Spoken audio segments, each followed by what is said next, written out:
Ready? Alright, so I have plans for the two of you. And you might love it, you might hate it, I don't know, we'll find out together. Well, are we still level 16 or are we back down to 14? You are both level 16 right now, so level up your characters if you have not done so already. Oh, I've done so.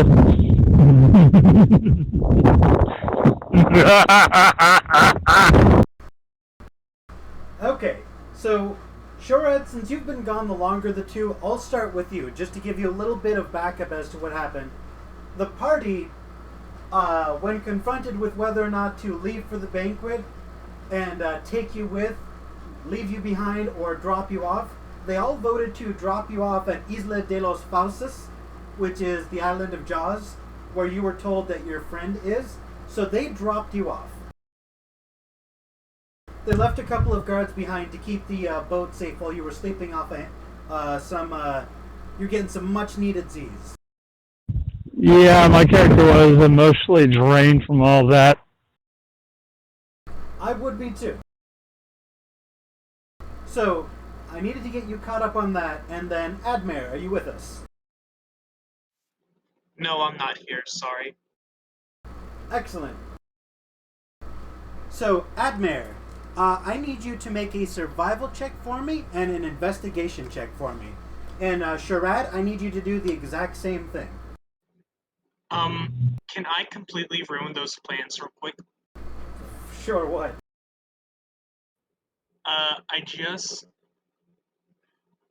I don't know why I didn't prepare this earlier, but I finally prepared it. Hold on, I have to find it.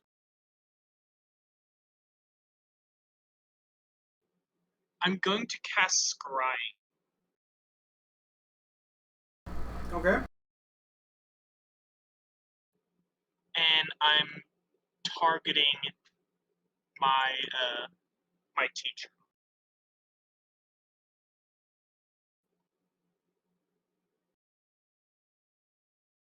My character's still groggy.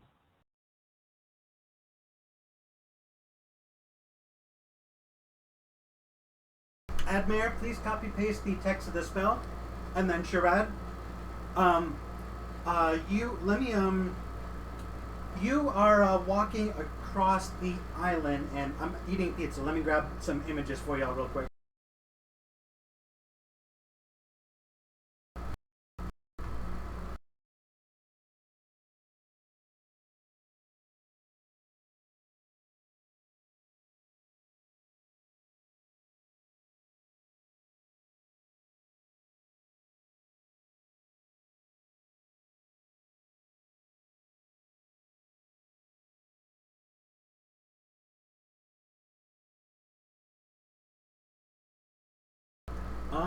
I am struggling to find where I posted it.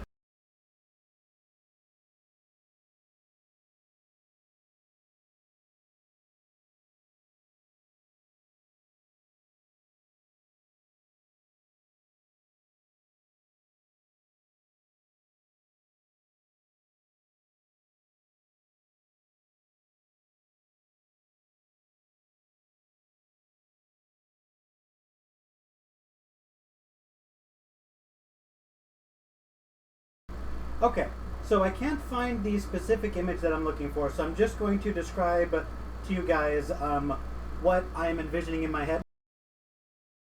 Gotcha. Okay, so Admaer, copy paste the spell, please, and then Shoraad, you are docked at the edge of a beach, but it's not really what anyone would really call a beach. It's mostly just the coastline of an absolute wasteland, and on the about 300 feet from the edge of the coast, there is a absolutely demolished ship. It looks rusted and old and dilapidated, and on either side of you, spaced about 100 feet apart, there are massive sheer cliffs on either side of you. Shoraad is going, if I didn't have to go find shot money, I wouldn't want to do that. He's gonna Ritual cast detect magic. What's the range of the spell? 1 sec.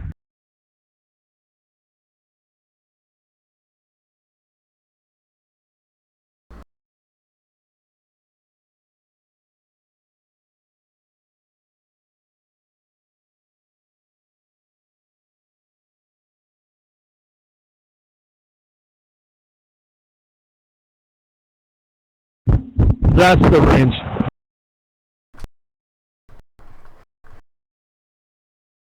30-foot sphere? Okay.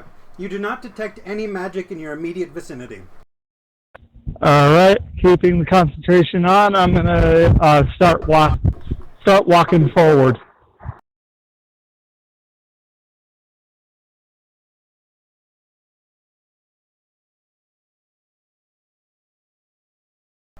Alright, so 21 minus 5 would be 16. What's the saving throw?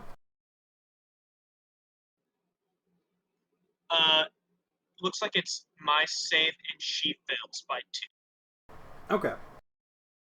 And,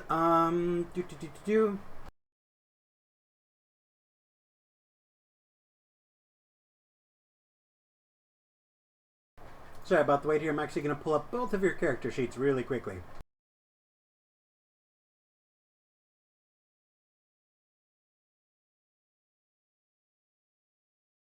Is scrying a... What level spell is that? Scrying is a 5th level spell. And if you're thinking about counterspell, counterspell has to be within 60 feet. Dispel magic can work on it.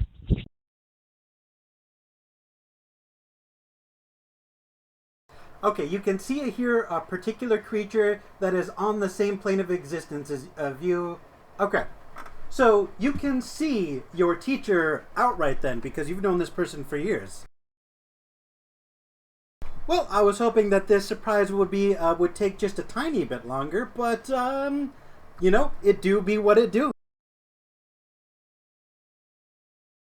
There's the endgame surprise for you, Admaer.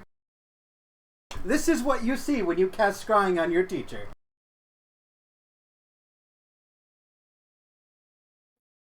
Of course it'd be. We're facing a lich?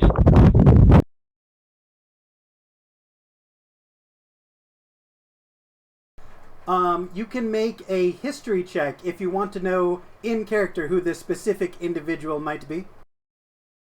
Yeah, my character doesn't see this, so yeah. You do not recognize the face before you. However, I believe the spell deduce location? Let me double check.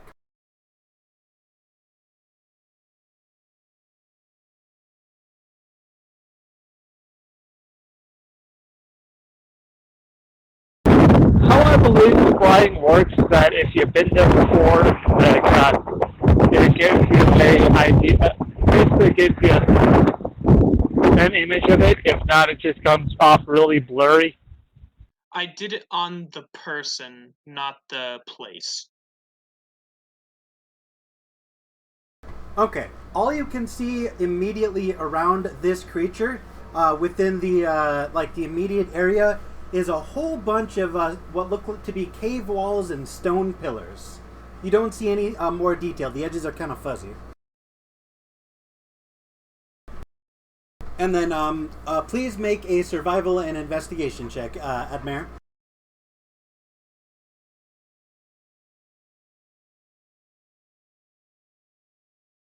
Because you are still heading towards the swamp that you were instructed to go to, right?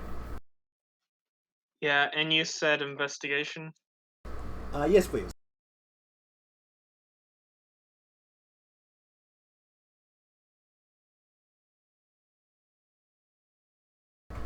All right. So while you are investigating the terrain around you, you do not pass your survival check and end up surrounded.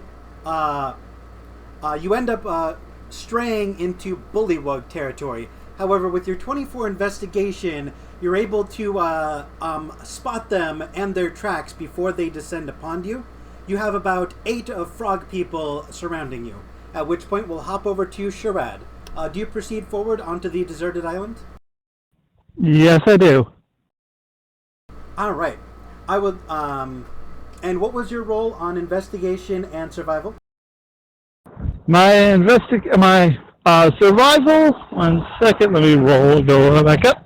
Was 14, and my investigation was a nat 1. So with your successful survival check, you manage to avoid. You find traces of what look like massive spider nests. Like you can see the like shattered eggshells, broken twigs, and tracks of spiders. So you steer very clear of that. You kind of wander around this abandoned island for a little bit and end up getting completely lost. It's just this barren wasteland with high cliffs and almost a maze-like structure. I started swearing in Elvish for a bit before going, come on, Shoraad. I gotta clear your head. Clear your head. Like he starts reciting in his head a couple of his favorite spells to calm himself down. And by taking a deep breath, he will say to, alright, let me check if I have spending prepared real quick.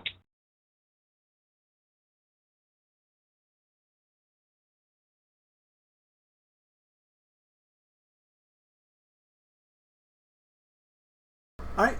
While you are on the island, let me also have you roll for perception.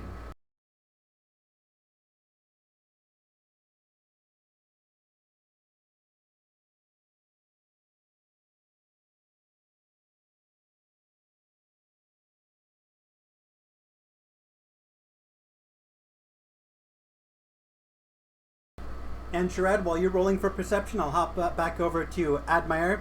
Admaer, you are surrounded by about 8 bullywugs. What do you do? They're pointing their primitive spears at you, and they appear to be annoyed that you are in their territory.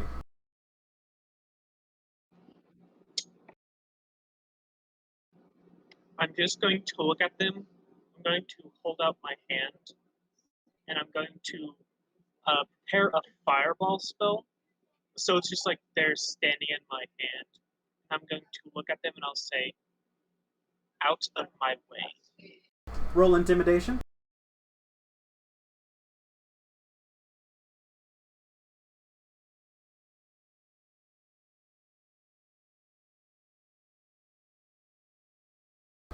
You successfully intimidate the frogs, and they start to back away, and they start croaking at you in Druidic. It sounds like cursing. Do you speak Druidic? I am not a druid, so that would be a no. Okay. All right. If you don't take an action to comprehend their language, they will just fearfully keep their distance, but constantly jab their spears in your direction, pointing at you to move along. I will continue on. Make another investigation check as you're searching through this knee-deep swamp water, trying to find something that looks like a witch's lair. You spend about another 45 minutes searching for this swamp, and you get completely lost. And you're wondering if the person who told you to go here wasn't just pulling your leg to fuck with you. I mean, at this point, he thinks it would be something that he would do. Alright. And then Shoraad, you are equally lost. What are you going to do to get yourself out of this? Shoraad's gonna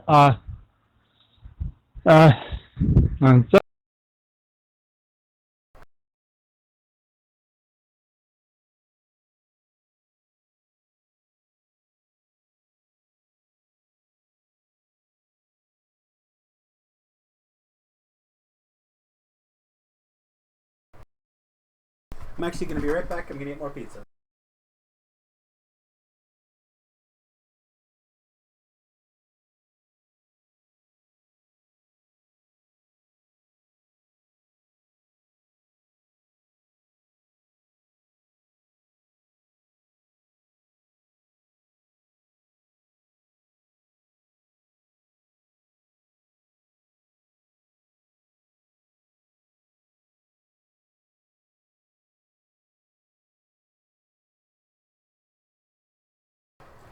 Alright.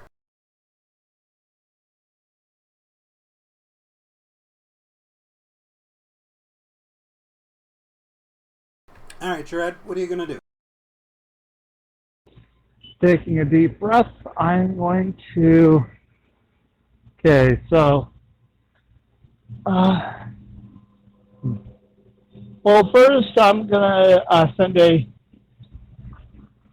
cast sending for Shanwani and say to her, I am on the island and I'm coming for you.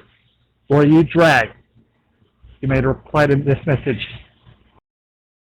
You'll receive a sending message back, and she says, I'm trapped inside of this infernal tomb. Climb to the nearest cliff and look down. Walk into the cave entrance that forms the shape of a skull. With that advice, I will do exactly that.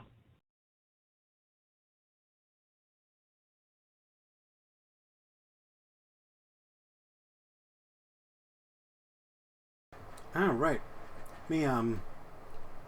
Sorry about the constant silences on my end. Here we go.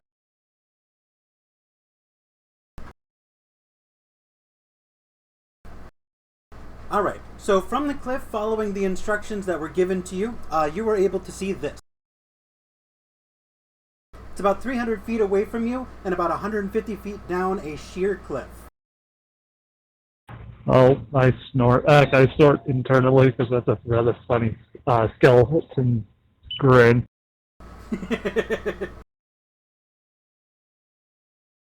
One second.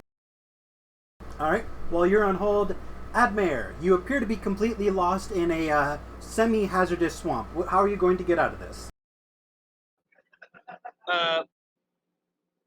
Seeing as I never got rid of scrying. Oh, I absolutely hate what I'm going to do.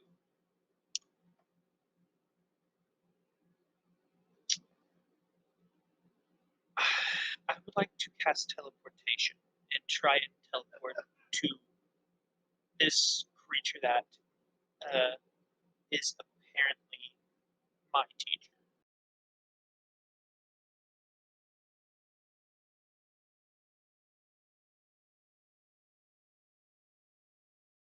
You said teleportation?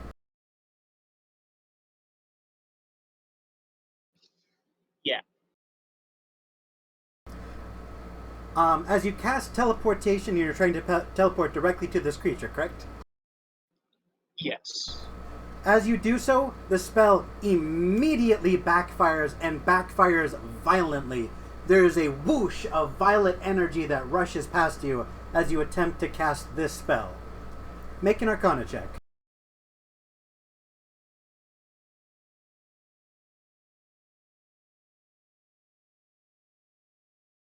You know for a fact that this person who you saw when you tried to find your teacher has warded their location against teleport and other similar transportation style spells. It is not possible to simply snap your fingers and go there. You will have to find out where they actually are or find a physical portal to them.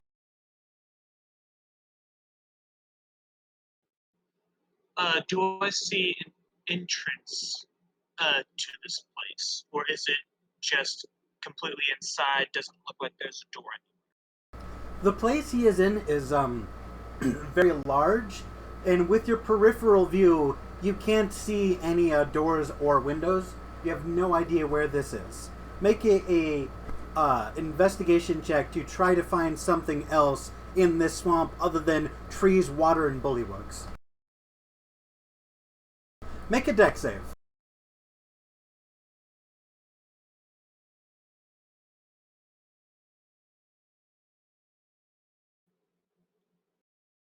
You take 6. Let's see. Nope, my apologies. I take that back. I didn't expect you to succeed. As you step into a what you thought was shallow water, there's a sudden dip, and you splash down into it, almost being pulled into it. but you manage to swim out, and you can't see in the water because it's very, very dark. Make an athletics check for me for you to swim against the current.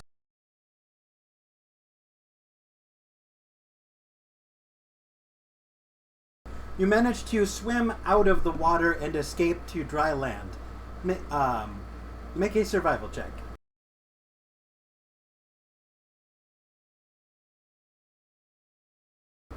Okay. You spend several hours wandering the swamp aimlessly with nowhere to go. We'll hop over to Shoraad. Shoraad, what are you doing? All right, things the sheriff left. I'm gonna check my spell book real quick. Yeah,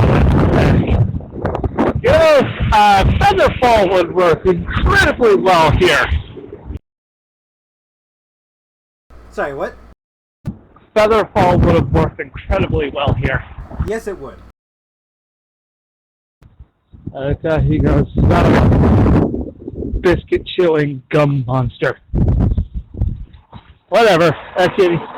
He's gonna shape change into a bat and fly down. Alright, you turn into a bat and fly down, and you can see that each of the features of the face that you saw were a stone. Make an investigation check to try to find which specific point on this face is the actual entrance to the cave.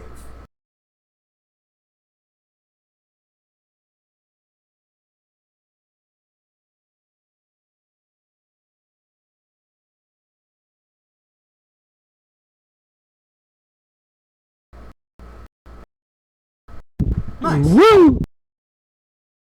So, at first glance, you only see ugly weeds, thorns, and briars just sort of growing throughout the stone. But you have the forethought to move some of this brush around over by the mouth. And between two teeth, you manage to clear out some brush. And you can see what appears to be a rotted wooded door. It is currently locked, but it looks incredibly dilapidated. And you could potentially just smash through if you were physically strong enough, or you can try to unlock it.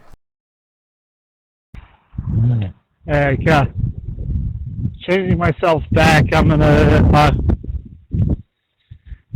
going to ritual cast detect magic to see if there's any magical stuff on it. Alright, as you cast detect magic, you do not detect magic on the door itself. There's nothing within 30 feet of you that appears to be magical. Alrighty. Alright, he's gonna go on so uncivilized, and he's gonna try and break the door down. Make an athletics check if you're kicking the door down.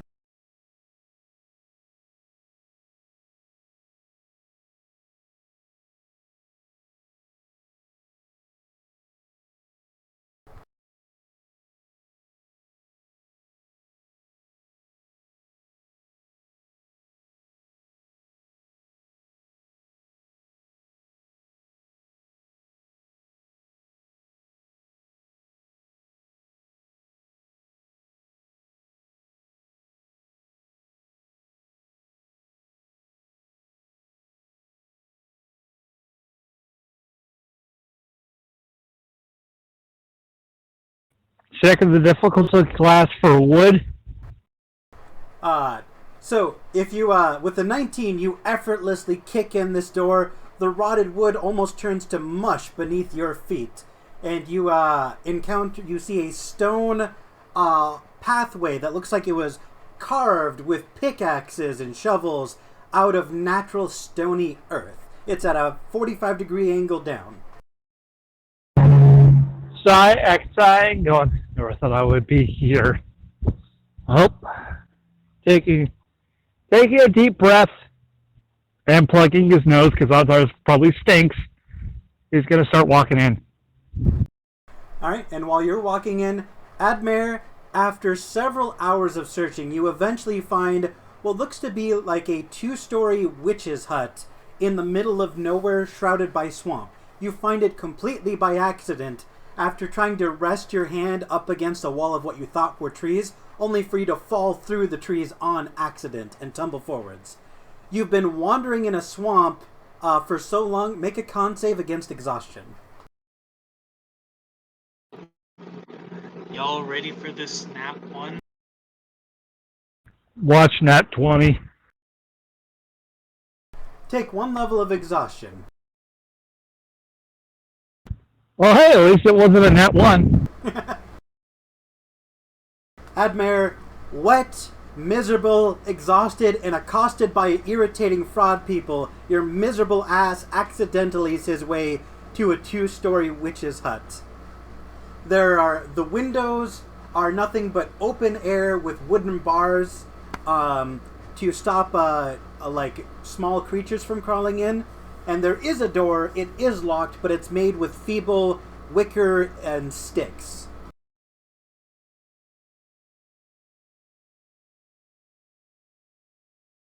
As you knock on the door, nobody answers.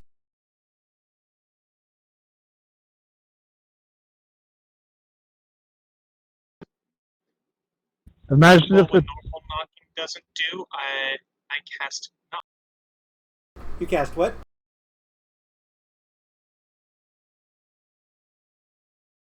Alright. The lock unlocks itself and sways open. As it does, you see no one inside. However, you do show a lot of furniture and what looks to be like an open closet door near the back of the room. Is there a fireplace? There is a fireplace, but there is currently no fire active. When I go over close to it, do I feel any heat from it? You can see embers and like ashes where a fire used to be, but these ashes are at the very least a day old, if not a week old. Someone definitely lives here, but nobody's been here all day, potentially not all week.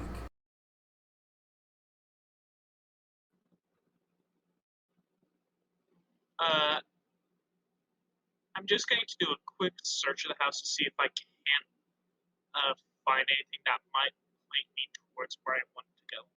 Alright, make an investigation check.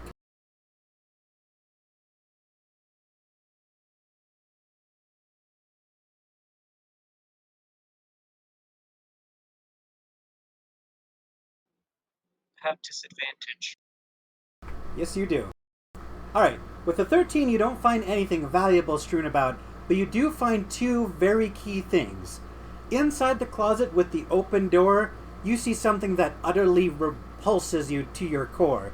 You can see skin, human skin, which is still soft and slightly warm, with clothes draped over it. And there's just these haunting, gaunt faces of over a dozen different people. And they all have labels on them. One of them says Azinford. One of them says Shethel. There are a dozen other names that you don't recognize. And then there's one that's missing, labeled Aserarak. oh mama.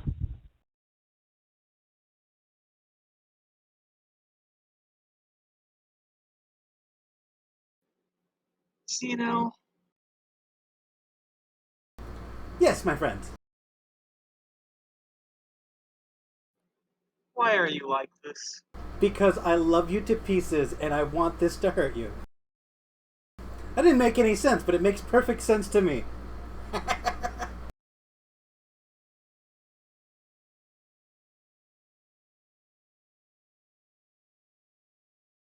Also, while you're also searching around, you manage to find that behind the coat rack where the skin of a Sararak used to be, there's a doorknob. And as you go through, at the very bottom of the basement, you can see this.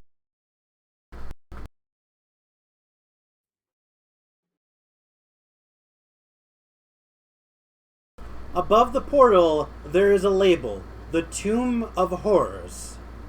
Shoraad, you approach a door. Labeled above the door are the words Tomb of Horrors. And there's also a friendly little notation for anyone who might want to proceed. I'll read it.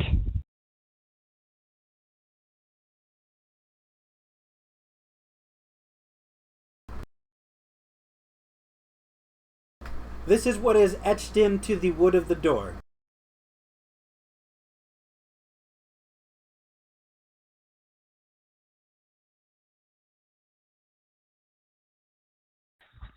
I spit on the ground, saying Wolf can, Wolf can kiss the skinniest part of my ass. And I walk in.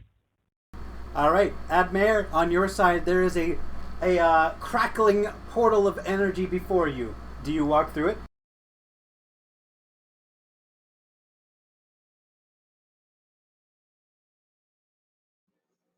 I don't know. Why are you like this, you know? I don't know. Who hurt you as a child?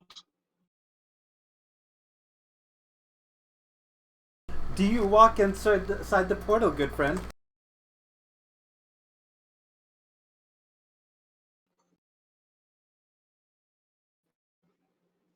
Can I take a short rest first? Yes. Alright, thank you.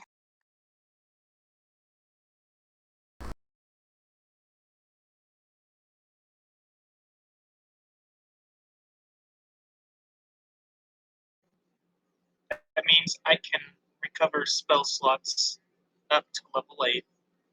So that's good.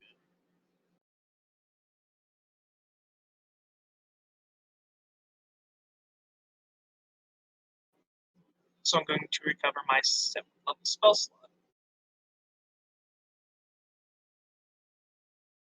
You do need to take a long rest to recover from exhaustion. I know that. I used arcane recovery. Oh wait, once per day. Okay. So I went ahead and recovered my 7th level spell slot during the short rest using arcane recovery. After I do that, I will walk inside.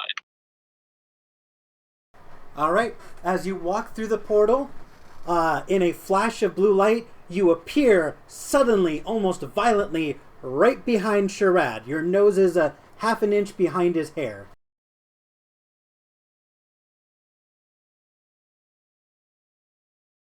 Shoraad, you can feel this sudden bright blue light behind you and a waft of air blowing your hair forward. He whirls around, spell ready.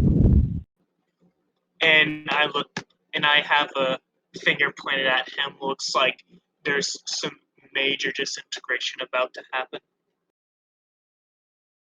As the two of you face off, you hear a slam as a 5-foot thick pillar of stone cuts off your exit. It is pitch black. Yay for dark vision.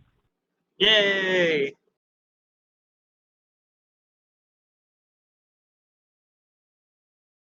Would you like to introduce yourselves to each other? You might be here for a minute. Didn't my character meet Admaer before? Have you? Admaer, have you met the full party before? Was Shoraad there for that? Yes, I was an ant, and I don't remember what he was, but we met through Collingworth. Yeah, I'm a rat. And going, oh, you. What are you doing here? I am here looking for my teacher. Mm. Well, I'm here looking for something too, so I might as well. So, guess we're stuck here with one another.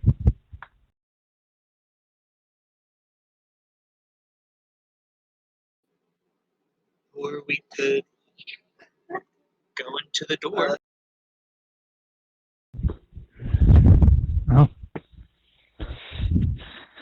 Well,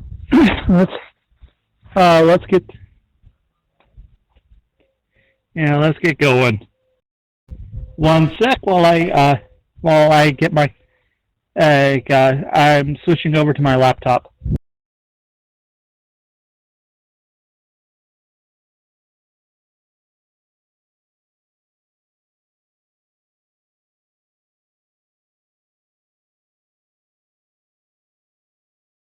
Alright, let me know when you're ready and we will continue.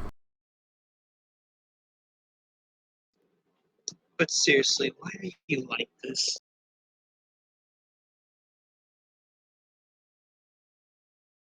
I don't know. Because it's fun.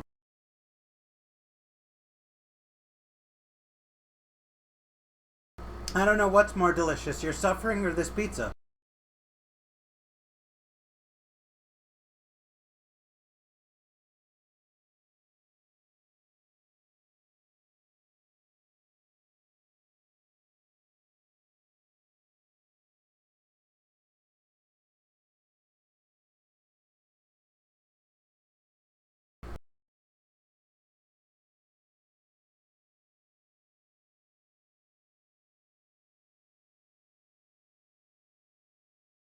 So what do you think's gonna happen next, Admaer?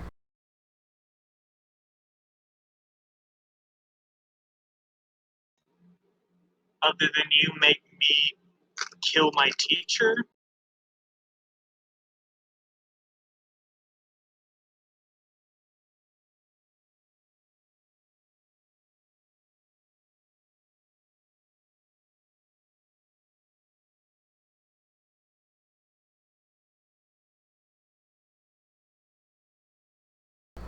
Who knows, maybe she has an explanation. She's always had a way with words.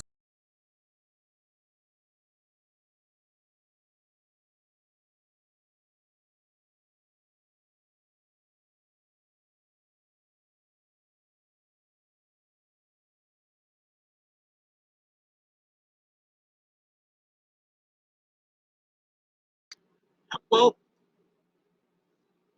seeing as the level up quest specifically states I just have to find her, haven't I technically already found her? Not in person. Technically, I have met her in person. At least her skin. Skin doesn't count. Shh, yes, it does. Even if it did, you're still trapped in the Tomb of Horrors. Technically, we haven't gone in yet. Did you not hear about the 5-foot stone block that sealed off your only escape? It's not our only escape. I specifically told you that your teacher was in a place that was warded against teleportation and similar spells. Yeah, you never said anything about this room. You want to give it a shot? I think an Arcana check would be a bit better for that. Go for it.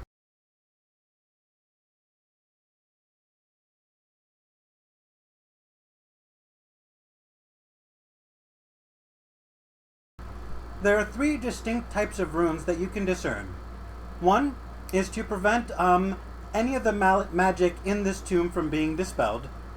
And number 2, teleportation spells of any kind are completely disabled. And 3, you can sense just an overwhelming evil energy seeping from every single grain of dirt and sand in this tomb.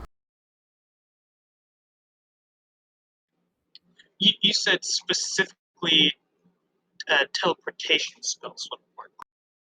Mm-hmm. I'm really upset that I... Can I even prepare this spell?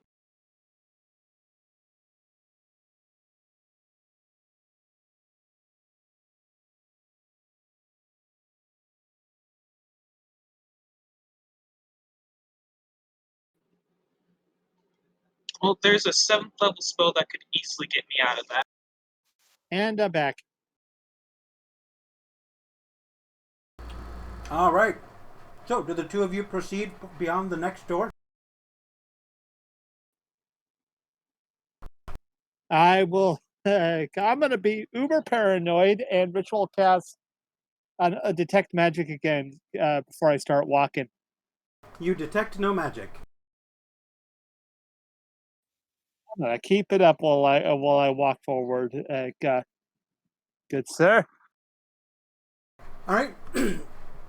As you reach the door is unlocked, and it leads into a hallway much longer than the first.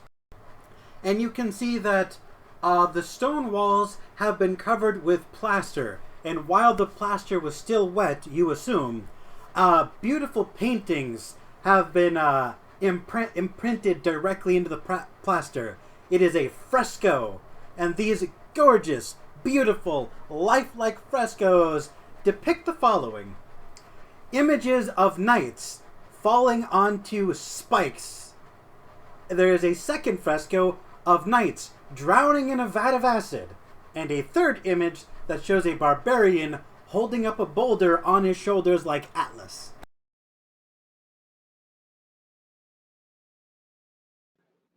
Drowning in a vat of acid. Yes, sir.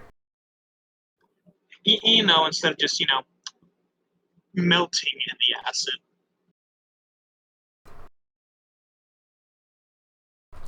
It's just weak enough to let them slowly drown and have their lungs fill up with acid. You assume, because they very much appear to be grabbing their throats and drowning. And you can also see their skin sort of peeling away. There's like an excruciating, almost beautiful detail in how these men are falling apart inside and out. Morbid. I mean, it's Xena. What did you expect? Eh, I've heard of worse, and I had plans for worse. All right. Do the two of you proceed forward? And if so, are you making any checks before you proceed?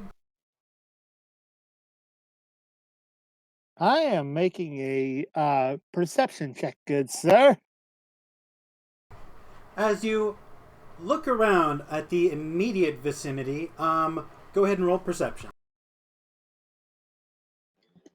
I'm going to make an investigation to make sure we don't step on any trap. Please do.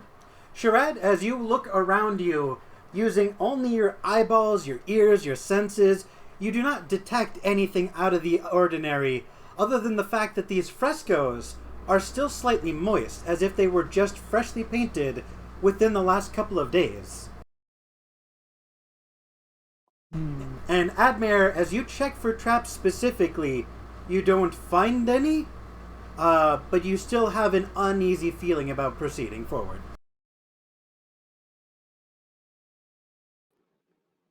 I'm going to pick up a rock and throw it into the room. You're gonna pick up a rock and throw it. Yes.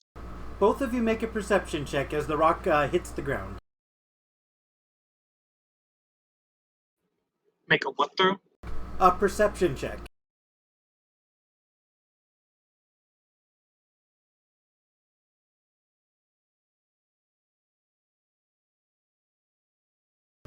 Admaer, as the very heavy rock that you palmed and tossed forward hits the ground before you, it's almost imperceptible, but you see ever so slightly the floor wiggles like half an inch downwards when it feels weight.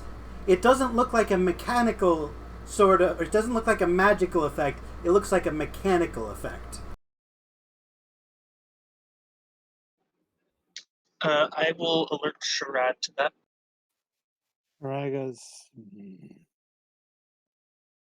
Okay. With that, he'll go. I really don't like this place. There's a reason why I didn't want to be here, but I have no choice. He will. 1 second.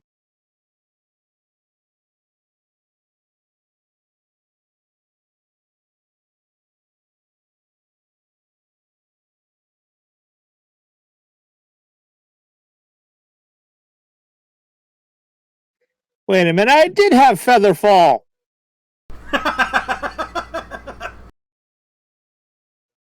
God damn it. Oh well. Are you casting it now? The floor is capable of moving at the very least half an inch downwards. Yeah, no, like I'm going to ritual cast find familiar to bring Pebble back.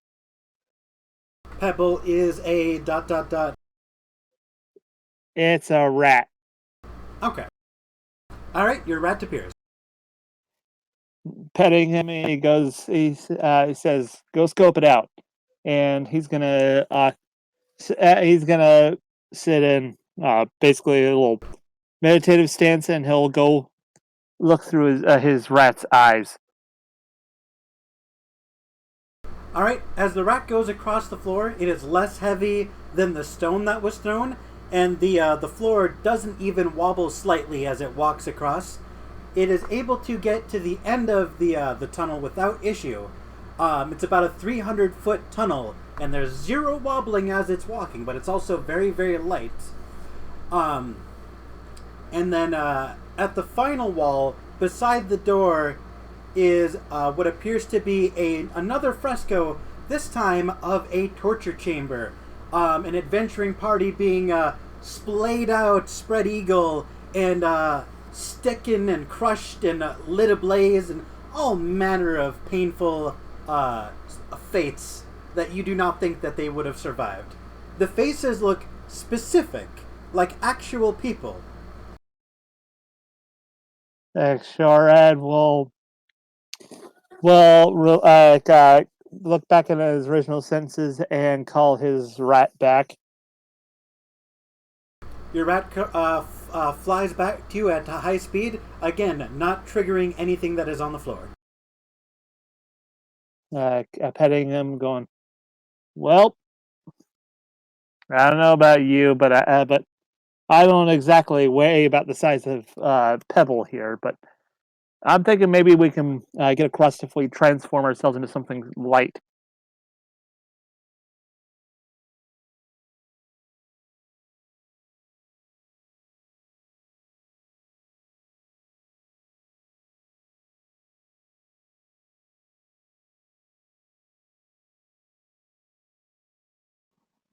Admaer? What do you think? Sorry, you were really low for me. Can you repeat? 1 second. Any better? There, I turned you up. Ah, all right. Guy Admaer. Well, he looks to your character and, well, uh, I saw another fresco over there. This one was of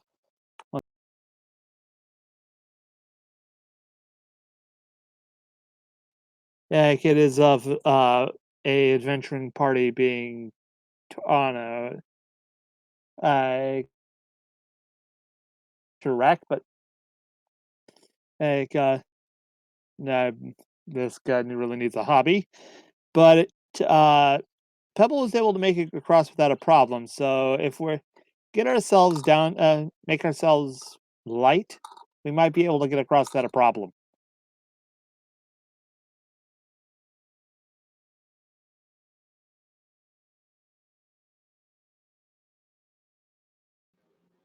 So, Polly, Yep, polymorph.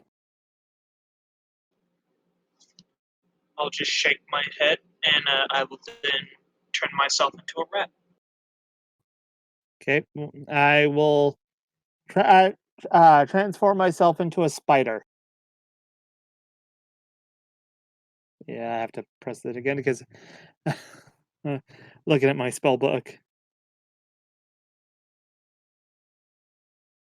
And I binded the voice command to control, so I can zoom in and out on X.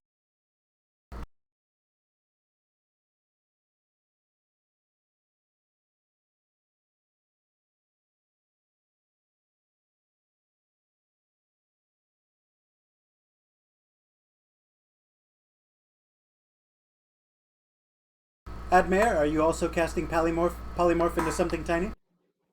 I was the first one to say I was. Okay. Yeah, he was. All right. You both travel 300 feet forward without triggering anything. Do you make any checks at the end of the room before escaping polymorph? The door appears to be locked, and it goes all the way to the floor. It is too narrow a gap to simply crawl through. I will make a investigation check to see if there are any traps on the door. All right, go ahead and roll.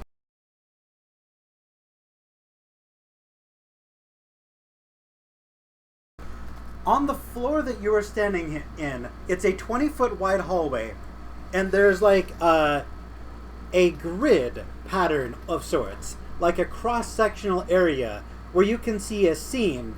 It is from wall to wall, and from the door to 20 feet backwards. There's a seam in the floor, and within this square there's a cross dividing it into 4 sections. It is directly beneath where you are standing. I make I with my 2 front legs, I tap Admaer on the back and I point down. All right, Admaer, you can easily see what he's pointing at, the cracks in the floor.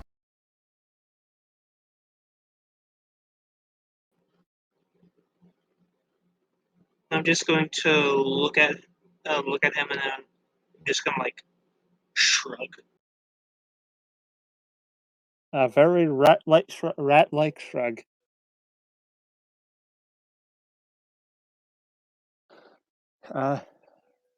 Yeah, he got well, kind of. I'm gonna be the guinea pig.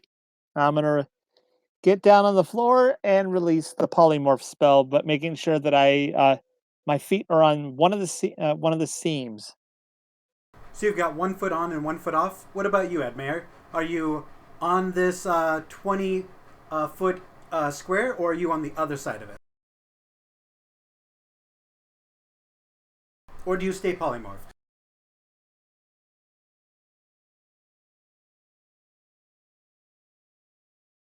Do you have to leave, or can you type?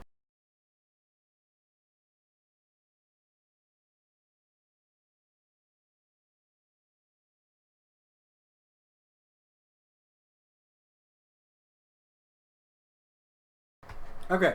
So he pointed to a seam in the ground, and he said he's going to polymorph out and be a guinea pig.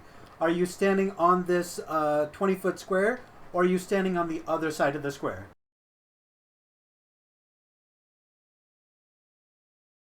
All right. So as you both release polymorph, and Shoraad, you've got 1 foot on and 1 foot off.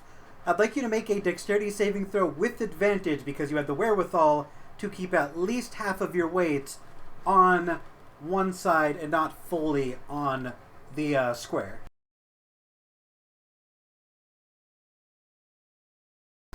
You thought you were being clever by having 1 foot on and 1 foot off, but the force with which the floor opens up beneath you surprises you. You would have saved yourself, but you stumble and fall down a 50-foot pit with 5-foot high spikes. Yeah, feather fall, and I'm going to maneuver my body. So actually, what are the spacing between the spikes? They are 5 feet tall, but only 1 foot apart. There's dozens of these things, very close together. Okay, so each spike is a foot apart, so too far apart for me to try and distribute my weight on it. They're 1 foot thick and then 1 foot apart. They're just barely wide enough for you to dig your feet into without getting cut on through the feet. All right, I will cast Feather Fall of myself to slow my descent, and I'll try and distribute my weight across the spikes so I don't end up hurting myself. All right, you catch your weight between your heels are tucked firmly between 2 spikes each. You are 45 feet below the ground, 5 feet below you is nothing but spiky death, and you look up and you can see Admaer at the edge. I go, well, that was too close.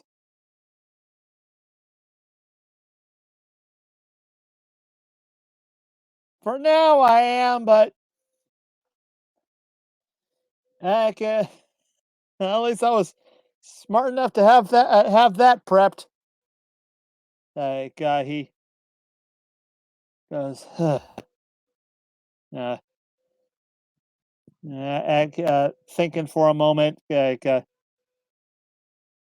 as I stand there uncomfortably. Uncomfortable is still better than dead.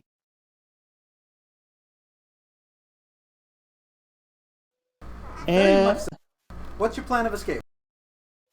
and I will 1 second. I'm gonna check my pack real quick.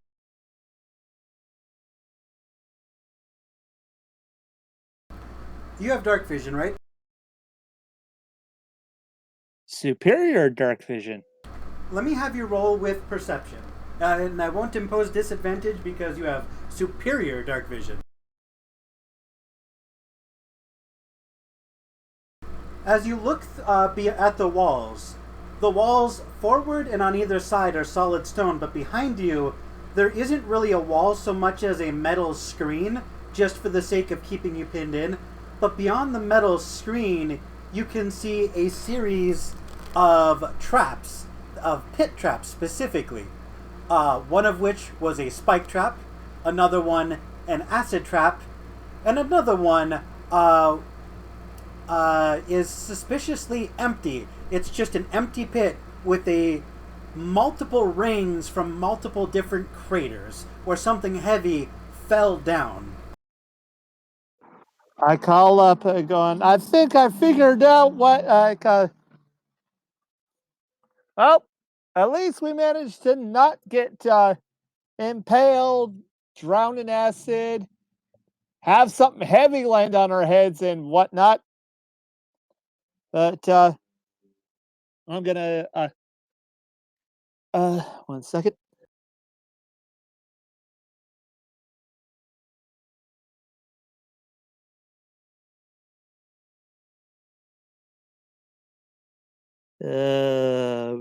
Rope, my kingdom for rope. You have 50 feet of hempen rope, don't you? No, I do not. Can you fly? I don't have the flight spell. Can you polymorph into a creature that can fly or crawl? Yeah, I can, but I'm really not wanting to waste more spells. As you look at the metal grates, they're just wide enough for like fingers and toes. You could potentially do an acrobatics check, but it would be a very high check because you're supporting all of your weight on your fingertips. Yeah, he's not that agile.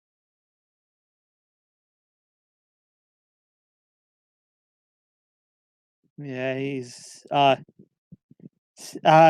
standing there thinking, and uh he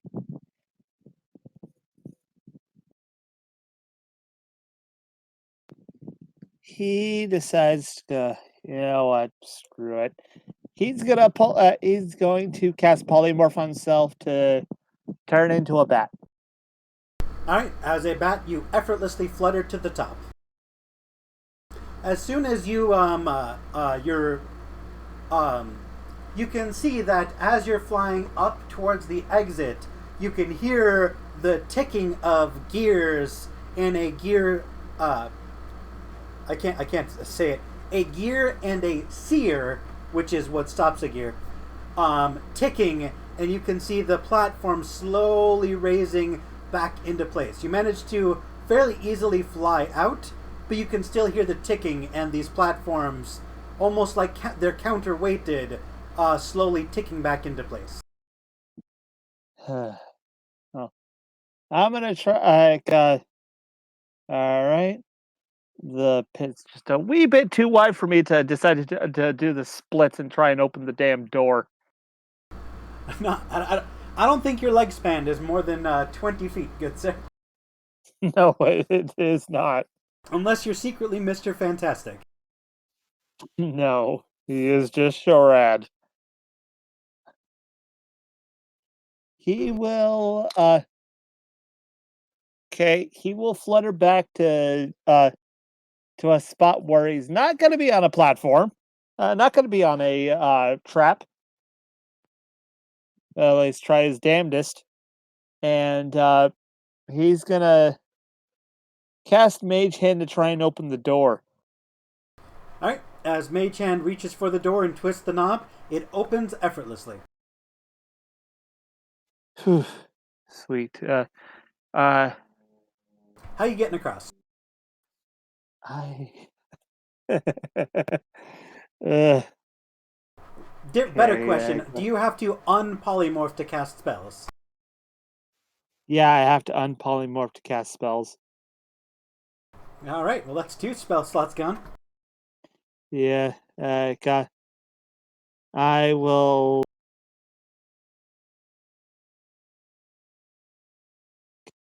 Uh,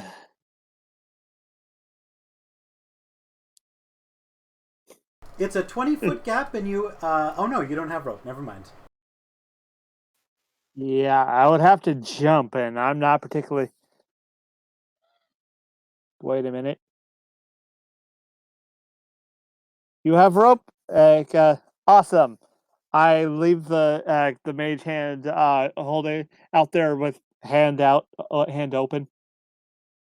Alright, as you look into the room beyond, you see there are statues that are bolted into the ground that you could easily tie the end of a rope off on.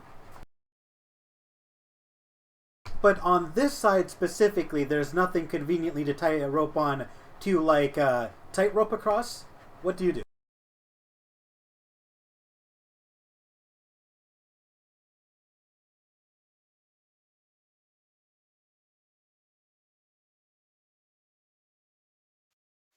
I have an idea.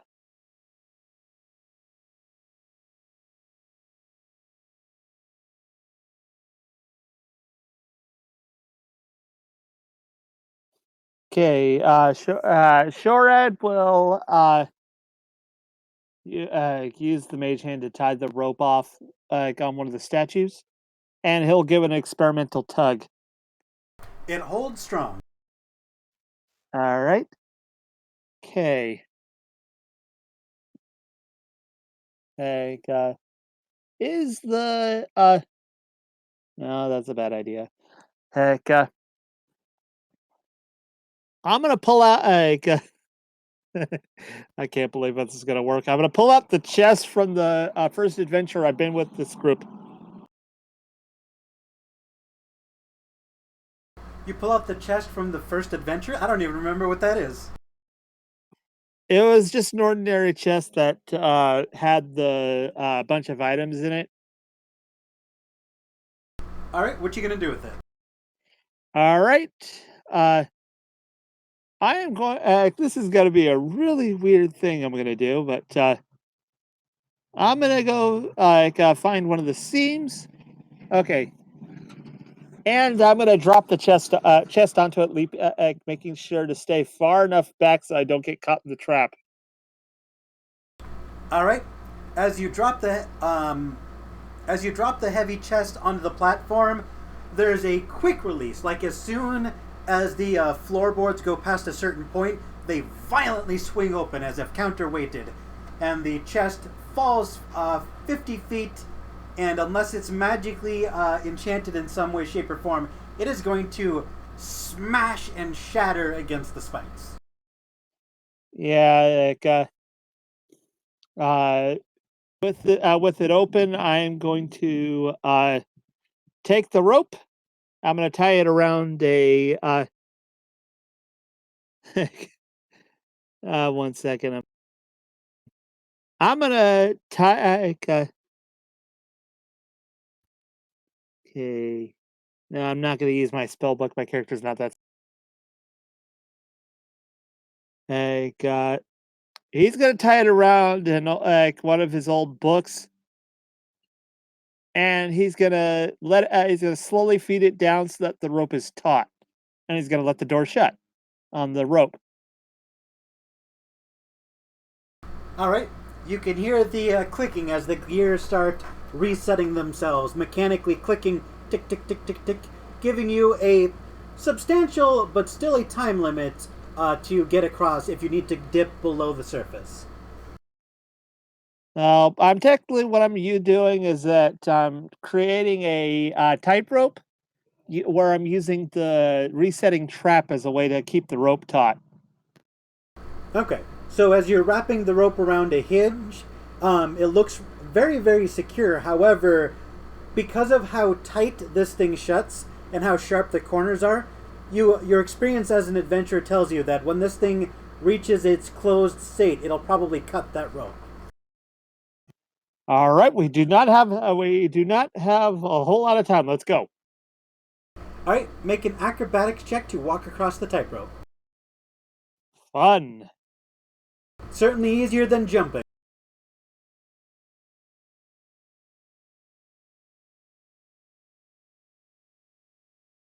You walk across, and in the middle, it gets really wobbly and unsteady. You nearly fall over and land on, and potentially land on your head. But you manage to stabilize yourself at the last minute and keep walking. You barely, and I mean barely, manage to keep your balance and get into the other room. Yeah, with a lot of windmilling arms.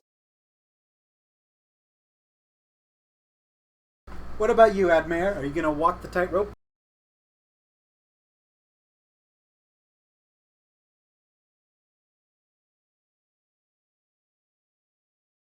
Shoraad created a tightrope for you to walk across. Are you going to try and walk it?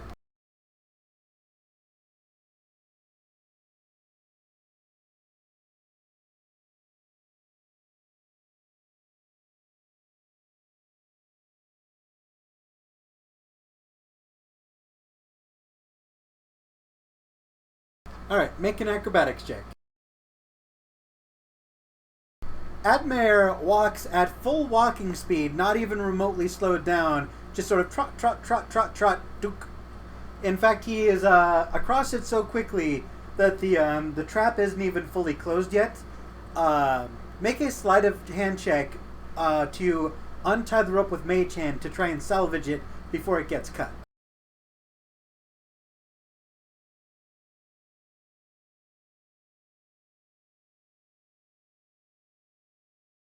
Either of you with Mage Hand can attempt this. I'll do it.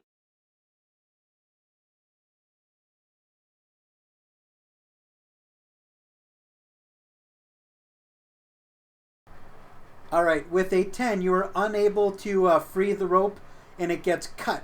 You now have a single length of 20-foot rope as the remaining 30 feet sink under the pit of spikes.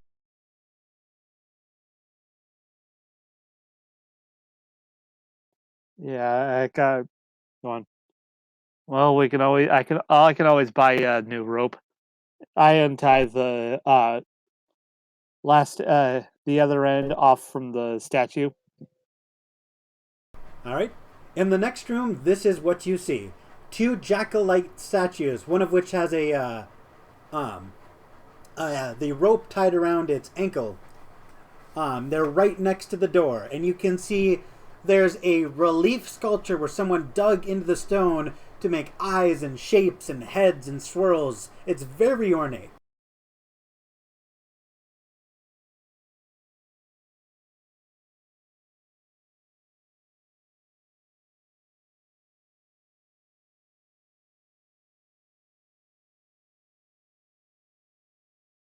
You can see that the chest that they are holding is bronze, while everything else in the room is made of stone.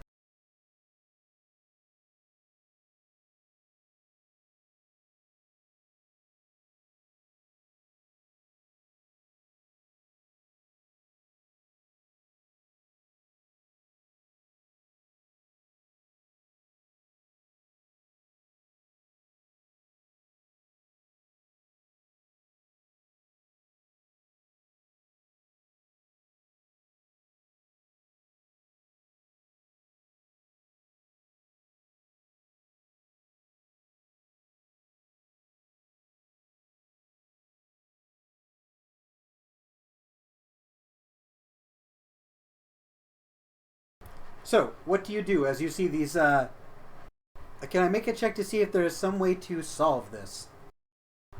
You can make an investigation check if you want to examine the statues and or the chest.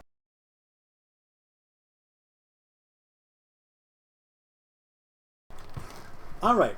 As you closely examine the chest, you will note that it is hinged at the bottom so as to allow the lid to swing down if a catch at the top is pressed. You can also see poison leaking out of the bottom, cluing you in that this is probably a trapped chest.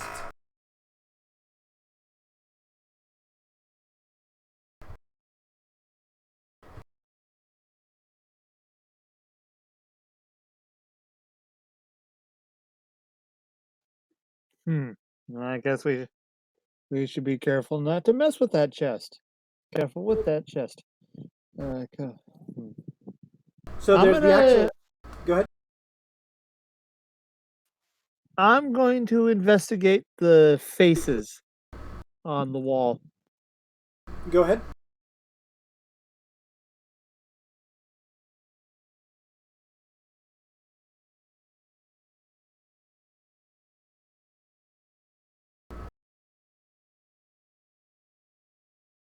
You examine the faces and you see that the faces are cut out of solid marble, and they are the heads of two jackals.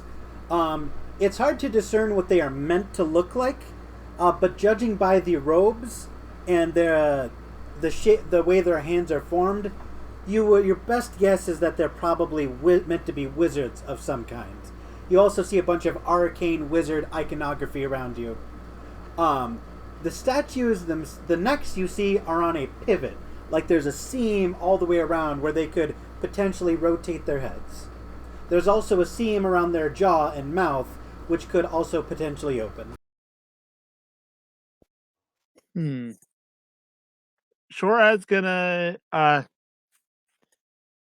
he's gonna send his rat over to investigate it further, see if it can manipulate the jaws on one of the jackals. All right, you're sending a rat to examine the jaw as the rat pulls down with just a tiny amount of force on the jaw, right? Is the rat pulling down on the jaw, or what is the rat doing specifically? It's basically he's trying to open the mouth up. I'd like your rat to make a dex save for me. Oh, mama.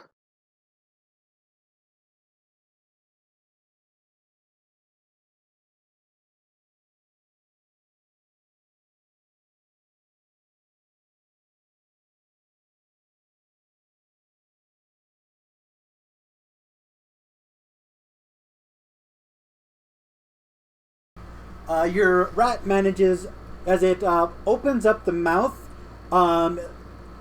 it senses the rumbling of something dangerous and just lets go with all four paws and lands on the shoulder.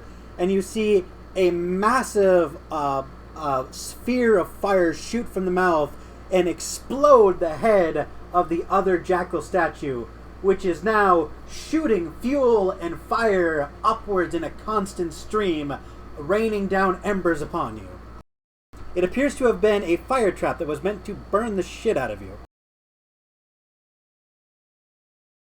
Well, at least I was smart enough not to do it myself.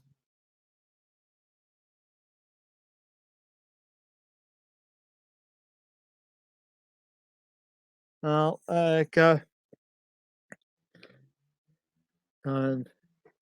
I'm gonna try and back up a bit so I don't get caught in the falling embers. And go on, Admaer, any suggestions? Admaer says fireball. Do you mean that you're casting fireball, or what do you mean?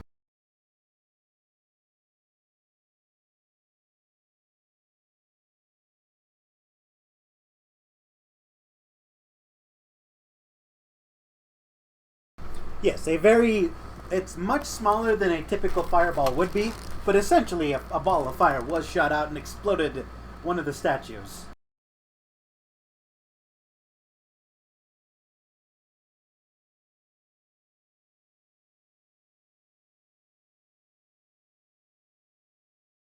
Hmm.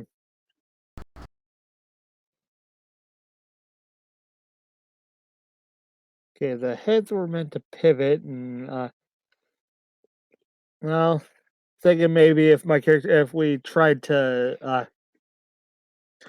get close to the chest, the heads probably would have turned in our direction and just burnt us.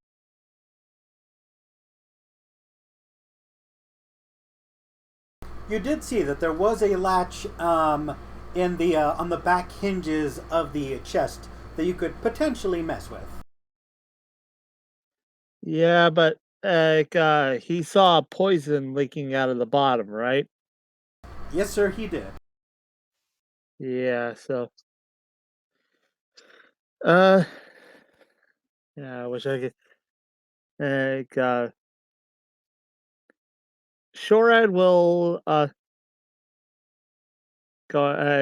will call his rat friend back on. I'm gonna need you to do another thing, little guy. I would like you to try and open that chest. We're gonna stand back here. As your rat friend depresses the latch between the hinges, you can hear 3 clicks. You can hear a click within the chest itself, a click from the necks of both statues, and a click from the door. From the what? The door beyond this. Awesome. But the fact of the matter is, I'm gonna stay clear of the heads. The chest itself pops open just a couple of millimeters. It looks like you could flip it open. Hold it there, buddy. As I move around the statues to get to the door. As you go to the door is locked. Okay, the door is locked. Yes, sir. So the click was it locking? Potentially. Okay,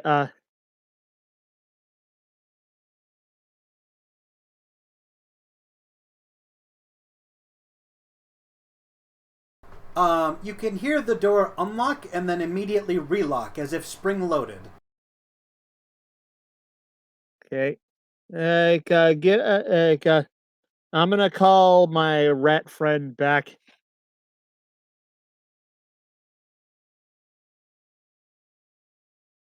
Do you open the chest? It does appear that the chest itself is unlocked now. All right. Well, okay. I'm gonna with mage hand staying far away from the chest. I'm gonna open it up. As you open up the lid, it releases a latch and the entire front of the bronze chest flops open, and you can see there's a 5x5 grid of small little holes with tubes jutting out of them and poison dripping from their tips. You can see the glimmer of something sharp and pointy within those tubes. However, having disarmed that trap, that could have potentially been very painful, you can see a key resting on top of the trapped bronze chest. I'm gonna use mage hand to retrieve the key. Nothing of note happens when you retrieve the key. Awesome. You know what I'm doing here, right? Staying as far away as humanly possible, just in case shit happens. Pretty much. Head start. All right. The key, as far as you can tell, appears to fit the door on the other side of the room. All right, staying away from the door. I'm gonna use mage hand to unlock the door. The key fits and it does unlock the door, but the door appears to be spring loaded, and Mage Hand is not strong enough to keep it unlocked. There's a very powerful spring that just keeps resetting it every time it's turned. Alrighty. I will using mage hand I will try and shut the chest. While you're fiddling with the chest, Admaer goes over and unlocks the door, and holding it in his hand in a firm grip is able to open the door. I'm being incredibly nervous for a reason, Admaer.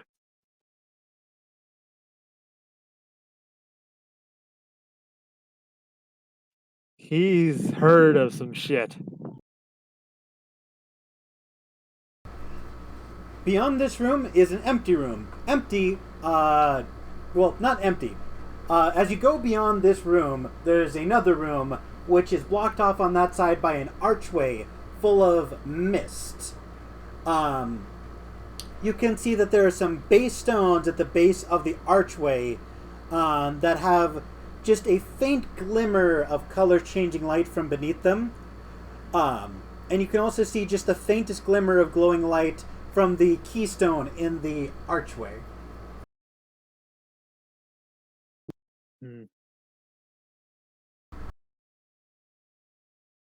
Without even making an Arcana check, you can see that various points within this archway are just sort of softly exuding magical energy.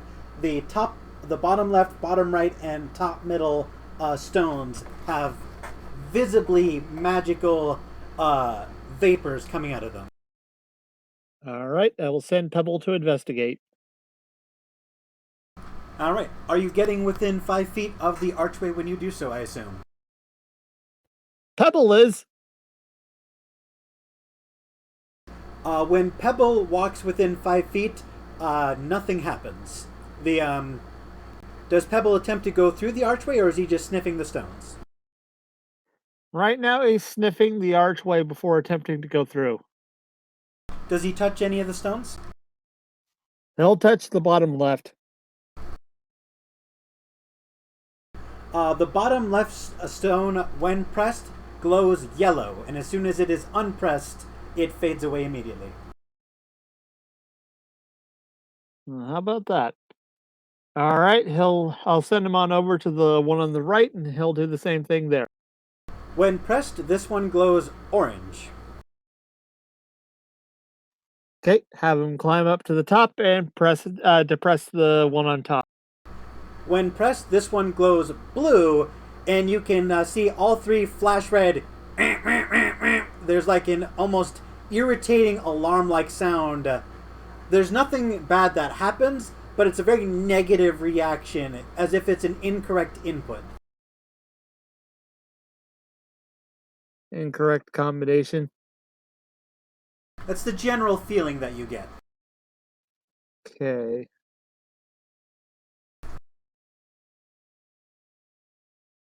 Is this a Simon Says thing? Only one way to find out. All right, I'm gonna try yellow, orange, yellow. Doom, doom, doom.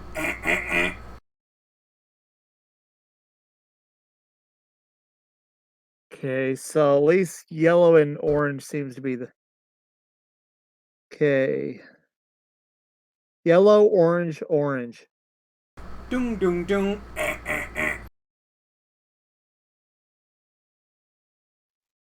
Hmm.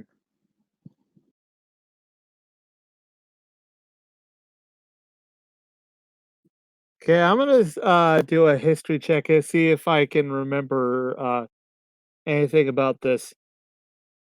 Absolutely.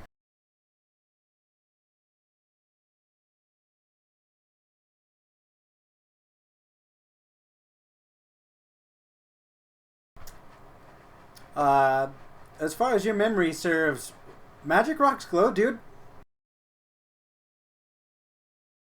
Yeah, there we go.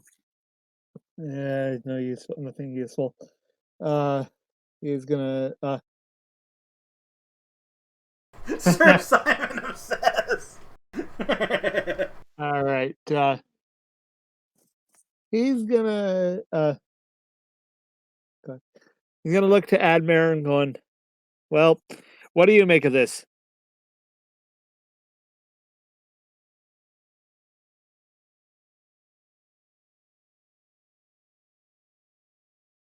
Admaer, you recall your time spent with the person that you believed was Shethel, a very wise wizard, and the two of you frequently played a game with magic stones.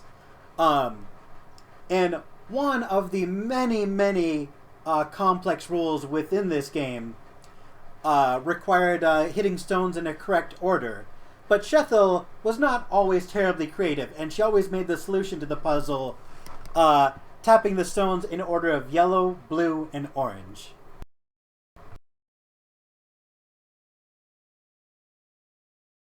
As you think back to this memory, there's a slight rush of almost like nostalgia. Like, man, those were good times. Those were fun times when puzzles didn't have life and death consequences.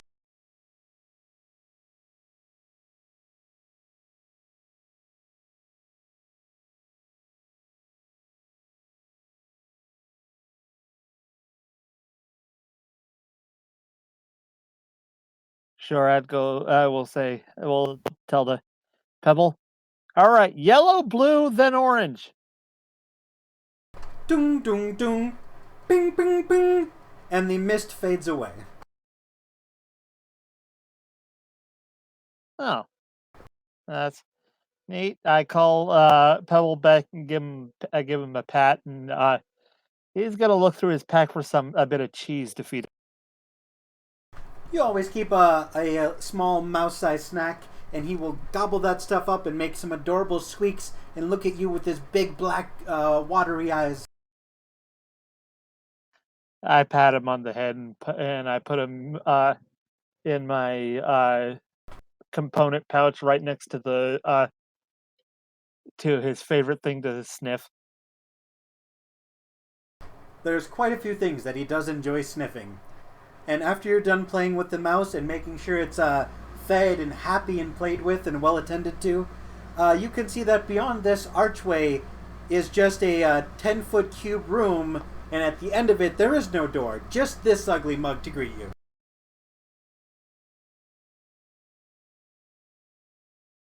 And as you look at it, its mouth, despite this room being lit from the dim magical light of the archway behind you, and there's light beaming directly on its open mouth, the open mouth is pitch black.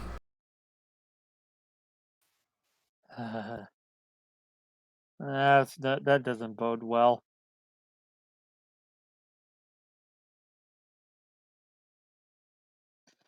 The Shoraad will investigate it. Alright. As you approach it, you can hear a soft, low-pitched humming sound coming from within the mouth. Almost a slight grinding sound within. May I roll investigation?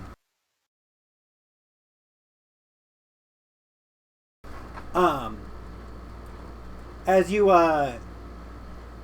don't put anything inside the mouth. Instead, you look around the ears and the horns and the eyes and the nose, and you can finally see that there is a seam on the right horn. A seam on the right horn? Yep. Towards the base or in the middle of the horn? Right at the base. All right, I will attempt to rotate the horn. As you rotate the horn, there's a clicking, and a door that definitely was not there before almost kind of forms. Like you see it seem form out of thin air, and then this 2-foot thick stone wall sort of pulls forward and then slides out of your way. And the humming inside with the echo of the next chamber gets just a little bit louder. You don't know what's inside. And part of you is curious and part of you is scared. I will obey the scared part, and I will bring out Pebble to have him investigate.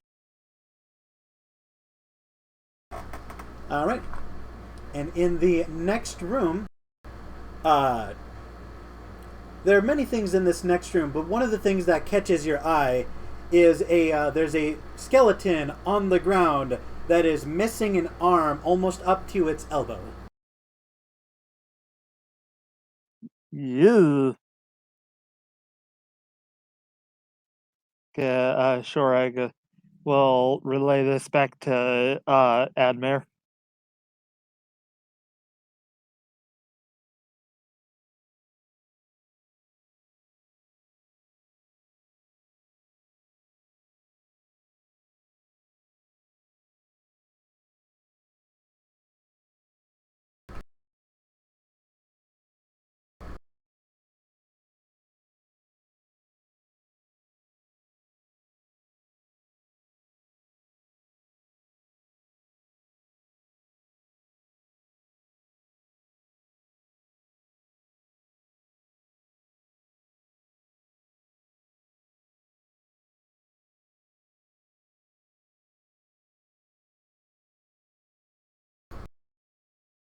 Alright, I'm not sure if Admaer is trying to talk or nothing, but okay. One of my teachers was live on Facebook with his wedding. I was distracted during the whole thing. Okay.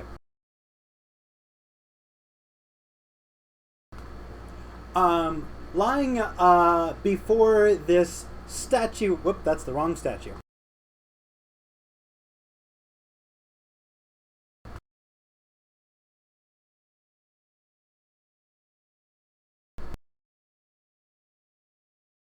There we go. On the ground, before the statue, is a skeleton missing an arm, and you see this stone gargoyle perched upon its pedestal with 4 powerful arms and a very menacing expression. You can see solid gold plates embedded in the pillar that it stands on. They look extremely valuable. Yeah, I have an idea of what would happen if I messed with those. You can also see, it's not depicted in this image because I couldn't find one proper.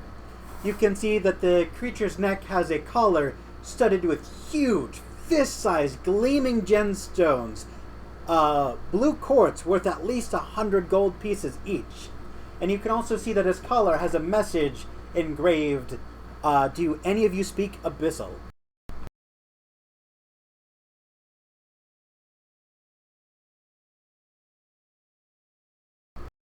Did you try and say abyssal?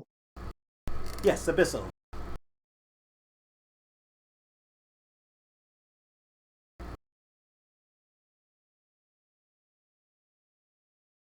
There's probably 12 solid gold plates and 12 blue quartz gems. Ritual cast comprehend languages. Okay. Yeah, my character's spellbook was kitted towards self-survival.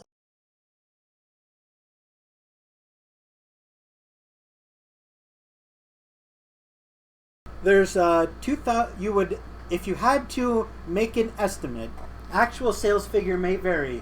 There's at least 2,400 gold pieces worth of jewelry on this statue. Could make you a very wealthy adventurer. And Shoraad's going. He's making that noise. There's an almost mystical gleam to these stones. Every time you look at the message, they twinkle just a little bit to catch your eye, enticing you. Yeah, Shoraad going. Well, that's very good. That's very good. The fact that I decided that I don't want those. I like my hands.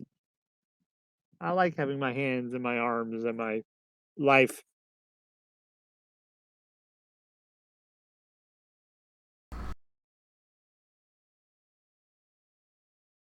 Beyond this statue of a gargoyle is a simple wooden door with a iron handle. There's nothing else worth noting in this room. All right, Shoraad will very pointedly go around, calling his rat back, and putting him back in his pack before testing the door with Mage Hand to see if there's any traps on it. As you walk away from the gargoyle, its head follows you, rotating on a pivot.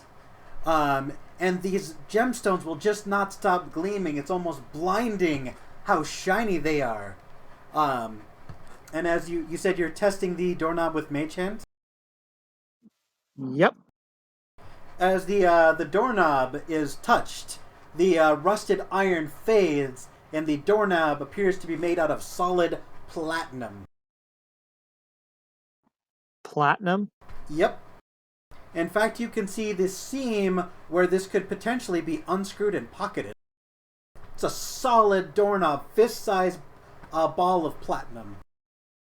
Yeah, I go. Yeah, no. I'm. Stop it, gargoyle. I don't want it.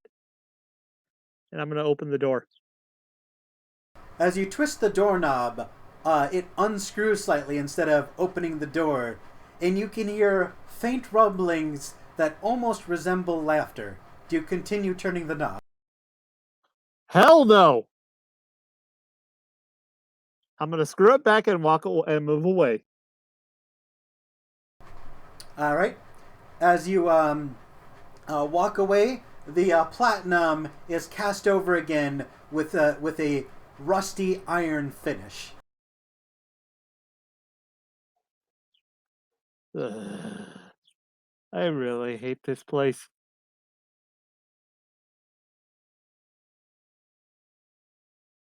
How could you be unhappy? You're surrounded with countless riches. Yeah, and a four-armed gargoyle that probably loves doing its best Goro impression. So what do you do? Yeah, like, Shoraad will look around for another door. Make an investigation check.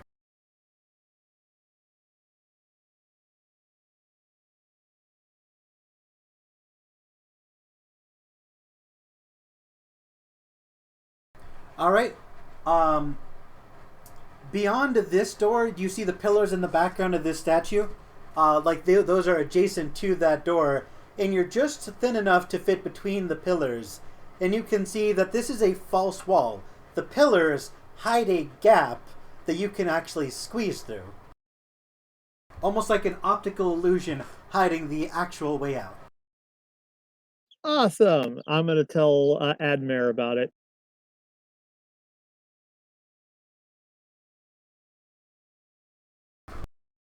You guys are cruising through this. I'm very happy. Yeah, Shoraad is just too paranoid to touch any shiny thing. And I've watched Aladdin way too many times to know where this is going.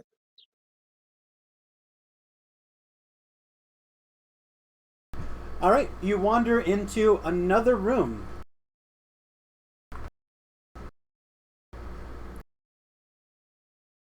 All right, I will.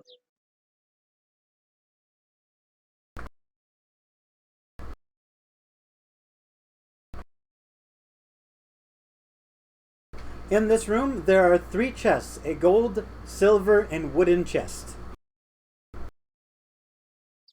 I'm gonna look for any inscription.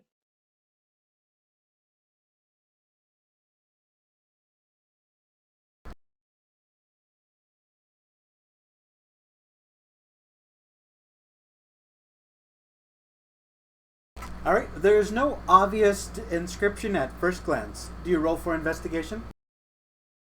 Yep.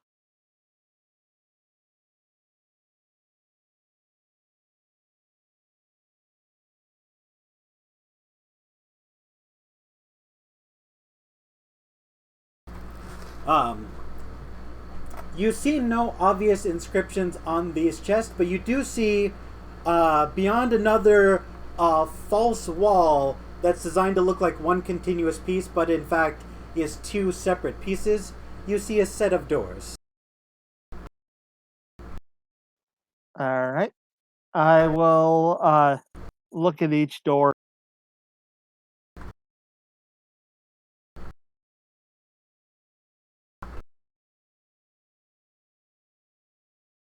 You see a wooden, silver, and gold door.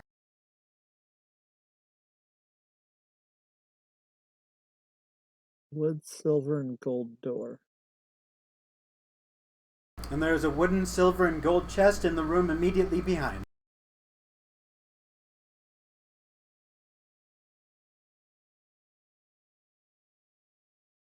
Okay. I staying as far back as I can. I'm gonna use Mage Hand to try and open the wooden door. The wooden door appears to be locked, and despite initially looking like fairly rotted wood, it holds incredibly firm.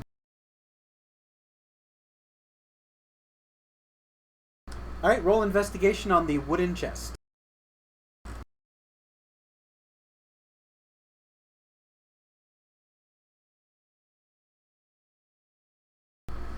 As you investigate the wooden chest, you look over it top to bottom, and there does not appear to be any traps. In fact, there isn't even a lock on it. You're fairly certain you could flip it open without issue. I have an idea. I'll have Admaer move away from the chest.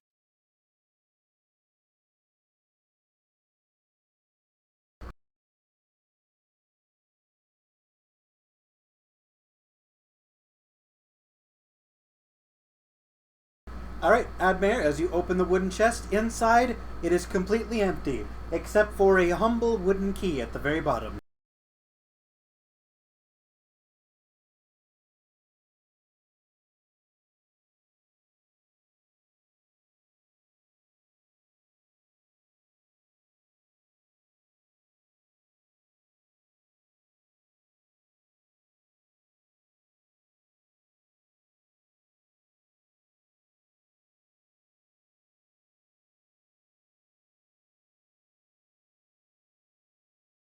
All right, I will do. I will mage hand the. I will use mage hand to pick up the key. Nothing of note happens when you pick up the key. It effortlessly leaves the wooden chest. You can see an almost magical reflectivity on the gold and silver chests and the gold and silver doors. They're practically humming to be touched.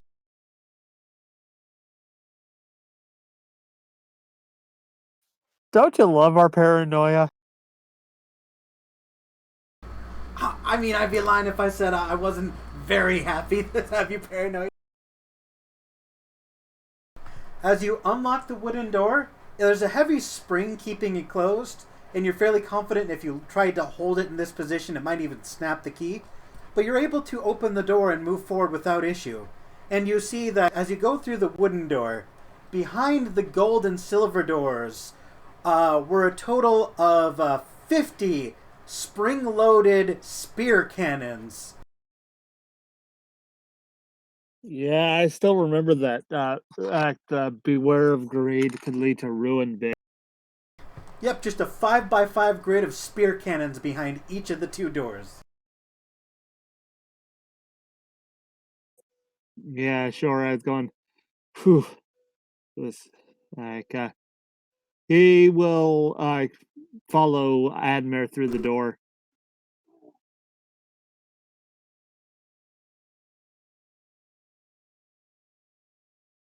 I believe death damage.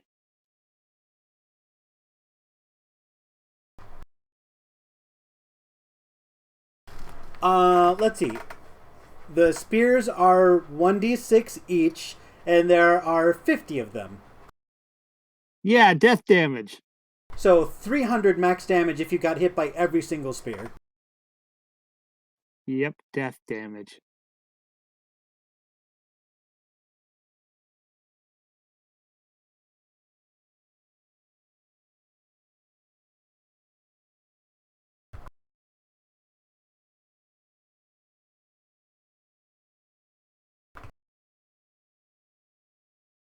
In the next room, you see two things of note. One, this room is lined wall to wall with 1 kilogram gold bars. They make the floor, they make the walls, they make the ceiling, and there's just a massive pile of them in the floor.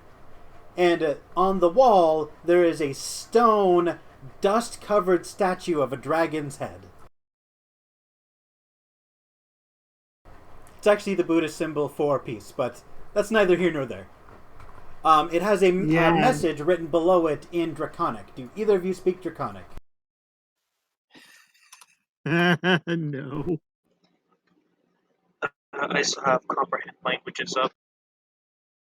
You cast Comprehend Languages? I still have it up. Alright, if you still have it up, you can read this. A gold piece is worth... whoops. A gold piece is worth more in the hands of a genius than a gold bar is in the hands of a fool. There is no clear door, doorknob, or latch to get forward. Just an angry an angry stone dragon and lots of gold.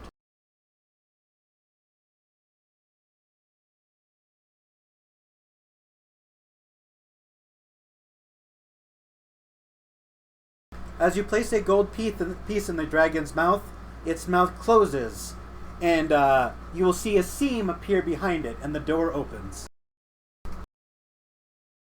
Yeah, we are definitely breezing through this.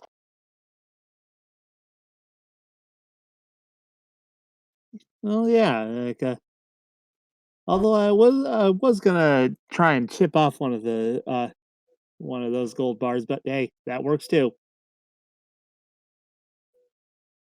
Yeah. Yeah, which is why I'm not always the big idea guy. I'm typically for self-preservation here. So let's get going. The next is an empty stone room with a wooden door with no handle, no lock, no latch. Propped up beside the door is what appears to be a common wood axe. There does not appear to be any obvious way to physically open the door. Hmm. I'm gonna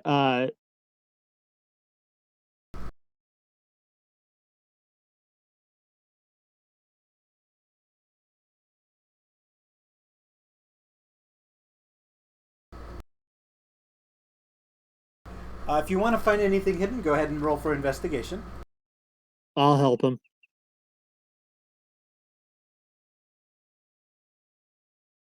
The two of you spend 30 minutes searching this place top to bottom, and you find nothing but stone walls, an axe, and what appears to be a fairly feeble wooden door. Yeah, the fact of the matter is that just makes us even more nervous. I'm gonna investigate the area around the axe to make sure that see if it's holding down a trap or something. You spend about 30 minutes investigating the area around the trap. You find nothing. As you pick up the axe, nothing happens. It appears to have the weight, dimensions, and general strength of a common household wood axe. Yeah, oh, Shoraad's going. Well, I'm not the one who likes to swing a sword around. So here.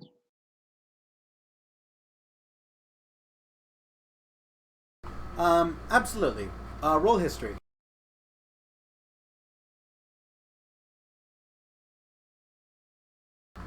You don't remember anything specific to an axe and a wooden door, but you do know that occasionally Shethel was a little bit of a prankster and a little bit of a total asshole, and liked to hide tricks right in the most obvious of places.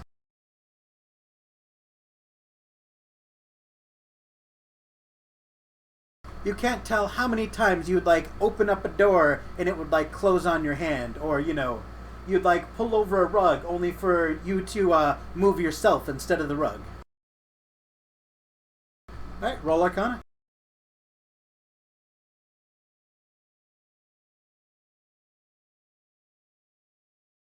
You've never personally seen the spell before, so you don't know its name, but you can detect 10th level abjuration magic cast on this wooden door.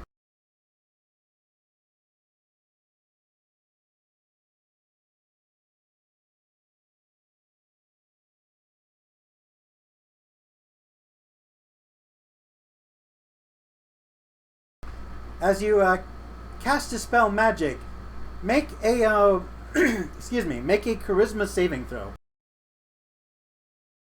Oh, I knew this was gonna end badly. Is this against the charm? It is not a charm spell, no sir. CHA, not CHR. Roll a d4.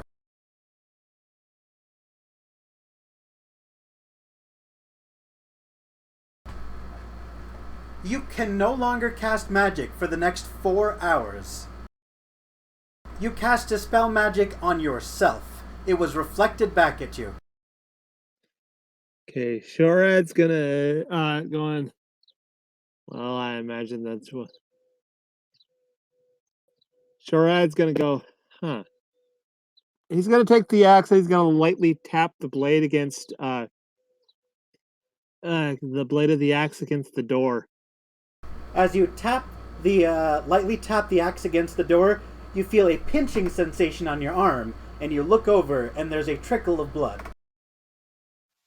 Oh, no, no, no, no, no, no, no, no, no. I dropped the axe. As you drop the axe and it hits the ground very, very hard, nothing happens. Yeah, the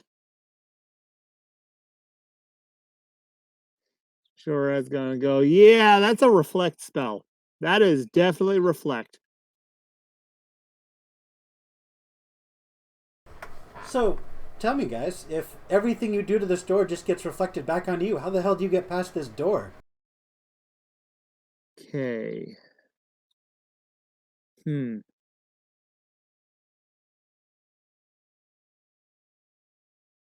Okay. Shoraad's gonna cast mending on the door. Roll 2d12.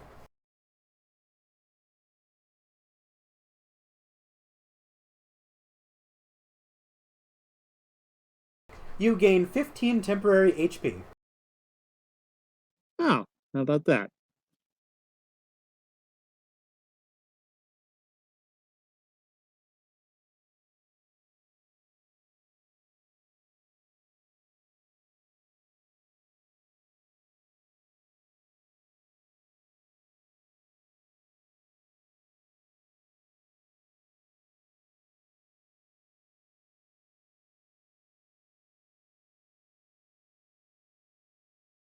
If you guys want to take a long rest, you certainly can. And unless you brought it with you, there's no food, water, or beds. Did anyone of you bring a bedroll? Well, I can do something similar.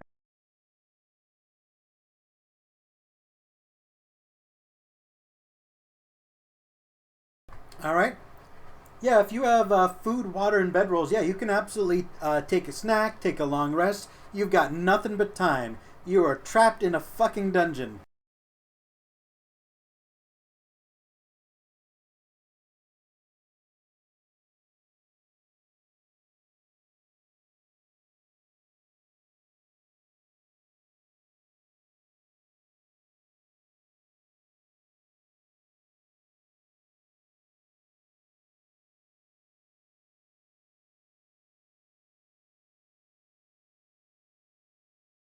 And bye-bye exhaustion indeed.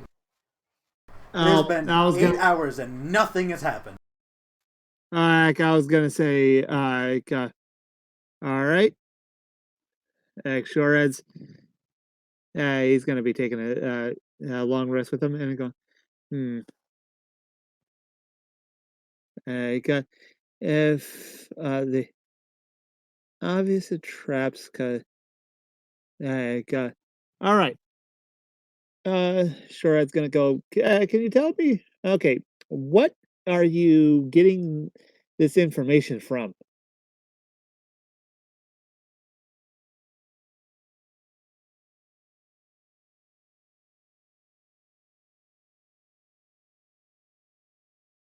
He thinks, going, well, uh, so, and when you when you tried to dispel magic, you ended up casting on yourself, right? When I tapped that sucker, I ended up getting a little cut on my arm.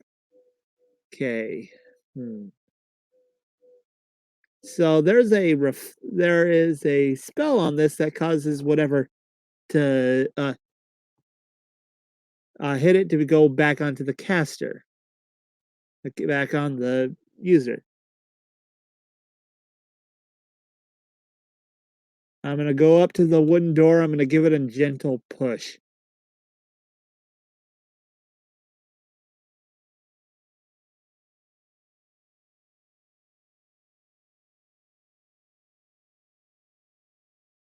Xena? Sorry about that. I got distracted. You give it a gentle push. Yeah, I'm gonna give the door a gentle push. As you push on the door, you feel a push against yourself, but not against the skin, but against the bone, as if someone is trying to bend your arm behind your back.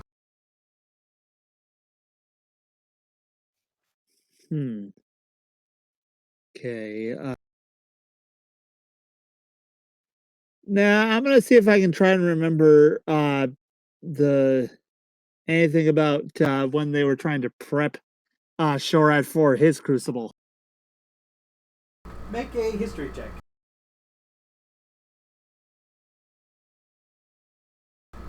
So, regardless of what crucible they were designing, a key feature of the crucible has always been thinking outside the box, and like anytime you're presented with a problem, they're constantly drilling into your head to like turn the problem inside out, reverse it, like the sort of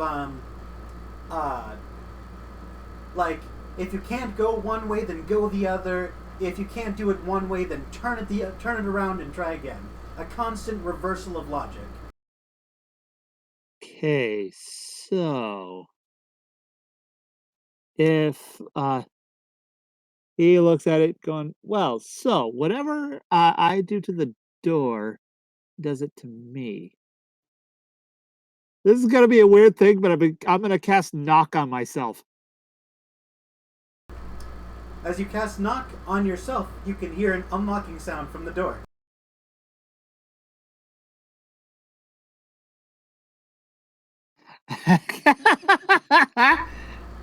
You then hear a powerful spring, shoot it back shut, just like every single previous door you've encountered. Heck, what was that bit? Just like every door you've previously encountered, when you cast knock, the bolt moves and then springs back into place. Well, huh. So, knock worked technically, it just didn't stay unlocked. What else you got? Yeah, I'm doing it just to for the spell to be removed from my. Okay, so. Well, since whatever. So. Oh, hey, at least I'm getting somewhere. There is a very conspicuous axe propped up against the wall. I am not using it on myself.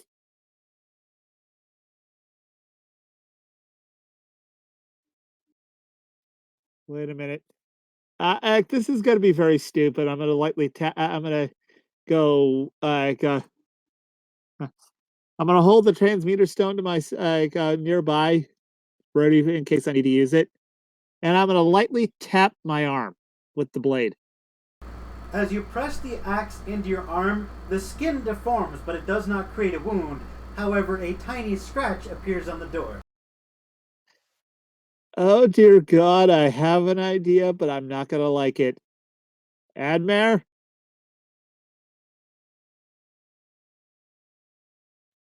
I want you, and and hear me out on this one. Hit me with the axe.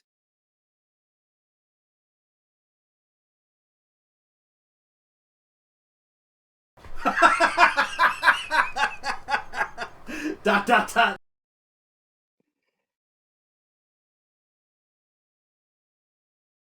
I mean, let me show you. Let me show you something. I do the same thing to myself again with the axe. Another scratch appears on the door.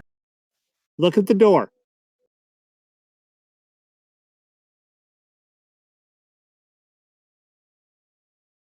That's worse than the idea I had. Okay. Going now. Now. Let me give me a sec to psych myself up because if this truly I go to shock. Roll 1d10 plus your strength modifier, Admaer. Oh dear Lord. Roll damage. This is incredibly stupid, isn't it?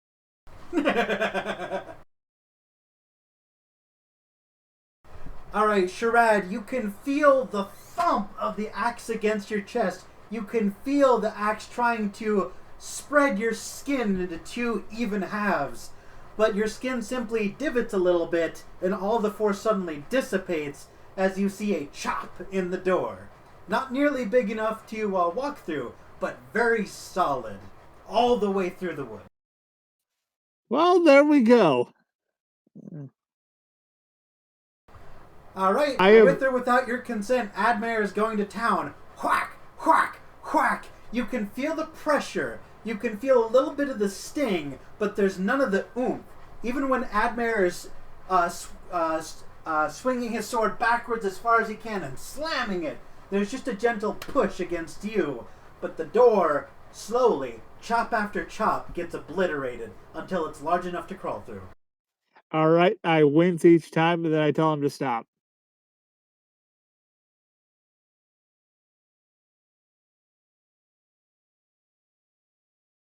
You intentionally put this in because we're both wizards and we're allergic to getting hurt. I have no idea what you mean. But that is actually rather ingenious, and I might steal it.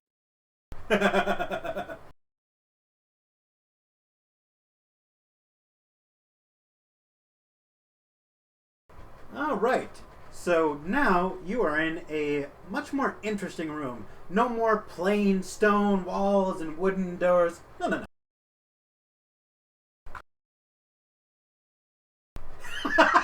I do it one more time after he says stop and say, well, I think that was very therapeutic. If you do it one more time after the door has been obliterated, roll damage. I'm going to be trying to move out of the way. No. It was one more time at all.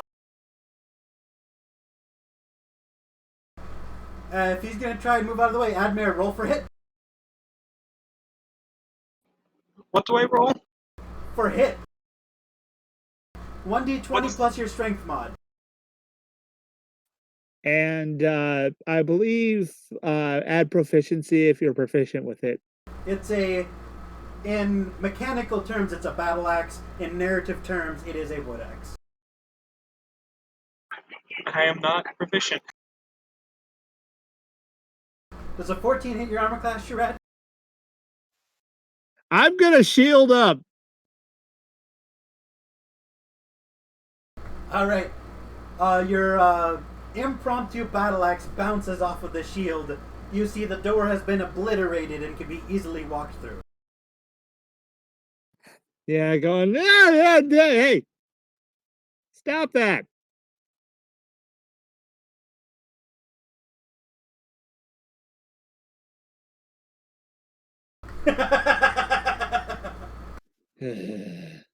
Let's go. We got So, in the next room, it's a very strange smelling room. It's a very cluttered place.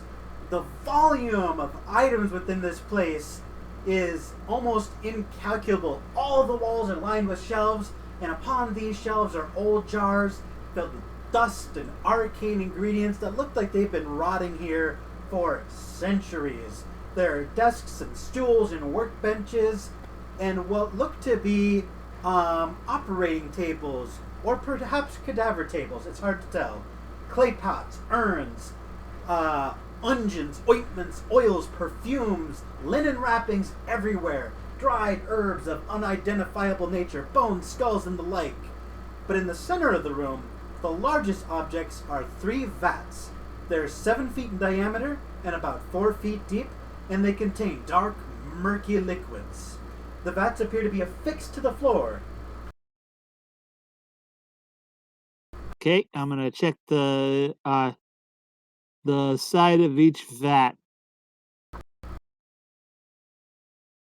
With a passing glance at the side of each vat, they appear to be very old, very rusted, and they are filled to the brim with murky liquid that you don't immediately recognize. As you look throughout the room, there's no inscriptions or labeling anywhere, at least none that you can immediately see. Whoever works here probably just knows where everything is and doesn't need to label it.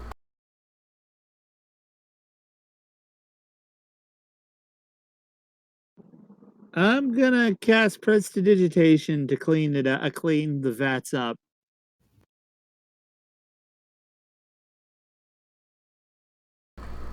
As you clean up these sides of the vats,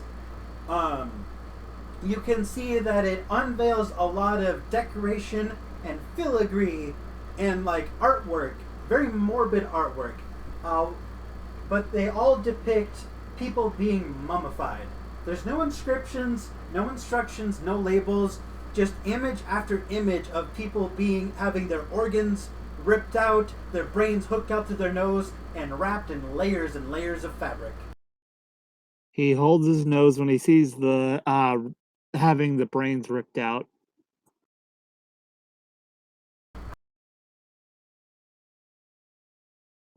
Yeah, I'm not. Yeah, I do not like that. Like, looking around the room, As you examine the room further, you see that the door beyond the wall is cast iron. It's a cast iron door that's at the very least 6 inches thick, and it has a massive lock on it, like a fist-sized lock. Fun. What do you do?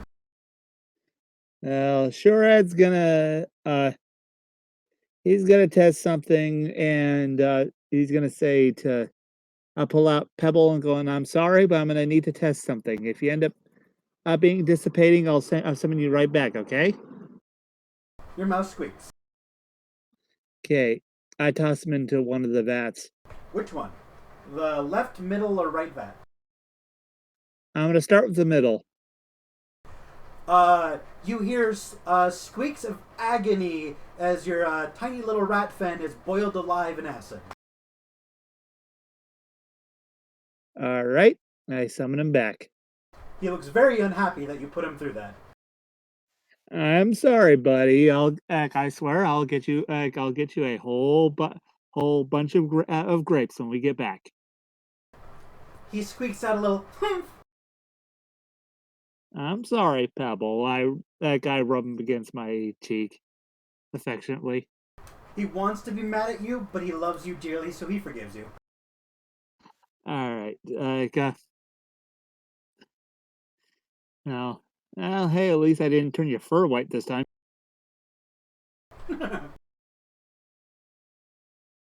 He looks through. And hey, at least I didn't toss you in with those weird bug things.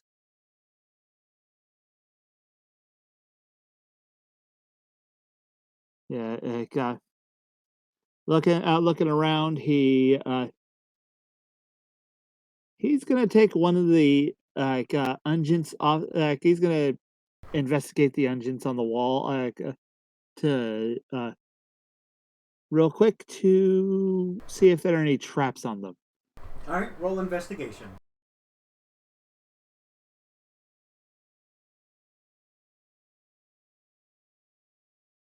Unless you count the war between black and gray mold that appears to be going on, or the small daddy longlegs that clustered in a tight ball that explode in all directions, scurrying across the walls when you touch them, there doesn't appear to be any traps.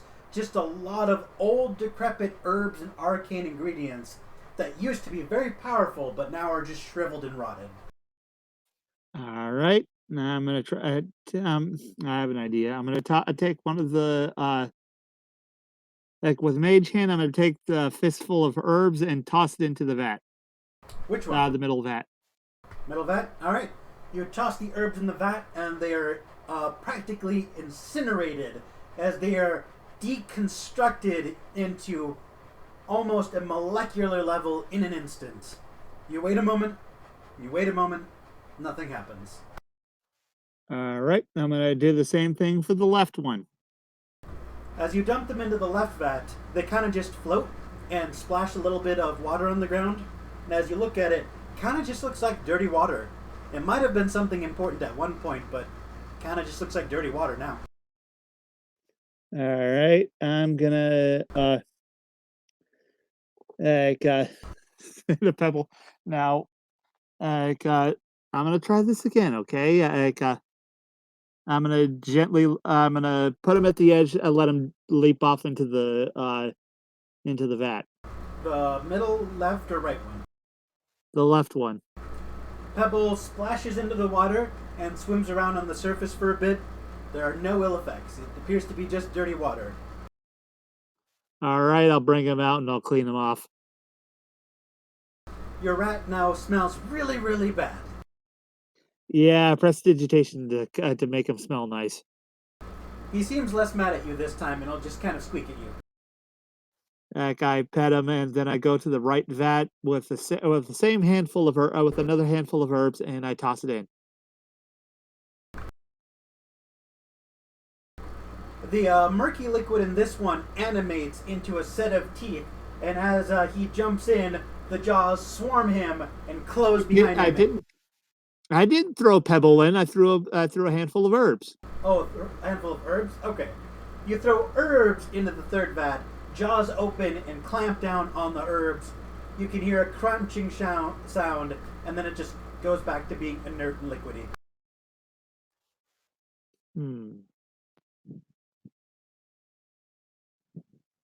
Okay, so the middle one is boiling. The left one on the left is an ooze. So left is dirty water, middle is acid, right appears to be some sort of animated ooze or pudding or ochre of some kind. All right, I'm gonna look in the lab for any glass. There are over 100 vials of glass and metal and wood, every shape and size. All right, I'm gonna take one of the glass vials, and I'm gonna find a nice corner to pour out the contents. And using Mage Hand, I'm gonna dip it into the acid vat and get out a bit. All right. So you're dipping a glass vial into the vat of acid, correct? With Mage Hand. You watch as the glass vial disintegrates and just becomes part of the murky water. Well, there goes that idea. Okay, I'm gonna test something. I'm gonna grab grab one of the metal vials and toss it into the vat. As you toss the metal vial into the vat of acid, it appears to be made of the same metal as the vat itself, so it just floats on top until it slowly fills up with acid and begins to sink. Begins to what? Sink. Like, it does not react in any sort of way, and in fact, if you leave it, it'll just sink to the bottom. All right, I'm gonna use Mage Hand to pull it out. Okay? It appears unscathed. Huh. Well, okay. With the Mage Hand, I'm gonna move the acid vial over to the one full with the ooze, and as far away I can, drop the vial in. By ooze, do you mean the creature in the right-hand vat? Yeah, the creature on the right. All right.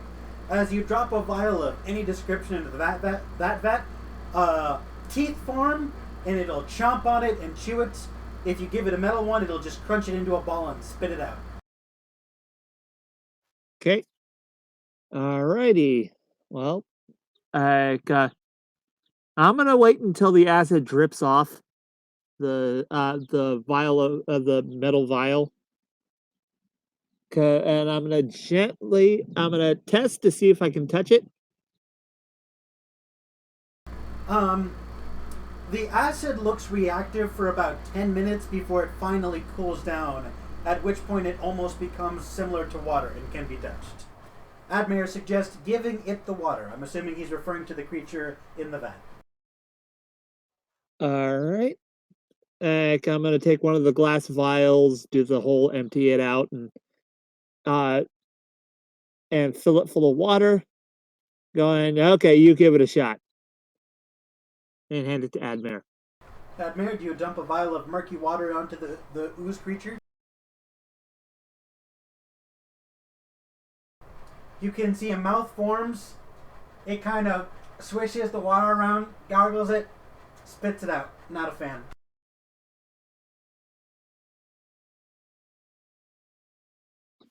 Okay.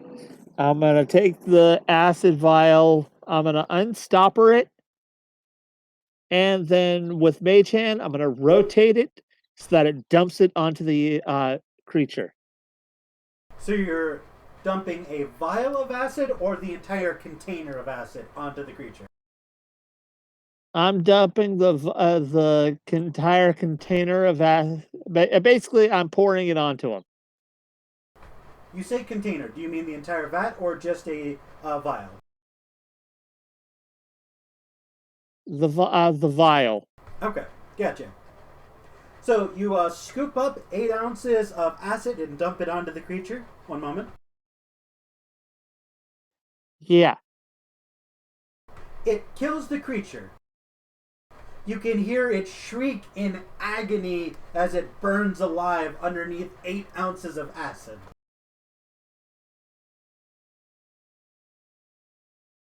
Hell yeah.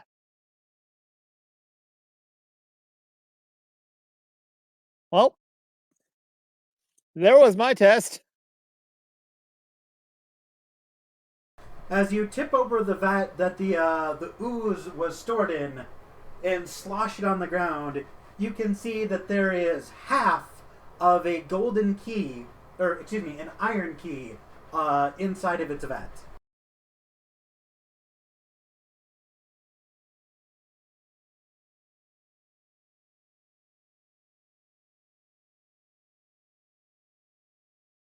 You can see it's got the rod, part of the head, but it doesn't have a ring on it and it doesn't have teeth on it.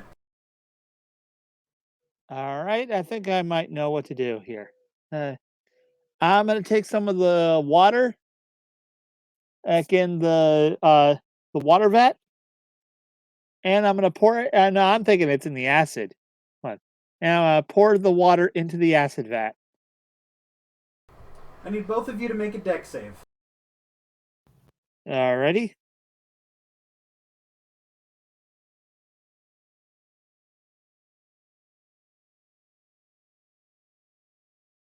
You both take half damage from a violent reaction from water and acid mixing. So half of 43 is 21, I believe. You both take 21 points of acid damage as the two react and explode. Shards of metal vat go flinging off in all directions and embed into the walls.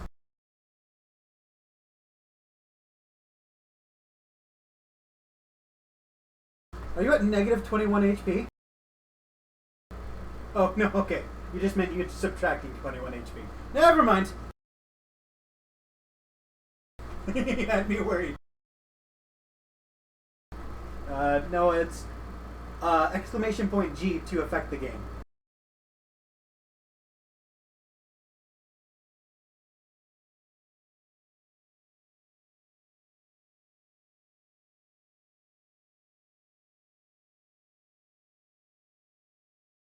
Ugh.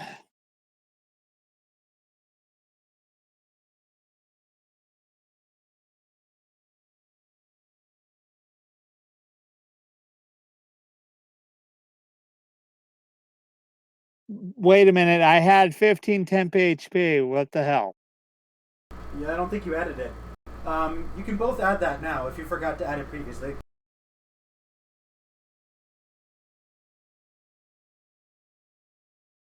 It would have gone away during your long rest. Did you long rest after getting your HP back? I think you did.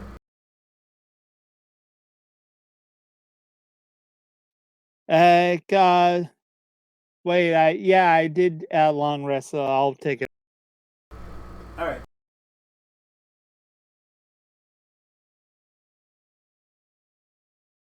It hurt, but God, didn't hurt as badly as it normally. All right. Sitting on the ground where these vats used to stand, you can see that there is the comb or the teeth of a key and a key ring. It looks like they fit perfectly within the golden rod that you have. All right. Well, I had the right idea, just wrong execution. I mean, technically you succeeded. You're not dead and you have all the parts of a key. Yeah, it still hurt. But I'm gonna gently take the key out with Mage Hand. Take the key, the rest of the key parts. Alright, as you assemble the iron pieces of the key, they glow gold, and so does the lock on the door. On the what? The door. All right. I will go and Mage Hand unlock the door. Alright, as you unlock the door, it is under an immense amount of spring tension, and Mage Hand is not strong enough to twist it. God damn it! I'll go over and unlock the door with my regular hand. It's a very tough twist. You kind of have to throw your back and your body weight just to turn it, but eventually it does unlock and you're able to pull it open, and as soon as you release pressure, that thing snaps back into a locked position, and now the deadbolt is sticking out, preventing the door from being closed again without turning the key. All right, I will just open the door and go in after you. Alright, before you there is a 20-foot wide, 5 feet deep walkway, and beyond that walkway is a massive, rather huge size category pit filled with 200 spikes. Basically, death underneath us. Yep, just 100 feet long, 20 feet wide, and 50 feet deep. Well, 45 if you don't count the 5-foot tall spikes. 1 foot diameter, 1 foot apart.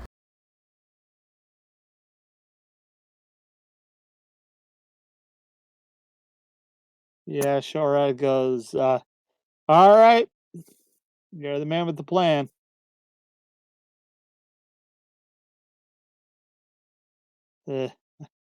Shoraad will shrug and I'll use shape changer, basically my ability with polymorph, to turn myself into a hawk to fly over. Alright, you turn Fly into across. a hawk. Admaer turns into a flying snake. When you land on the platform on the other side, on that platform, do you polymorph out? Or do you continue walking forward in polymorph? What's your plan here? When are you undoing this spell? I'm helping him. Absolutely. Roll for investigation.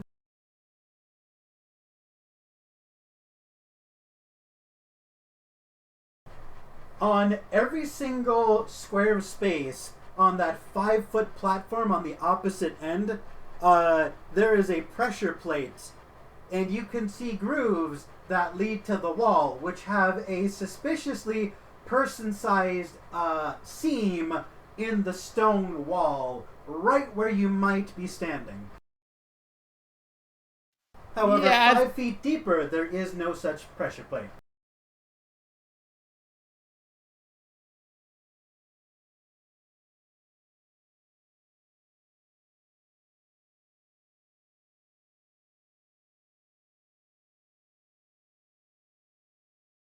You'll head in 10 feet and unpolymorph.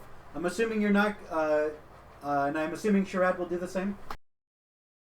Yeah, I'll do the same. So I'm just gonna copy what he did. Alright. You get across with no issues whatsoever. But you do hear the rumbling. It almost kind of sounds like springs under tension, kind of grinding from the walls where that human-sized seam was. Like the flexing of metal spring-loaded under tension. I make a phew and going. Well, continue on. All right. As you proceed into the next room, the room appears to be, at first glance, an empty 20-foot cube,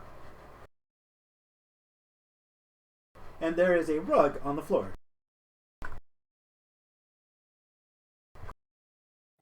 Oh dear God! I think I know what the kind of rug this is.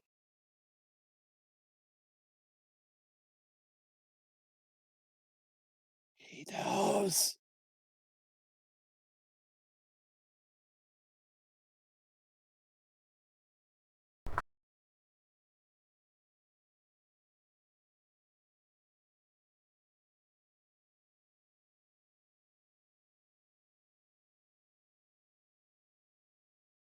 Shoraad goes, I wasn't planning on it. That just thing's just way too out of place for me to be comfortable with.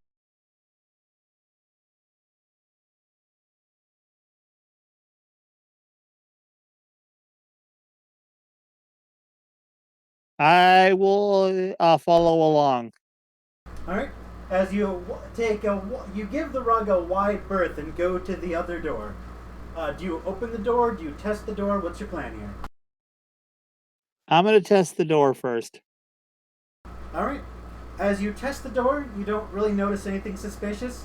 In fact, you turn it all the way and open it to reveal that beyond the door is a brick wall. You said brick wall? Yep. It's a door that leads directly to bricks. I see Admaer saying test. And then he asks, trapdoor under the rug?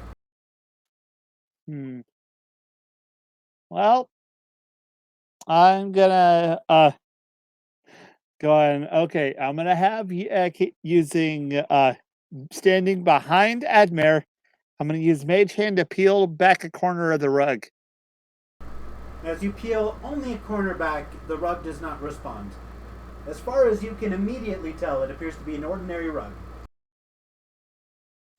Okay, I'll use Mage Hand to continue rolling the rug up. All right, as you roll the rug up, below that is a what appears to be a trapdoor. Okay.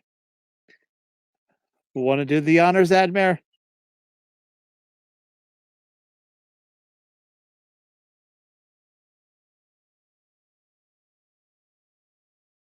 Yeah, wait, hold off on that. We don't know what's going to be next.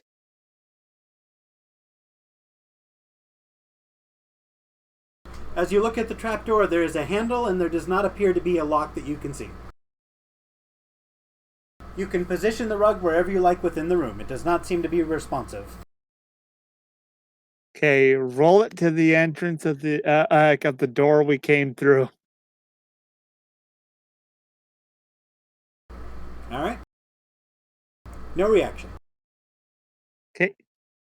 I will test it. Test the trap door with Mage Hand. All right. You are able to open it just a crack with Mage Hand with no ill results. Do you open it all the way? Admaer actually did this before me, so. Oh, you'll open up the trapdoor. All right. You swing open the trapdoor. It was not locked, but both of you are blasted in the face with a green gas. I'd like you to both make con saves.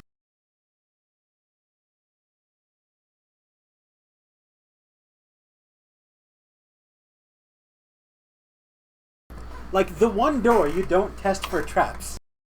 That's just bad luck. Alright. You both feel incredibly drowsy, but Admaer, you manage to stay awake, whereas Shoraad, you fall asleep.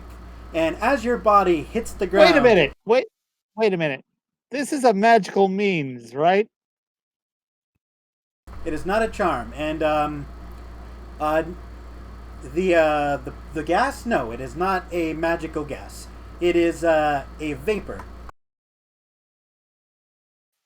Yeah, going, oh, Daisy, Daisy. Poof.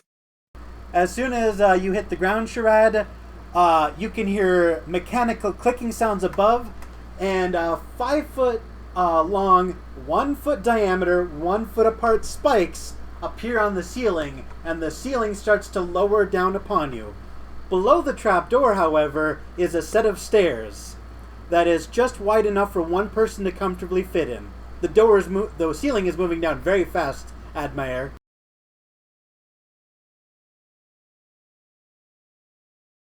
Alright, you grab Shoraad and you try to maneuver in this very tiny trapdoor as the spikes are trying to descend upon you very, very quickly. Make a dexterity saving throw to escape with your friend and your life.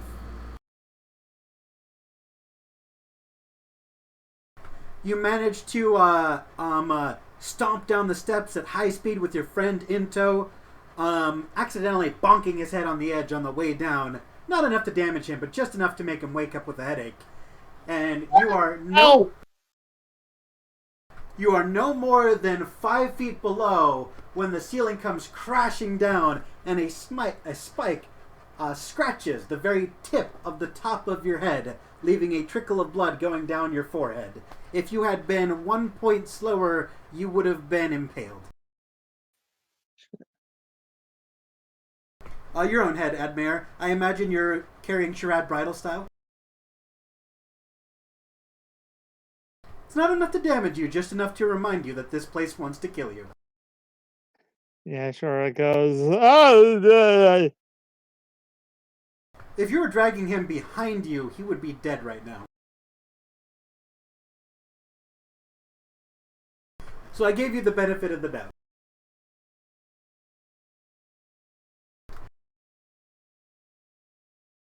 Alright, the next room is a similar 20-foot cube. Empty stone room, the stairs going down, and an ordinary wooden door with what appears to be an ordinary iron handle.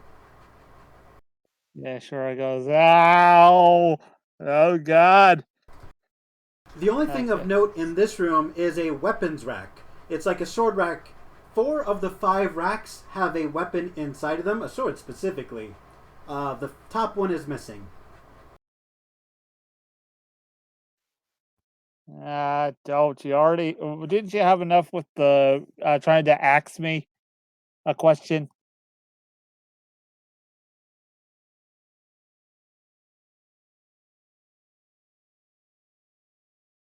Did you just say ask me a question? Yes, I did. That is the worst pun I have heard all day. Well, I heard it from a review of God of War. Of course you did. Alright, empty room, sword rack with 4 out of 5 swords, and what appears to be an ordinary door beyond it. What's the worst pun? It's not a pun! It's just a sad joke.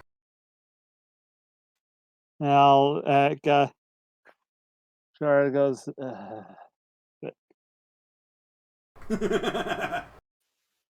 Sure, it's gonna go. Got so 4 swords. Got 4 or 5 swords. The top one's missing, right? Yes, sir. Okay, I'm gonna look around the room, rubbing my head. With a cursory glance, there doesn't appear to be anything else in the room. Kinda stinks. Kinda dusty.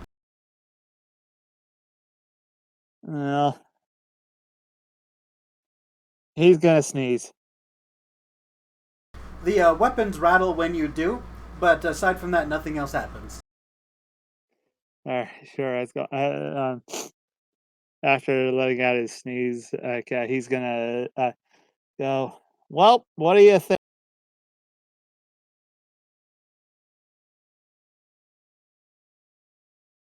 Yeah, I don't have swords. I don't have a sword.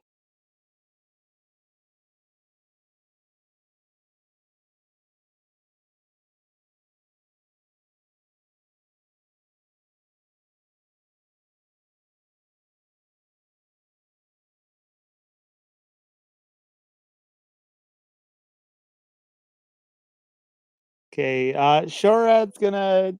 What type of swords are these? There's a short sword, a long sword, a scimitar, and a rapier. Okay. Got. Oh, and Admaer was asking a question. In general, Admaer, you remember your teacher quite fondly, and you remember her being brutal, clever, and sometimes very annoying and very petty, but nothing specific comes to mind. What's funny is like looking, when you were younger, they were pretty happy memories, but looking back on it, you realize what a devious person they really were. Some of the pranks were funny at the time, but in hindsight, were just a little bit too mean. Shoraad's gonna he's gonna use Mage Hand to gently nudge one of the swords. As you nudge the sword, nothing happens. Okay, I'm gonna use Mage Hand to pick up the rapier. Nothing happens. It's on the bottom rack. Okay, pulling it out. Huh.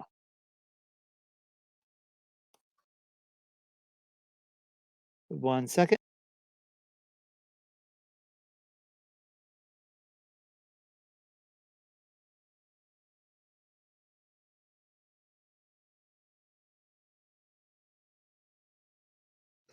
Yeah. I definitely kidded my character to be incredibly paranoid. I'm gonna ritual cast detect magic. You detect no magic. Okay, I'm gonna scan the. Wait a minute, I already scanned the room, didn't I? You did a passive scan. If you want to make an investigation check, you absolutely can. I will. And Admaer, as far as you can tell with a passive perception look, you don't see any long swords. And with a 9 investigation, you don't see shit either. Admaer, if you want to roll investigation, you absolutely can.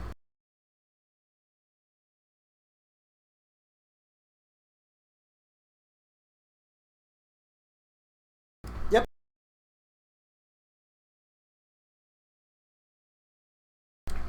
You look at the as you investigate the room, you see there's buttons on the sword rack where if you put a sword here, it'll depress the buttons and trigger something. As you look up, you see there appears to be a stone pillar that is based on the way it's poised. It looks like it's prepared to slam down on this rack. And as you test the doorknob, the door is unlocked. You put 2 and 2 together and realize it was just a decoy to smash people's swords.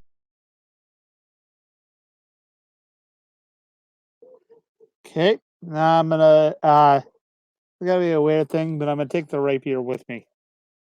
It is an ordinary rapier. It's very rusty. Yeah, still. He'll at least see what he can do with it later. Alright.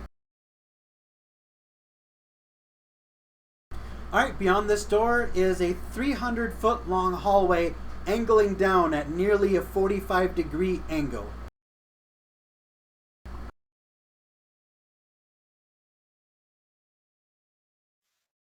Okay,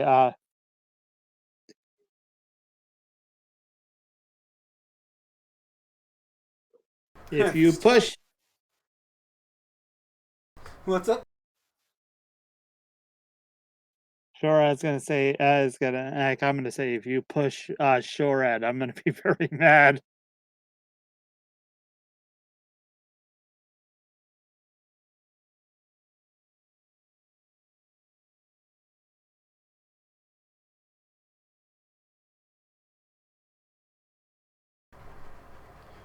Alright. Is that a suggestion or is that an action that you are taking?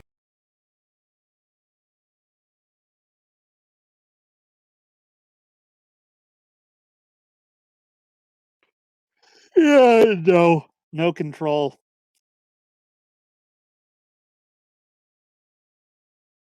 Just cautiously go down the steps.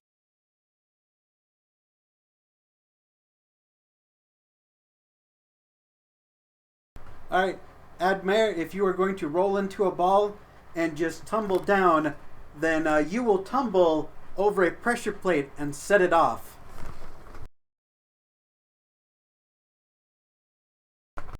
Oh no. This thing slams to the ground behind you and starts rolling. We're going to roll for initiative. Initiative? Yep, it's not strictly combat, but this is the way the original module says to run it.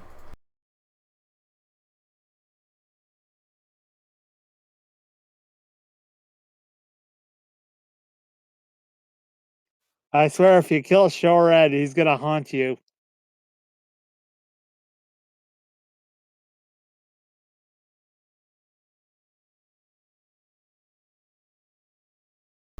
Alright, Admaer, you are first and you are currently an armadillo. What is the running speed of an armadillo? Because you are rolling at top speed.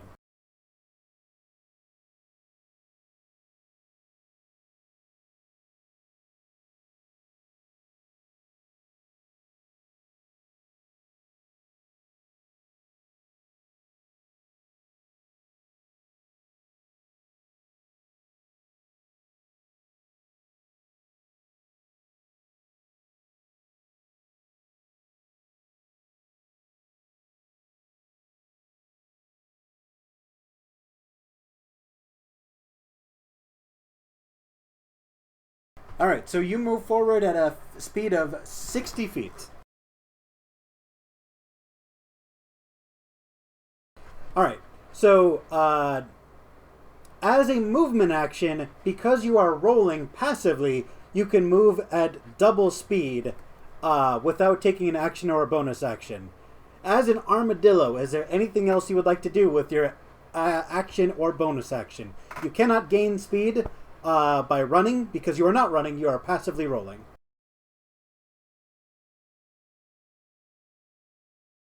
Son of a bitch.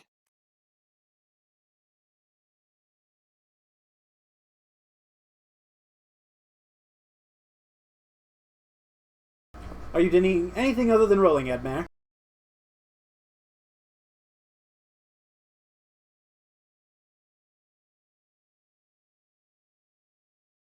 Rolling, rolling, rolling. Okay. So, just to give you guys a sense of where everything is, the two of you are side by side. No, you wouldn't be, because Admaer was rolling first. There's Admaer, 30 feet behind is Shoraad, 35 feet behind Shoraad is the elephant. Fuck. And guess what? It's the elephant's turn.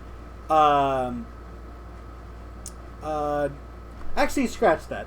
I misread that. So, there's Admaer, 30 feet is Shoraad, 60 feet is the elephant. The elephant is now going to roll 60 feet. Shoraad, it is like, if we were to do slow-mo, this thing is touching your back.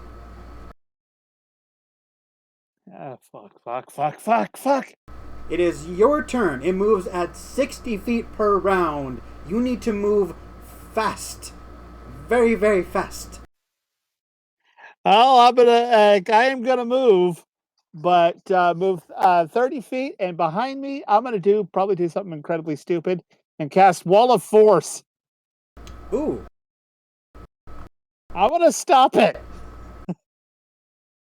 Let me pull up your character sheet and examine that spell real quick.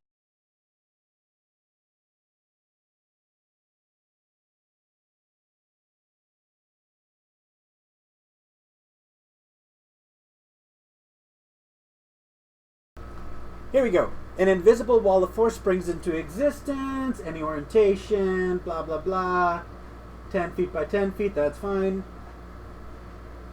Nothing can physically pass through the wall. It is immune to all damage and cannot be dispelled.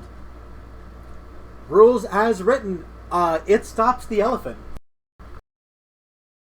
Yeah, I'm putting that up, and I'm gonna pick up. I can't. He's still brooming.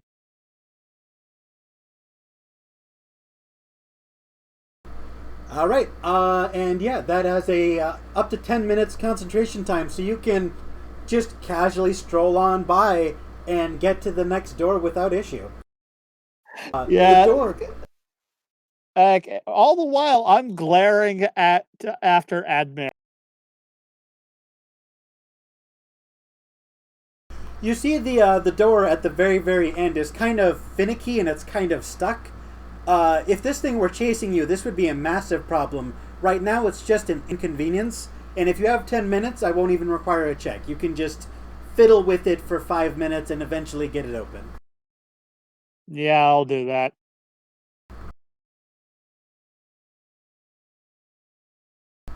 Alright, and you feel based on how big this island is and how long you've been walking, you're like, the end has gotta be close. And as you walk into the next room, this is what you see.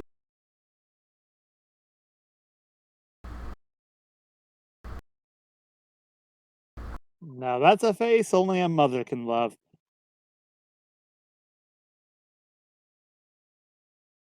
And you I also see a familiar face.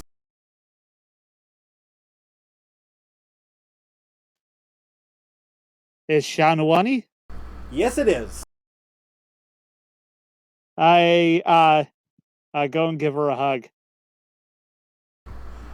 Despite how cold and damp it is in here, she is warm to the touch, and she is going to give you a big old hug.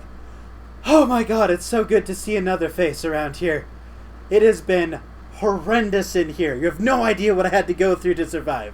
Thankfully, I can climb over most of these problems. Yeah. Oh, excuse me 1 second. I turn around and I smack Admaer. All right. Shanawani, I hold up the transmuter stone. I can remove the curse. Alright, and she'll look at the transmuter stone and she'll be like, trust me, I've wanted nothing but to be rid of this curse since I got it. But at this particular moment, it seems to be coming in handy, all this wall crawling and whatnot.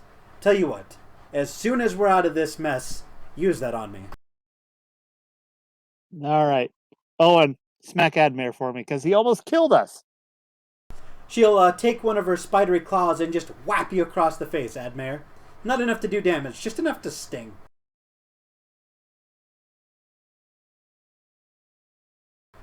Admaer, yeah, but it didn't. It wouldn't have had to happen if you did. If you. Hey, you stopped the thing. I just rolled down the hallway. Yeah, and you're rolling almost that thing around. And what is that door?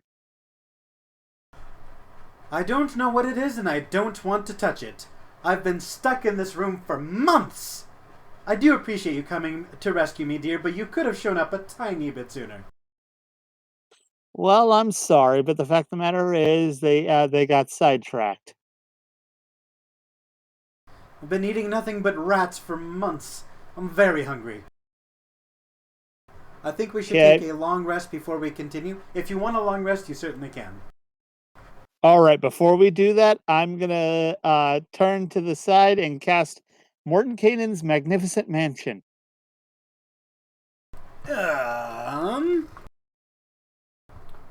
One moment, good sir.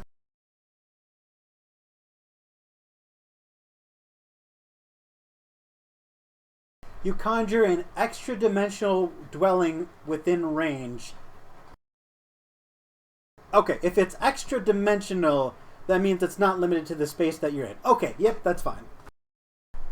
I was about to say, it's not nearly big enough to cast a fucking mansion. Never mind. Yeah, I summoned it up, going, yeah, this... Yeah, the floor plan is basically, it's popular. The floor plan is kind of like a library. All right. With servants and a 9-course banquet meal available at your disposal, your Drider Frayne is going to go to town. She's usually been a fairly peckish eater. You've never seen her eat this hard. It's pretty clear she wasn't lying when she said she's been eating rats and bugs for months. She's just going to talk with her mouth full. This is so good! Eat up. Soon we'll be out of here. So, who's your friend? This is my associate, Admaer. Well, hello there, sweethearts. I hope you've been giving my Shoraad a hard time. I haven't been able to do it myself. Yeah. Although the fact of the matter is, at one point you did try and kill me. Water under the bridge. And a rock on your head. That's why you're this lucid.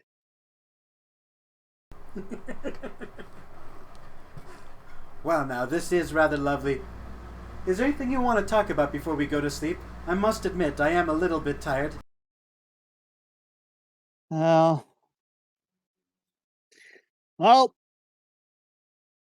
he's thumbing his transmuter stone. The fact of the matter is, I started this to make sure to fulfill the promise I made to you that I would turn you back to normal. Like, now it's almost done. Based on how deep we are in this cave system, I must imagine if we're not at the very same floor, or at the very bottom floor, we're close to it. Yeah. Well, yeah, that is true, but like, we're gonna, yeah, yay, just a moment. My character's talking with Shanawani. Oh, and I think I'm gonna see for now about getting you some clothes. As much as they're enjoyable to look at, they're kind of distracting right now. She's gonna give you a flirtatious wink and a kiss on the cheek. You've always been so polite. All right, I'm gonna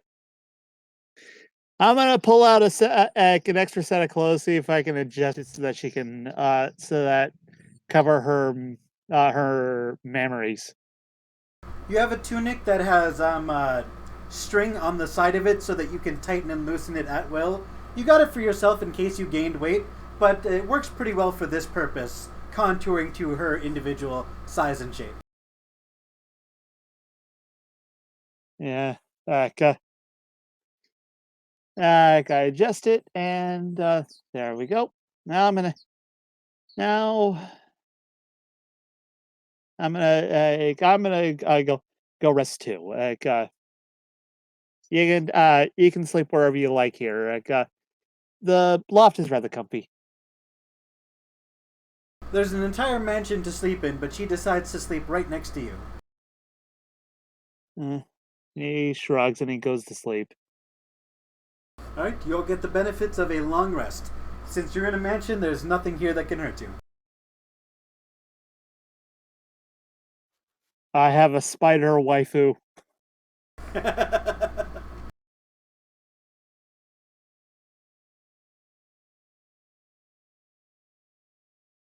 Shoraad, when you awake, you wake up dangling from the ceiling in a web cocoon.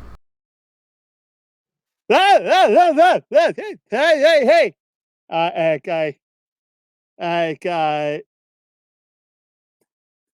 I try and use prestidigitation to try and burn the webbing.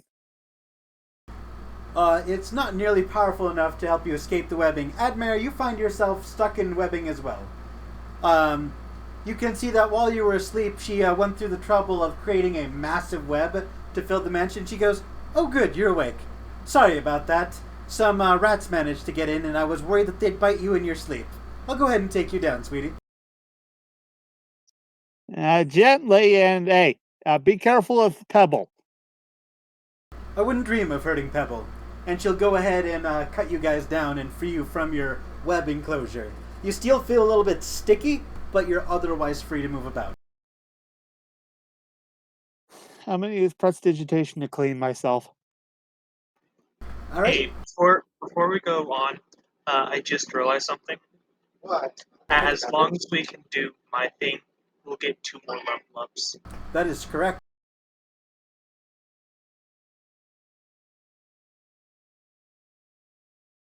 See, your objective was to find your teacher, and Shoraad's objective was to rescue a spider waifu. So if both of you meet this individual and escape alive, you both accomplish your objectives. Well, time to go back to that disgusting doorway. As you leave the mansion, which magically fades behind you, you're greeted with a door.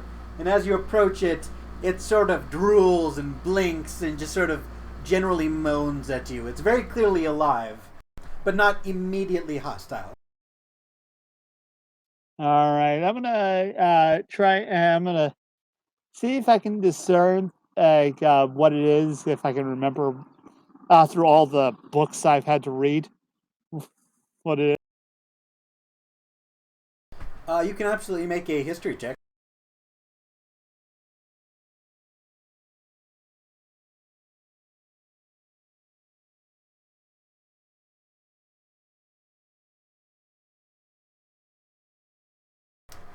You've heard tales of flesh golems before, but this just doesn't quite fit the description of a flesh golem. You're not sure exactly what it is, but it is very clearly a construct of some description, although it does clearly have organic bits, like a flesh golem. All right, I'm gonna attempt to communicate with it. Alright, as you talk at the door, it kind of just mumbles in response. Oh, that was useless. At any point, do you walk within 5 feet of it? Hell no! Just curious. No reason.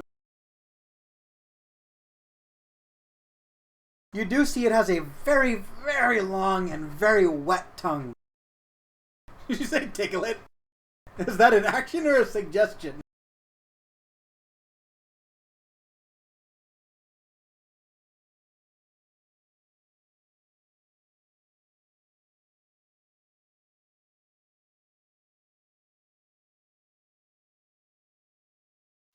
No. Give it a tickle. Shoraad goes, looks to Admaer. Got any more rations?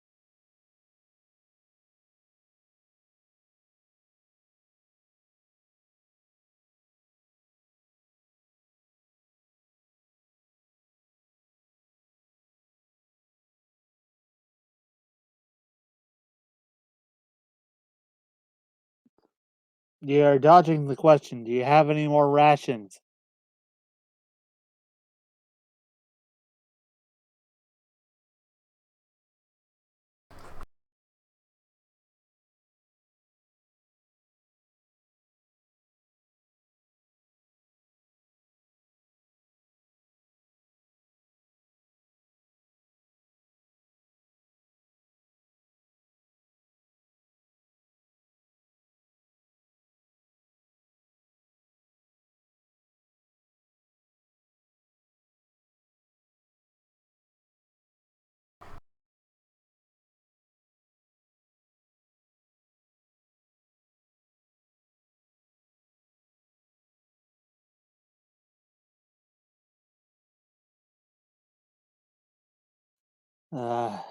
Okay.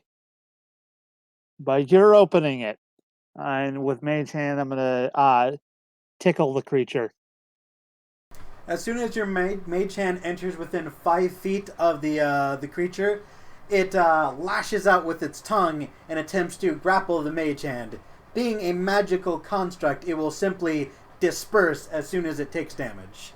It pulls its tongue back into its mouth, tries to chew, and then gets disappointed that there's nothing to chew on. Okay, now hand me the ration.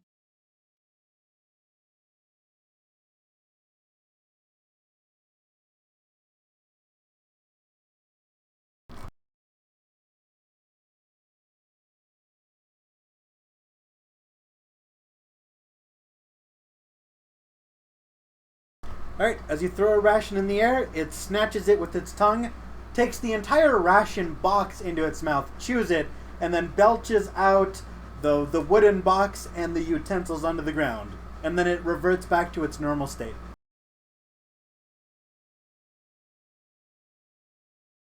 Okay. One more, and I'm gonna see about trying to open the door. Okay. Just for the sake of clarity, it is the door. Okay. I throw ration at it again, and then I'll open the door. Make a dexterity saving throw with advantage. Alrighty. Well, this only works if Admaer has one more ration.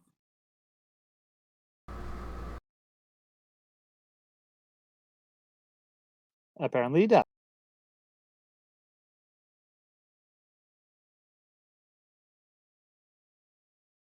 All right. As you rush to grab the handle on the door, you are unsuccessful, and it snatches you up with its long, prehensile tongue, and you are currently grappled, and you take some bludgeoning damage. Ah, son of a bitch! I'm gonna. You are currently restrained and take 4 points of bludgeoning damage as it tries to crush your ribs. It's very hard to breathe. I'm gonna. Okay, I'm gonna try and burn his tongue with burning with not with burning hands but with firebolt. All right, you are restrained, so your attacks are at disadvantage. However, it's just a big ass door, so it has a low AC. Roll to hit. All right, with a 20, you hit it square in the face for 6 points of damage, creating an open wound from which blood can flow, and then flows and flows and doesn't stop flowing, and it quickly gets up to ankle height and doesn't stop. Somebody get the damn door!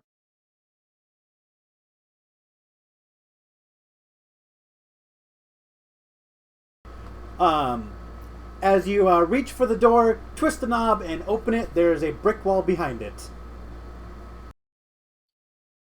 Son of a bitch. Shoraad, I need you to make a strength saving throw.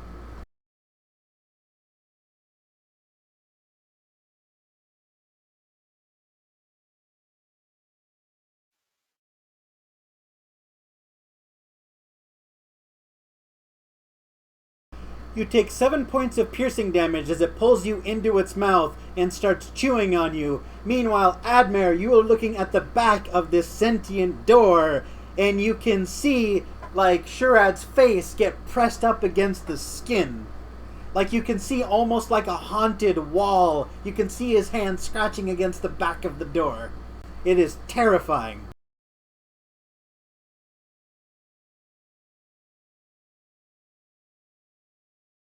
You know what? Fuck it. I'll give it a con save. Just because I think it's hilarious.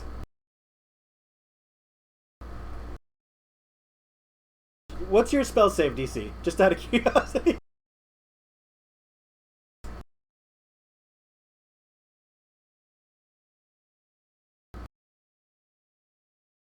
Just for the sake of clarity, that wasn't a pre-prepared response, but I think it's fucking hilarious, and it fails its con save and spits out Shoraad. Do you both stay within 5 feet of it? I move back, and I'm gonna barbecue this damn thing. Alright. I'm gonna put two hands together and cast Burning Hands. It cannot make a dex save. Roll damage.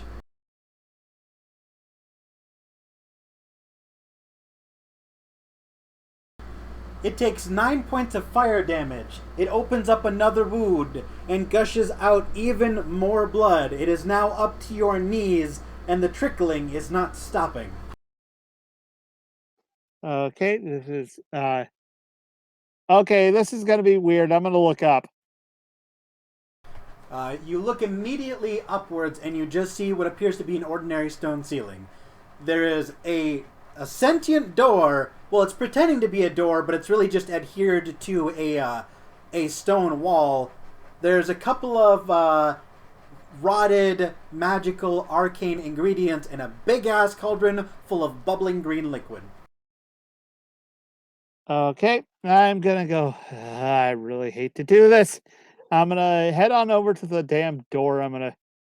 He's going. This fucking sucks. I'm gonna smash my transmuter stone, and I'm gonna cast Panacea on the door.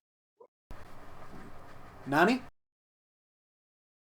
Like the transmuter stone, I can actually use it to for a variety of things because I don't want to drown. What is Panacea? Panacea, basically, it completely heals. Completely heals and removes a bunch of things. Give me a sec. It's on my character sheet. I show the deck of souls and a magic sundial. And an alchemy jug. It's labeled under class abilities.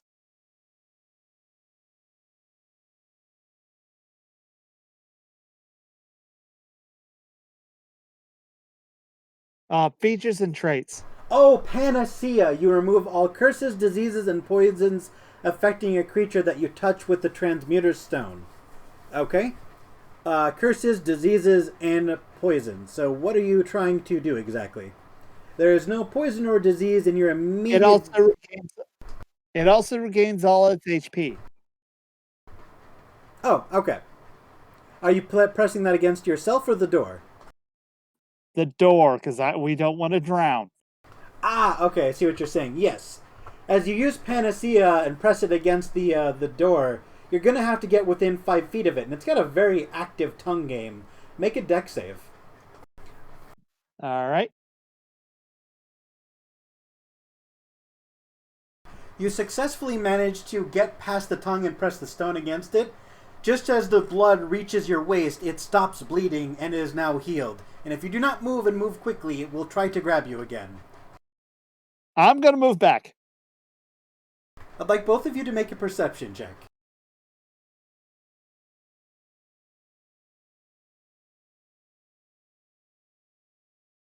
Shoraad, you notice that now that the blood is at waist height, it's at the height of the pot, the vat of bubbling green liquid. But you can see that the blood is sort of swirling into the pot almost like a whirlpool, almost like it's draining it. And you can see the level of blood slowly lower until it's even with the lid. I have an idea. Sure, I was gonna go. All right. Shanawani, grab me and Admaer and carry us up onto the wall. She will do so quickly. All right. And I'm gonna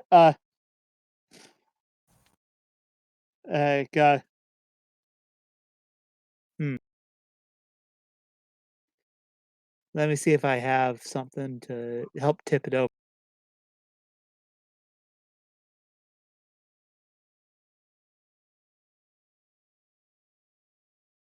Okay, what is the I'm gonna send Pebble down to check the legs of the cauldron. Pebble floats and the legs of the cauldron are underneath a sea of blood. I'm going to require an acrobatics check from Pebble to overcome his own buoyancy. And Pebble does, and is able to swim to the bottom, and he sees that the cauldron is not bolted to the ground, it's just very, very heavy. What are the legs made out of? The entire vat and its legs appear to be made out of cast iron. Just very, very thick, ordinary iron. Yeah, damn it. Okay, I'm gonna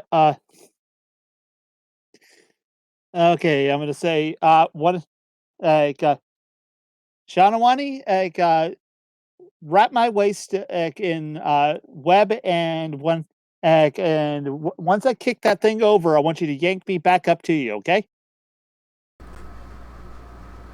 I'm happy to do as you say, but are you sure you're strong enough to tip it over? On the one hand, it looks very heavy, and on the other hand, it's got blood on both sides. Well, it's definitely I'm definitely better at it than Admaer. Shots fired.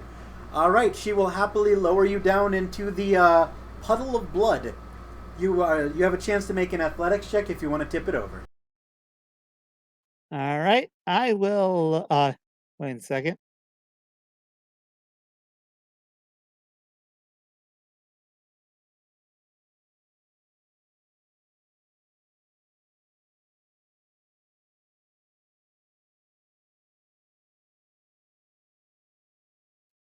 Okay, I will shape change myself into How many of those spell slots do you have left, good sir? You've used quite a few of them. shape change. Shape changer is I used a long rest, so I'm still Oh, right. fine. My apologies. And shape changer doesn't require polymorph for the class ability does not require spell slots long as the CR level is 1/4 or lower. Okay, what do you change into? I am going to change into a gorilla. Let me look at the strength mod of a gorilla. You might just be strong enough to straight lift it.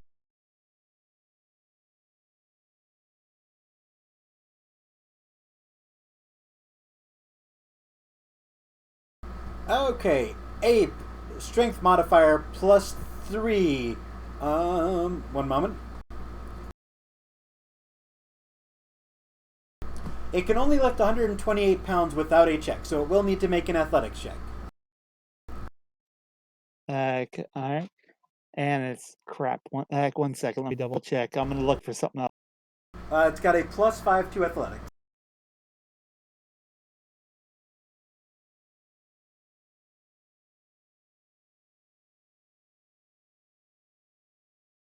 Oh, challenge rating of 1 or lower. Okay, yeah, I'm gonna shape changer into gorilla, and I'm gonna try and tip it over. Make an athletics check.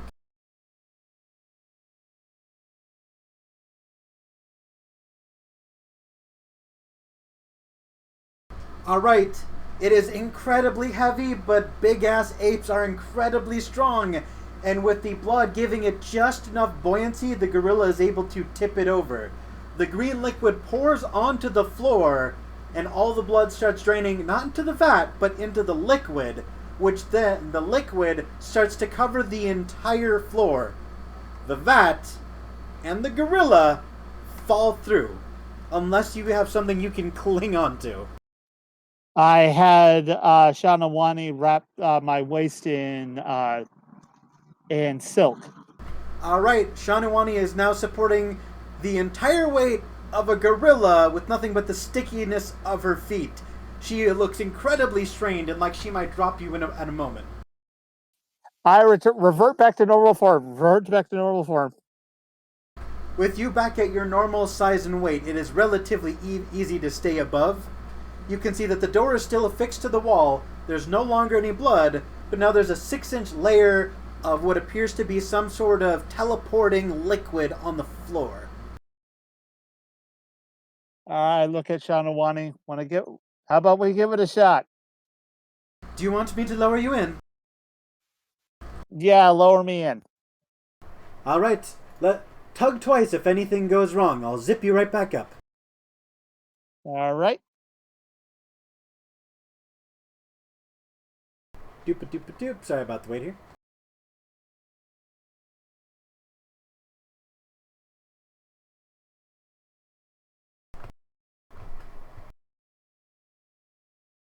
Alright. You are lowered into a room full of stones, decorated stones, carved to resemble skulls. You can see there is white marble and like brownish granite mixed together to form these very macabre but also very beautiful sculptures. It would have taken years just to carve one of these, and there are dozens of them. It appears to have a 30-foot high ceiling, and the room is massive, larger than you can immediately see. Okay. I give it one tug for it to raise me back up. Alright, she will raise you back up. What did you see? I described the scene that you just did to them. Well, I'm not an expert, but that sounds like an escape. It must be the final room of this damned tomb.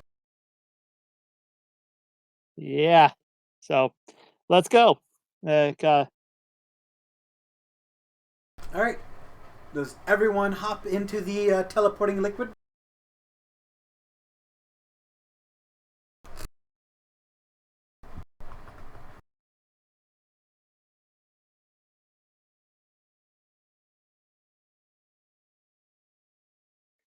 Oh, he apparently cannonballs in.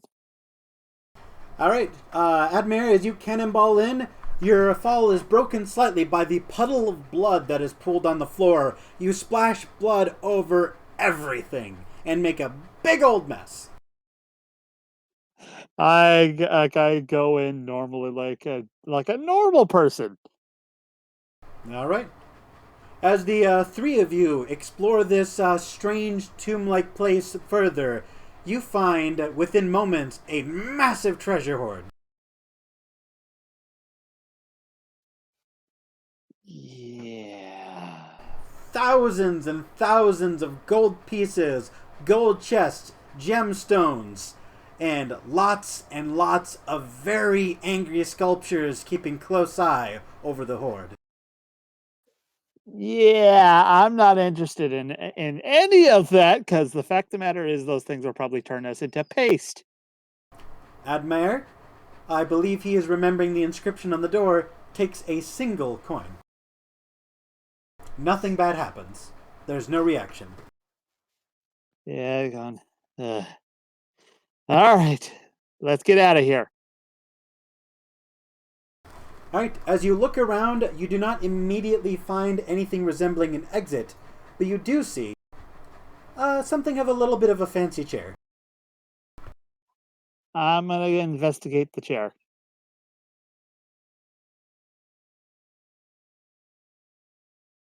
There is a scepter, a crown, and an ornately carved hickory wood throne in the center of the room. You can see snakes carved in the wood coiling around the armrests and up the side.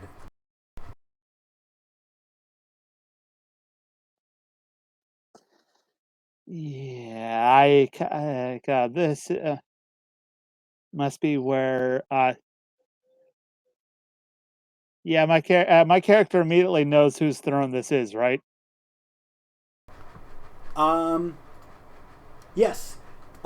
Because you grew up here, you were told, since you were a child, that this crucible, one of the many tests that Lolth hands out, is specifically designed to irritate a Sararak. So it doesn't take long to put two and two together and realize that this is probably his throne. Well, the fact of the matter is we got the gold coin.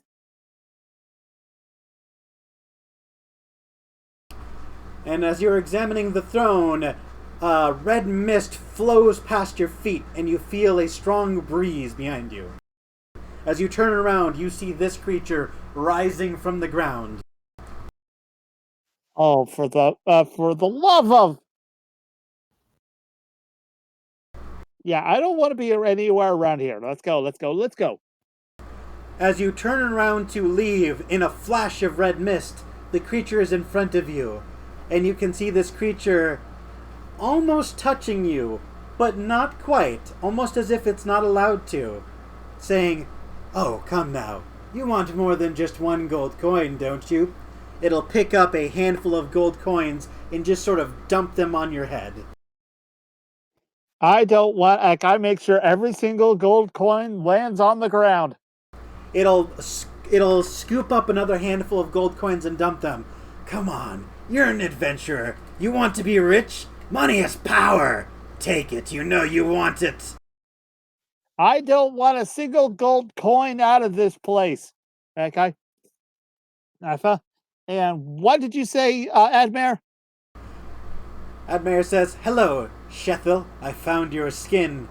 In a flash of red mist, this creature is in front of your face, like a quarter of an inch away from your nose. You can smell its absolutely acrid exhalations. And Admaer, you recognize this voice. It's a little bit lower pitched and a little bit raspy, but that accent is unmistakable. This is Shethel. No doubt about it. Ah, one of my old students. You are one of my favorites. And he's just going to start pacing around you, scooping up gold and dumping it on you. I remember. You always wanted to get stronger, more wealthy, more powerful. Or at least those are the inklings that I got. Well, now's your chance. Take some gold. It's yours. What's the worst that could happen, my student? Come on. All that training for no reward? I point at the giant statues. Do you really want to do that, Admaer?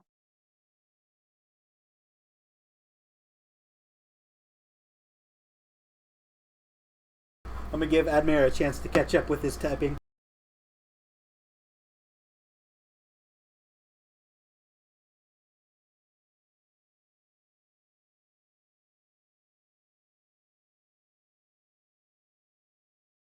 Oh, I almost forgot. In response to your comment about its skin.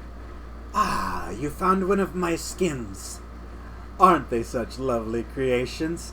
I can be anyone, anything, and no one is any the wiser. Powerful illusions. Wouldn't you agree? They're enough to fool anyone, even you.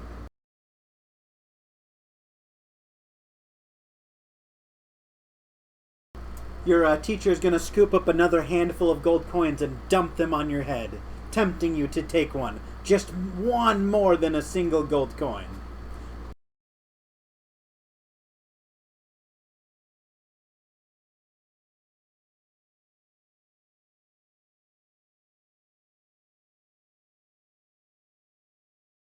Yeah, Shoraad just is very pointedly saying no. Come on, don't give your old teacher the silent treatment, Admaer. It's been so long. Do you have nothing to say to me?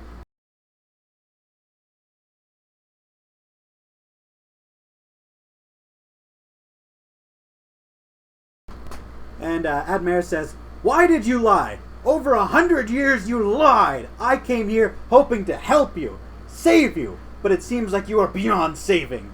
He will shake off all the gold and throw the one he picked up at him. "You are no longer my teacher." "How can you say that? I have always been your teacher. Has anyone else taught you more than I have? Has anyone ever seen your potential like I have? Loved you like I have? I had genuine promise, genuine hope. That was not a lie, Admaer. I wanted you to become strong. Strong for me. Join me in my lair, Admaer. It is what I groomed you for. Join me, and you can have all the riches. Hundreds of adventurers coming into my lair and donating to the Church of Asararak."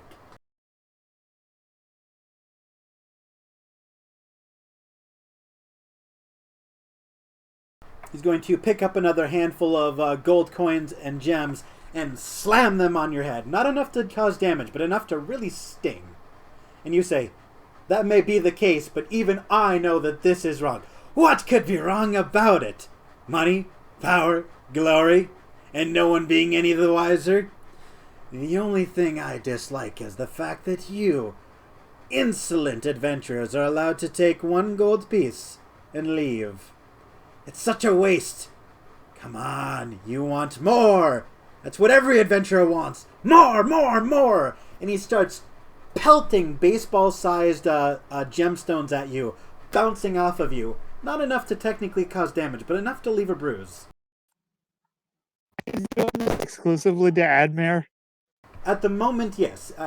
This creature appears to be completely distracted. I'm gonna walk on over to the throne and prepare a firebolt to throw at the throne. All right. While you prepare a firebolt, which you can do, Admaer is going to say, the only more I want is this, and then deck him in the face. And you hit him with 100 years of anger and lies and repression, and you break his jaw, and you can hear it creak as it swings from one hinge. And you can see this creature snap it back into place, rush towards you, half an inch from your face, and roars at you. And it gets so close to touching you, but doesn't. Almost as if the creature can't. He's trying to touch Admaer. It's trying to. His face and hands are half an inch from Admaer, but he is technically not touching him. He can't touch you if he. I have an idea, Admaer.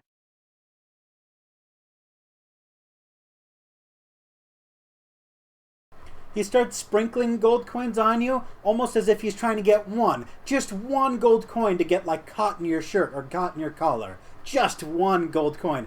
Make a deck save or one will get caught in your collar and stuck there.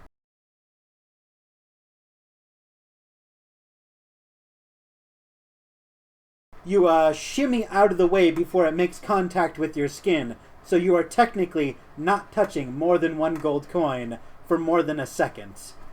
And it seems that their teacher is irritated and is just constantly showering you with gold, consistently trying to get you to touch it. But you effortlessly evade out of the way, being far more acrobatic and evasive than your teacher remembers. Shethel starts to growl and roar at you, never more than half an inch away from you. I'm gonna proceed to throw the firebolt at his throne.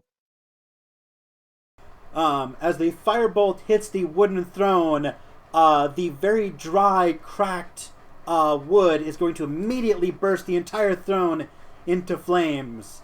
And you are going to see a flash of red mist as Shethel teleports in front of you and goes, "Don't destroy my throne! You have any idea how many hundreds of years it took to carve it?" It doesn't appear that he's in physical pain, but definitely emotional pain, and would really like you to not destroy his stuff, good sir. Oh, so it took a long time, huh? I give it a kick. You knock it over, the burning wood snapping under its own weight, turning into a pile of timber. Acerak roars, putrid breath blasting your hair backwards, but does not touch you. It starts hurling gold at you. Make a deck save, or more than 2 gold coins will touch your skin for more than a second. Son of a bitch!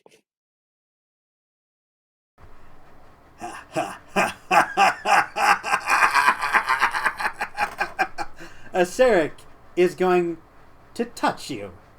Not half an inch away from you, touch you. Make a con save. Con save? Constitution saving throw. Son of a bitch.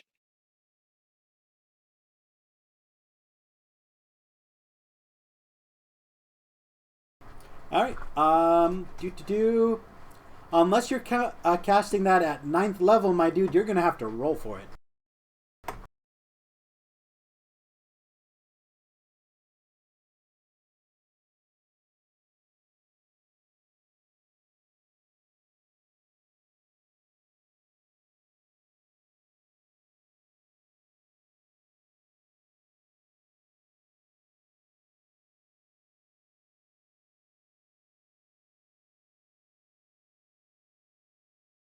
Let me see if that's how that works.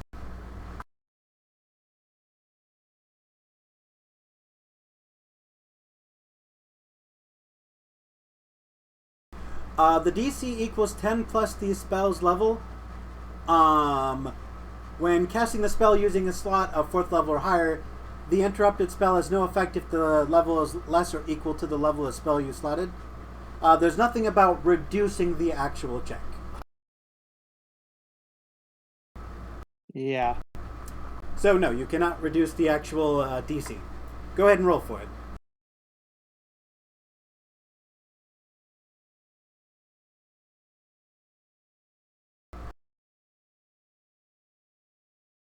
Make an ability check using your spellcasting ability modifier. So your spell attack is... let me reread that really quick. It's essentially D20 plus 5. Yeah, it does say modifier, not spell attack, so yes, that would be plus 5.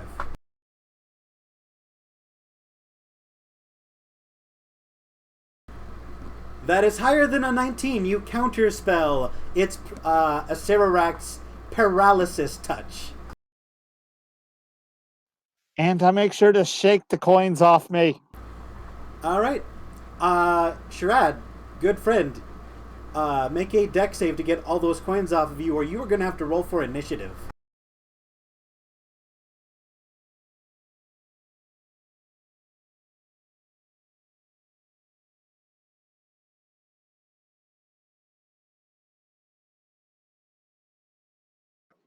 Do I gotta join?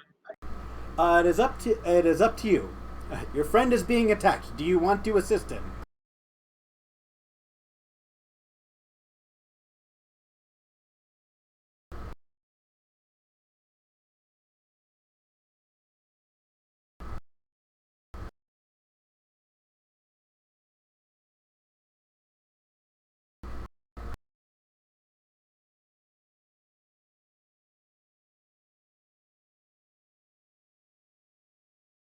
Alright, Admaer, it is your turn, and you can see your teacher, Shethel, the person who taught you for over 100 years, trying to kill your new acquaintance. Do you defend him?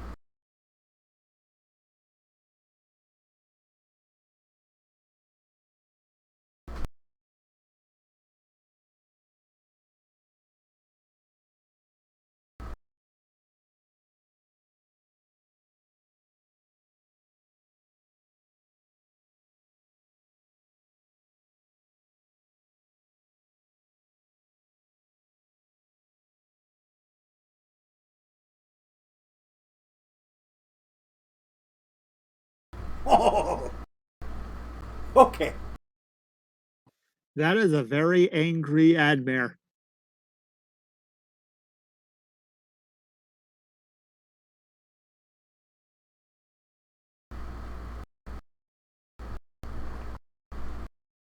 Let's see, DC 18 con save. Well, guess what? He's proficient in con saves. Yeah, he's a lich. It's not con, it's dex. You say that with such conviction. Oh shit, he's not proficient in dex saves. Ah!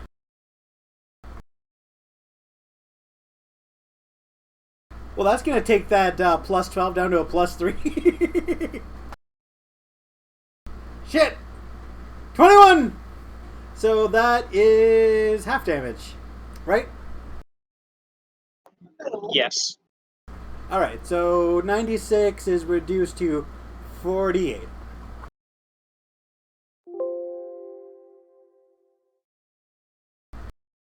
Still in one piece. Does that end your turn, Admaer?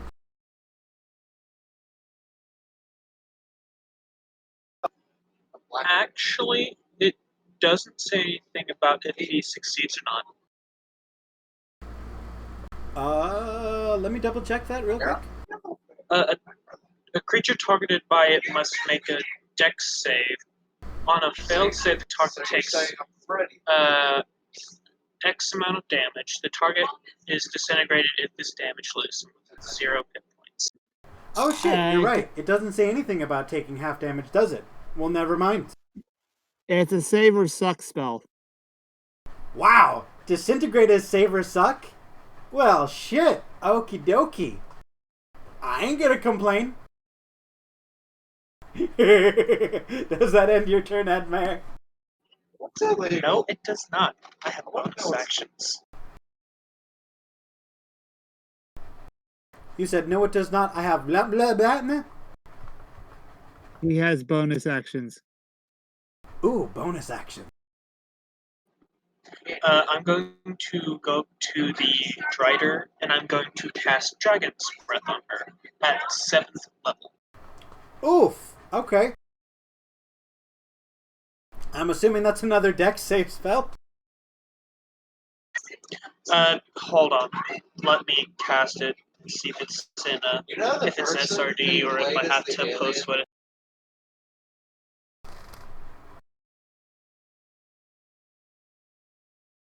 Because Dex saves are apparently your best friend at the moment.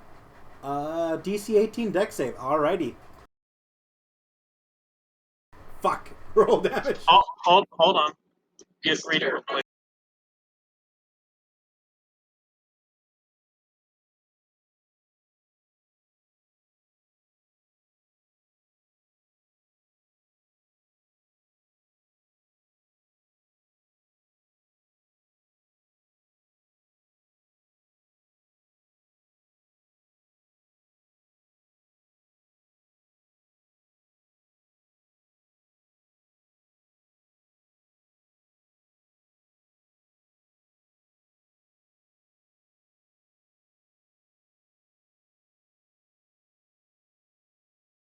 She has to use it as an action.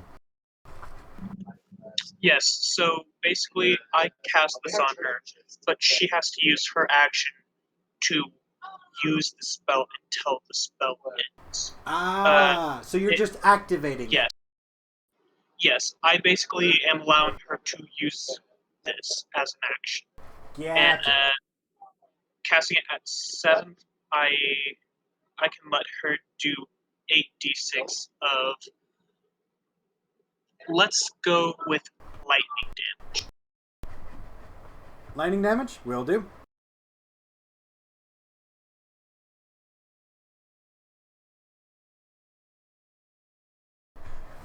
Alright. If that ends your turn, then it's time for the Drider.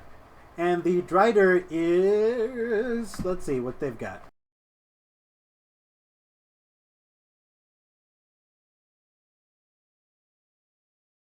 They don't have a web attack? What? Okay.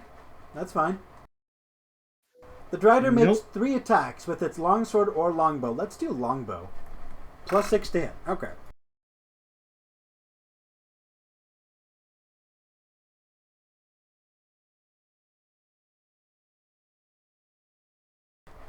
Oh!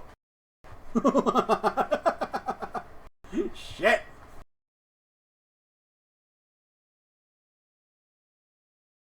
Let's see. 1d8 plus 3 plus 1d8 from the poison. I think I'll have to roll these. Let's see.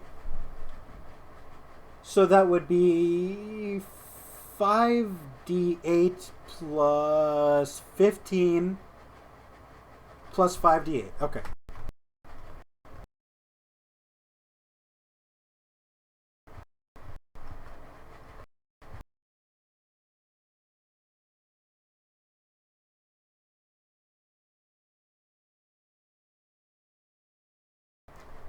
That's a lot of damage. God damn. Okay. Not playing around today. I think it finally apologized for all the shitty rolls it's been giving us.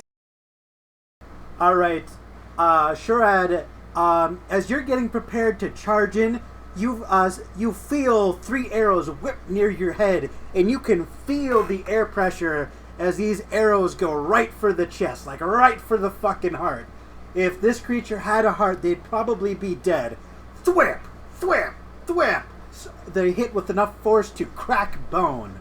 A Sararak is actually going to stumble backwards. Not an entire 5 feet, but like, holy shit sort of moment.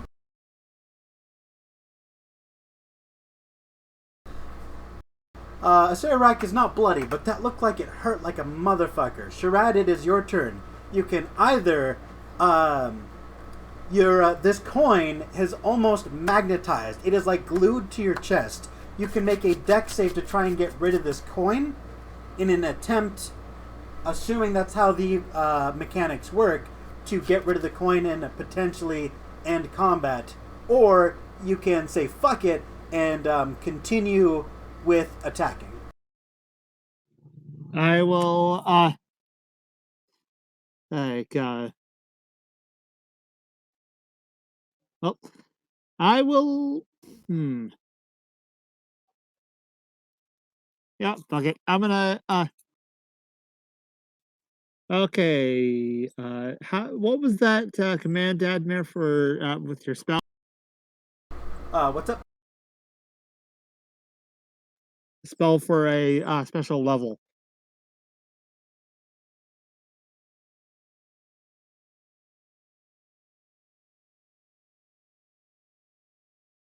Now what? Hold on.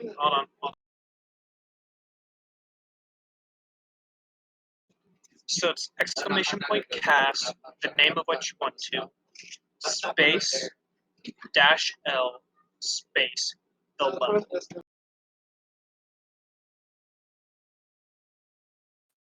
The level.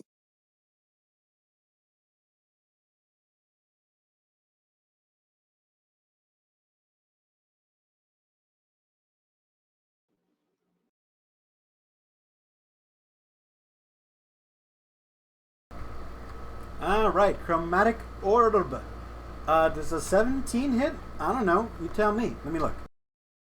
That doesn't hit. Damn it! This is a Serac, motherfucker. You think a 17 is gonna hit? Get out of here. His AC is probably like 18 or 19.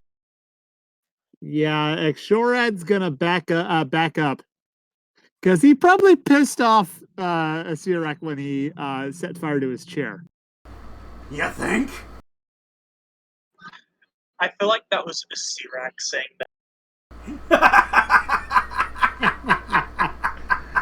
All right, I'm gonna back up as far as I can, and I'm gonna end my turn.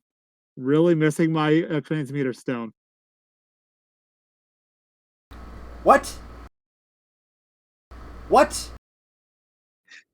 1d23 1d20 plus 3 has an initiative. What? That's Sirac. Oh, god damn it, I'm stupid. Ugh. It's still pretty funny. You said it, not me.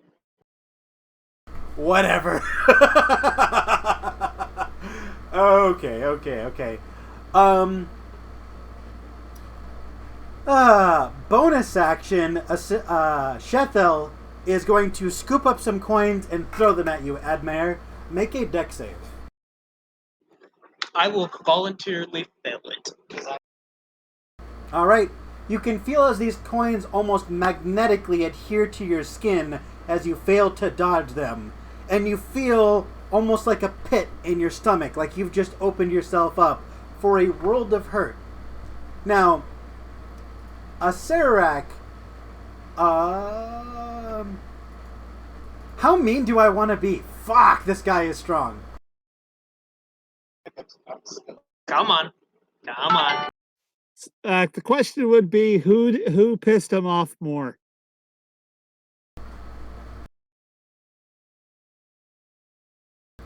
Just checking some numbers. How much of a bastard do I want to be? I mean, Shoraad was the one that set fire to his chair, while Admaer basically punched him in the face.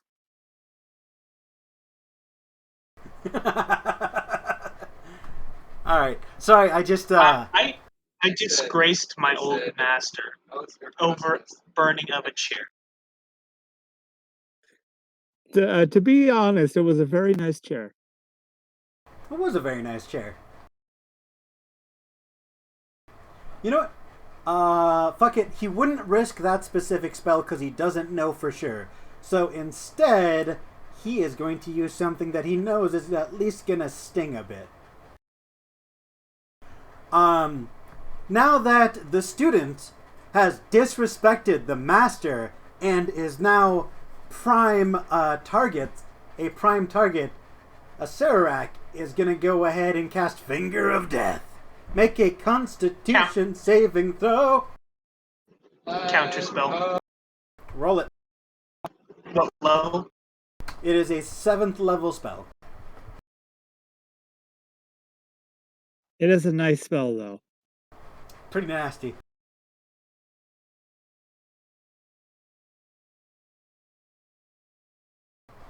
24. Fuck. Okay. You counter that spell.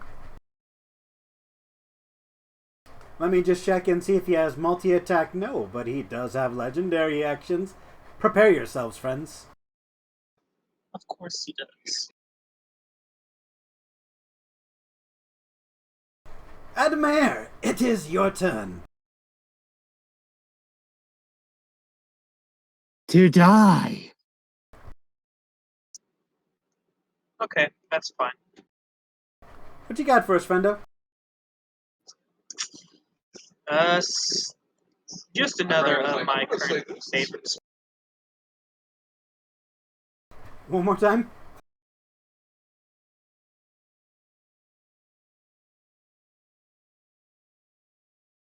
Disintegrate. Alright, it's gonna save or suck! Let's see, what is it? It is a dexterity saving throw.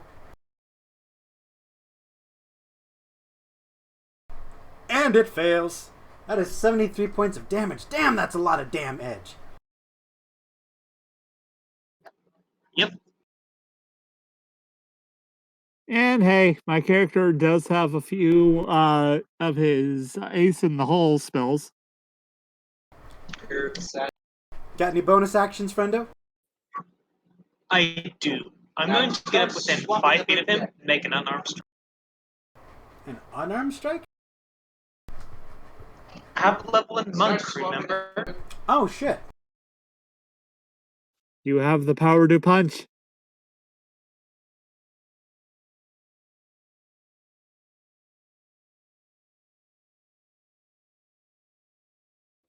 I feel like it's because I had the level in monk why I was able to, like, snap his jaw off.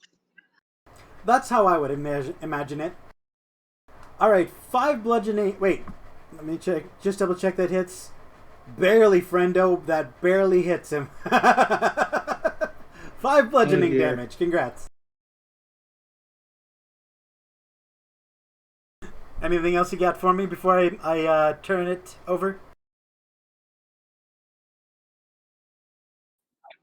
That's all.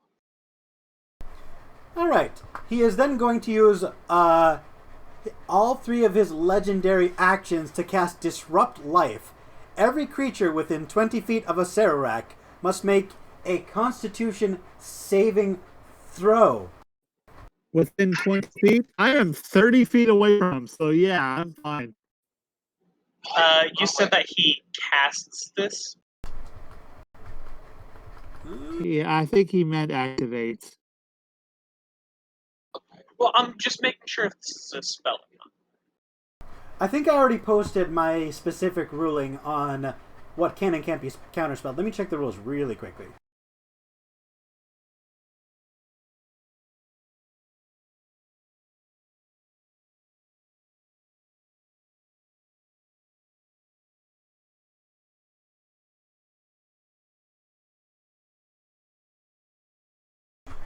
Let's see. Dragon's Breath and other creature attacks are not spells and cannot be counterspelled. Let's see. Yes, it is not. It does not specifically. One sec. I will double check. One moment. Because if it is a spell, I'm going to counterspell it. Oh, dear Lord.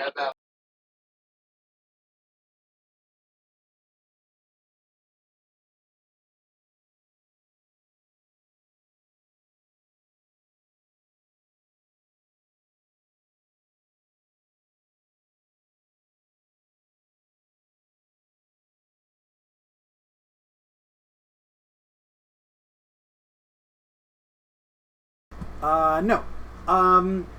Features, traits, and other such characteristics are not technically spells and cannot be counterspelled. Alright. And it is a legendary action, technically not a spell. Are you within 20 feet of a Sararak?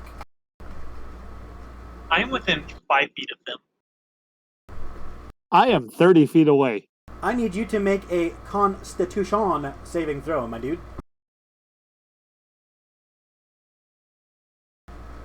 Do I need to tell you that that doesn't work? Because that doesn't work. Yeah, and how are you doing a concentration on spells? What's the DC? 10 plus half of the damage you take, or 10, whichever is higher. thank you. Right, it's half the damage you take, or 10, whichever. Sorry. So you have to make a 25. That's a pretty high roll there.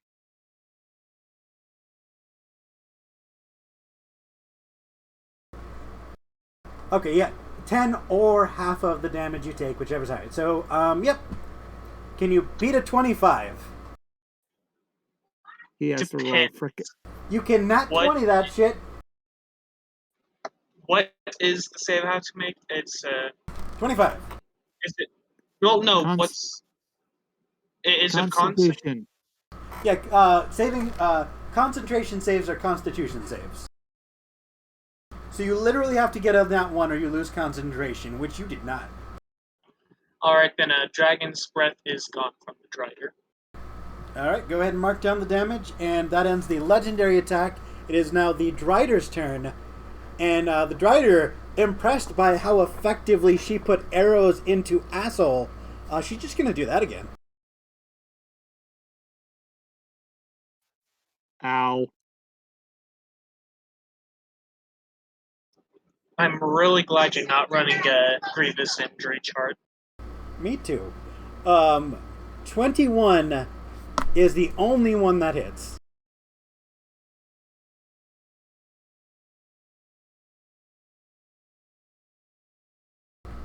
He takes 7 points of damage. Yay. Whoa. You can see that your friend is just a little bit disappointed that that wasn't as overwhelmingly powerful. Yeah. Shoraad, it is your turn. 1 second.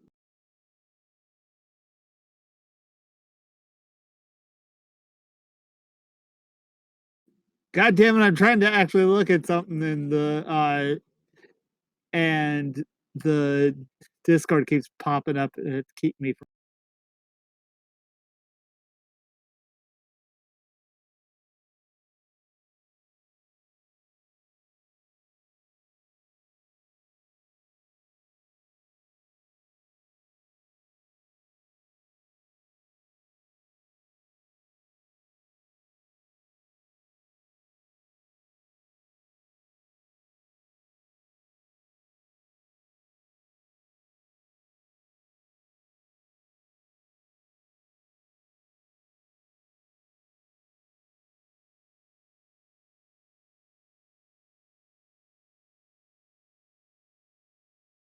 Alright, I'm sorry, Shoraad, what did you say?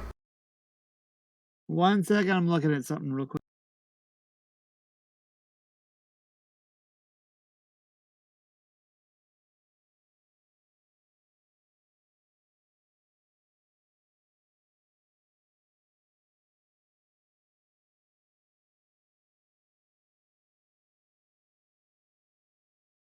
All right.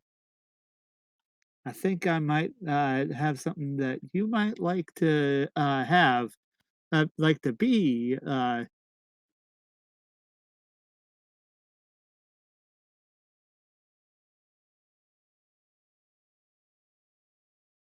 Okay, I'm going to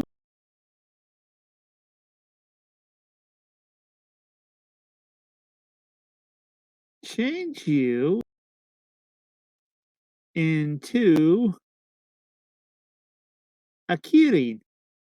A what? I'm sorry, did you say a kitty?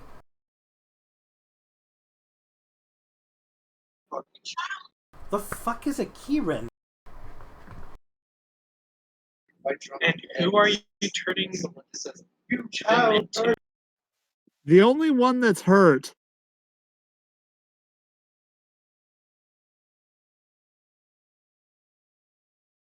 So who do you think?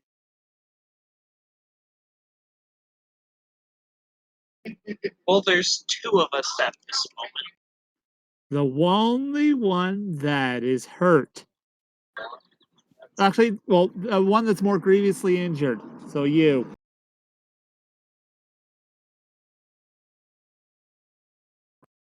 So yeah, I'm turning you into a big frickin' goat. Kind of looks like a unicorn, but with extra shit.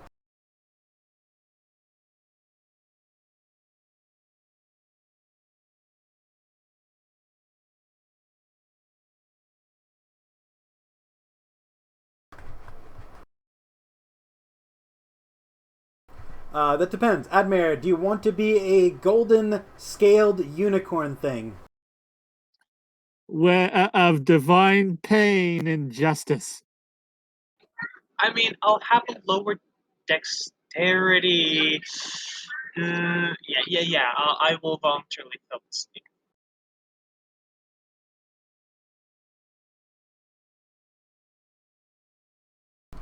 Alright, so do you polymorph your friend into a Kieran? And I will and I will think, crap, I forgot my apple. And end my turn.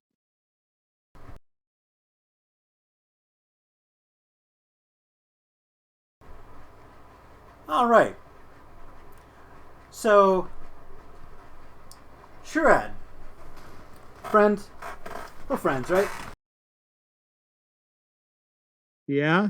I do apologize, good friend, but Acererak is absolutely 100% done with fucking around. And he points a finger at you. Power. Word. Kill. Counter spell. Roll it. And I'm doing it to, as well. I would like to live. Thank you very much. We'll see if I can do it first.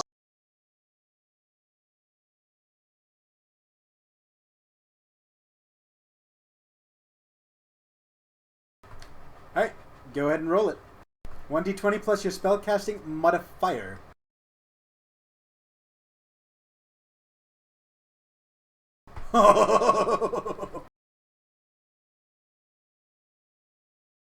And Shoraad's feeling rather cheeky. Technical issues? Listen here, you little shit. I am the ultimate lich. I have powers you couldn't even fathom. Do not mock me. Okay, at this point, I can't tell if that's Xeno or Asirak talking. Shoraad just says, "I'm not the one. I'm not the one you should be afraid of, though." I point behind him to Admaer. I'm just gonna huff in his face when he looks at me. The attitude, I love it. That'll be the end of his turn.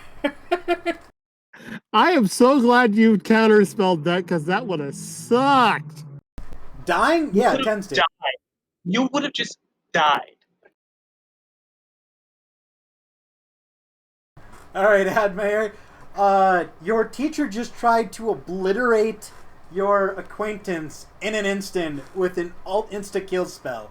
He just tried to Avada Kedavra your friend. What are you gonna do?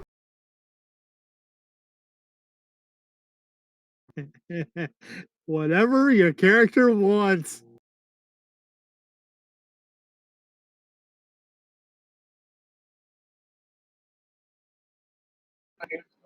I can use the innate spell casting of this thing, right?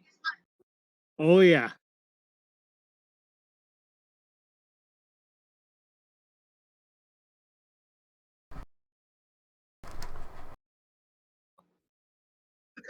Hold on, I need to check out a thing.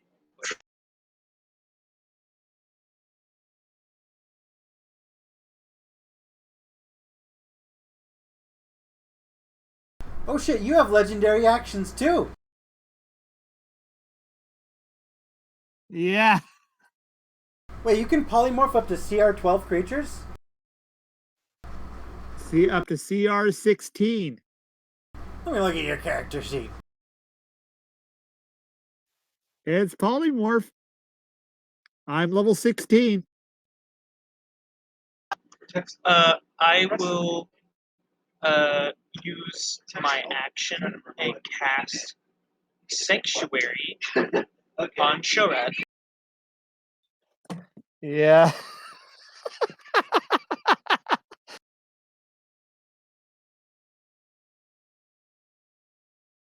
Oh shit! You are correct. And I'm sorry, Sanctuary does a ward within range against an attack. Oh, you ward a creature within range against attack. So are you warding Shoraad? Yes.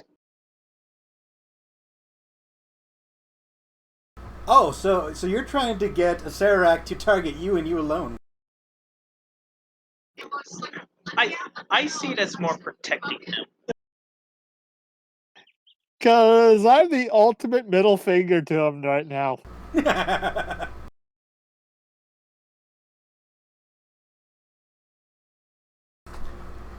Alright, let me take a quick look at these legendary actions of a Sararak really quickly.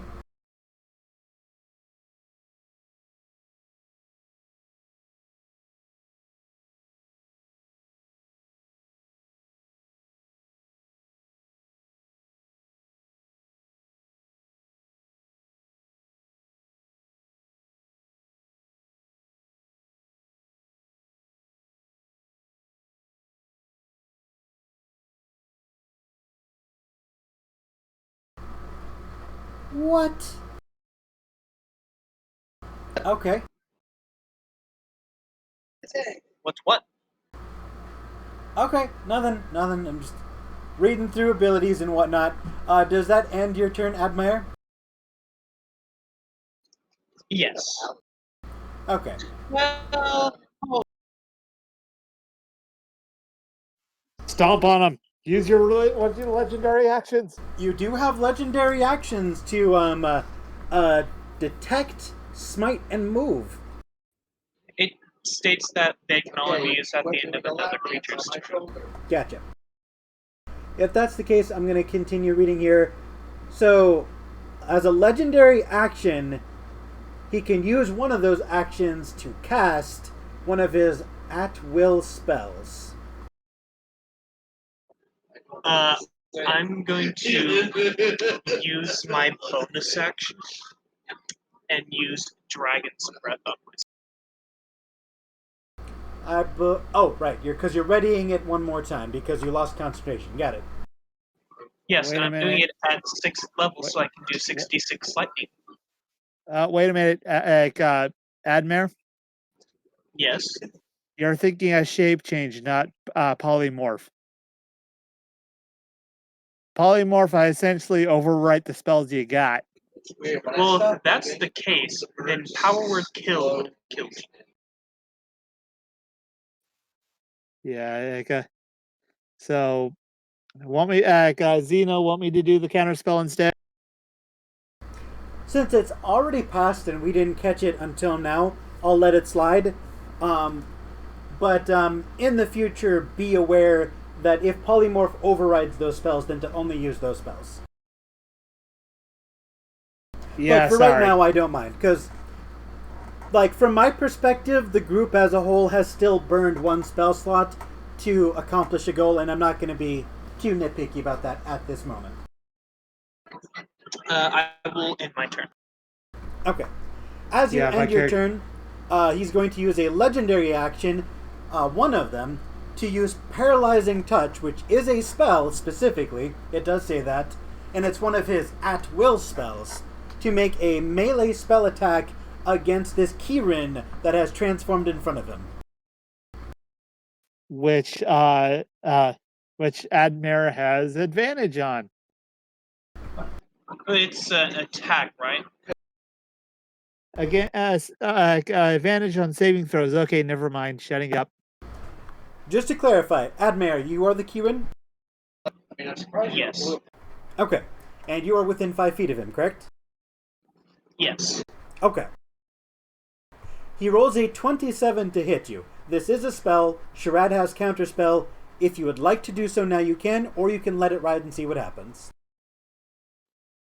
Sure, I can't affect an enemy, otherwise Sanctuary goes away. You can't damage an enemy. I cast a spell that affects an enemy or deals damage to another creature. I'm gonna leave it up to Zeno on this one. Let me read it. It's Sanctuary, right? Yepper. Well, it wouldn't be affecting the enemy. Direct. It like basically you're just preventing the attack. Like he does his thing, and as soon as he does it, you're like, no, you're not affecting the enemy in any way. I'll leave it to Zeno. I'm gonna read it and make my best attempt to go rules as written. Let's see. Until the spell ends, any creature who targets the warded creature must first make a Wiz save. On a failed save, the creature must choose a new target. The spell does not protect the warded creature from area of effect attacks. If the warded creature makes an attack, or casts a spell that affects the enemy, or deals damage... Okay, I see what you're saying. Counterspelling does affect an enemy because you're preventing him from using one of his spell abilities. So it's up to you. Are you willing to sacrifice the Sanctuary in order to attempt to counterspell? I'll do it because I'm going to try and remove the coin. Okay.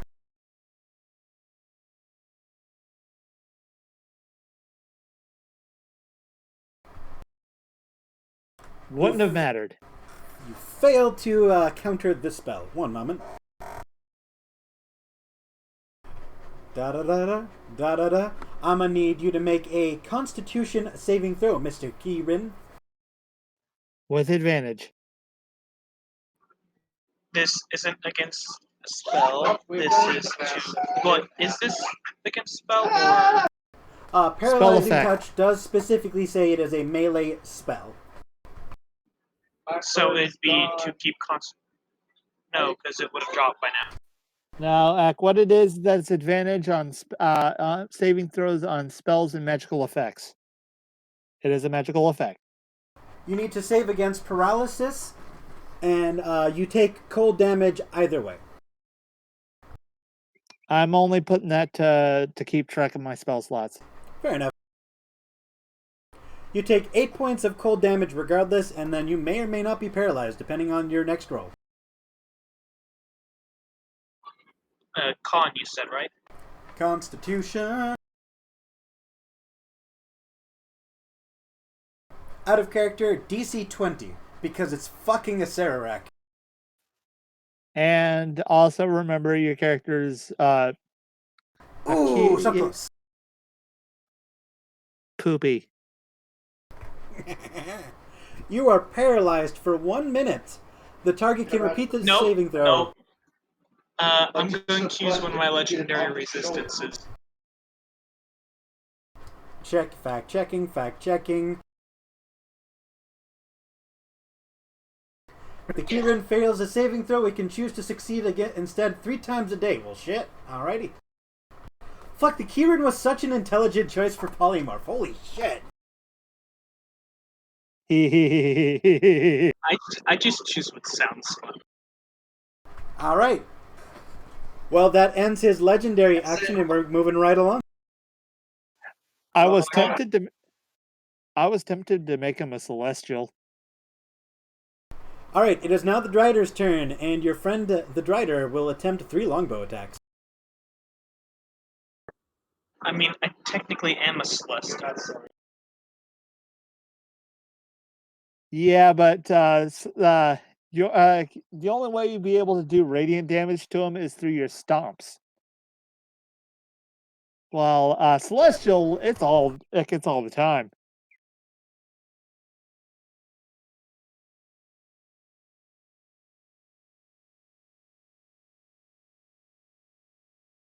Alright, and as the Drider hits a Sararak with 2 poisoned longbow arrows, a Sararak is now bloodied. Well, as bloody as a bloodless lich can be.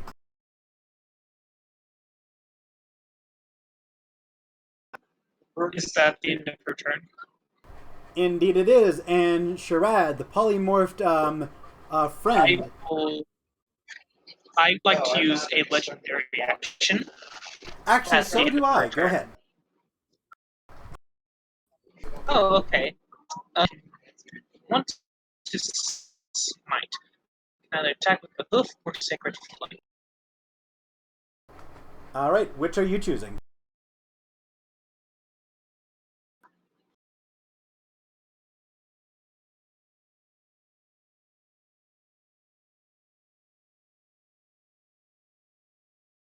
Use Sacred Flame. Well, I can't find what level it is.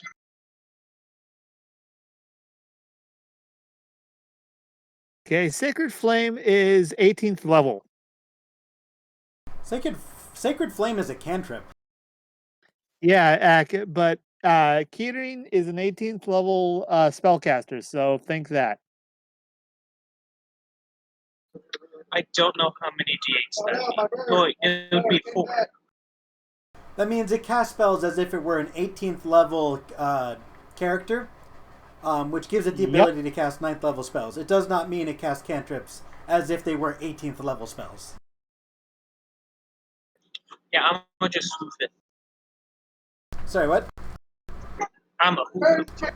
Hoof him, kick him, bludgeon him.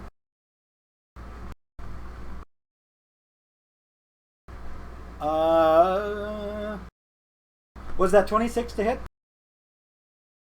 Because that's a hit, boy.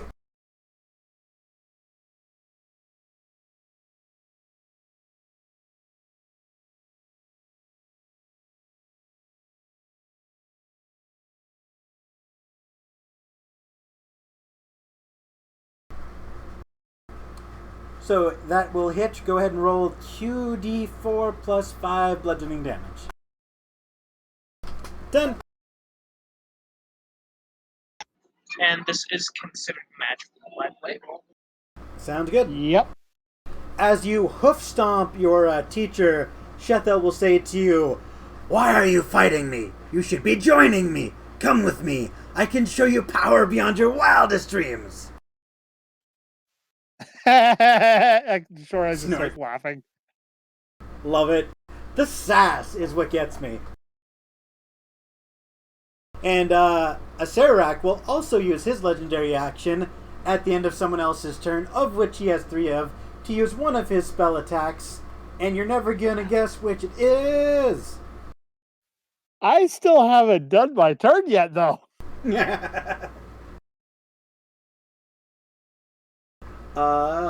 Let's see. Is this an at-will spell? No, it is not. It's from the staff. Is this an at-will spell? That's not a spell. So he can only use Paralyzing Touch. Alrighty. I'm going to require a Constitution saving throw from the Kieran. Assuming he hits, of course.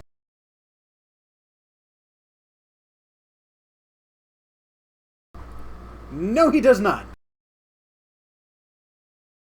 He hits himself. You can see this aura of cold damage shoot from his hand and then just sort of explode and leave a tiny bit of frostbite on his fingers. Alright, and that will... Premature, huh? Shut up!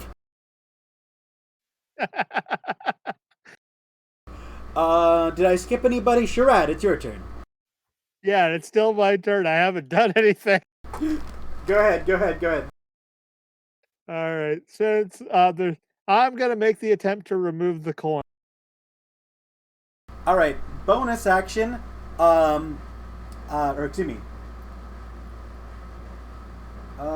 Bonus action, make a dexterity saving throw to try and 1, locate this stupid thing, and 2, peel it off of you. It's almost as if it's magnetized to you. Son of a bitch! You waste your bonus action. Do you also want to take your spend your entire action making a dex save? Heck, if I do that, I won't be able to be useful. So I'm gonna move a bit further back, so I'm at least I'm gonna take cover behind one of the piles of gold. and then lob a firebolt at him. All right, you have half cover if you are not hiding, and then yeah, go ahead and lob a bolt.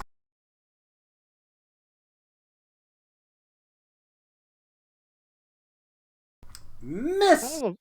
Son of a bitch. You missed. Yeah, and I'm gonna cower behind the pile like a little bitch and end my turn. Wait, it's the Sarawak's turn. My bad. And at the end of your turn, he's going to use his third legendary action to try and hit Admaer with this fucking paralyzing touch.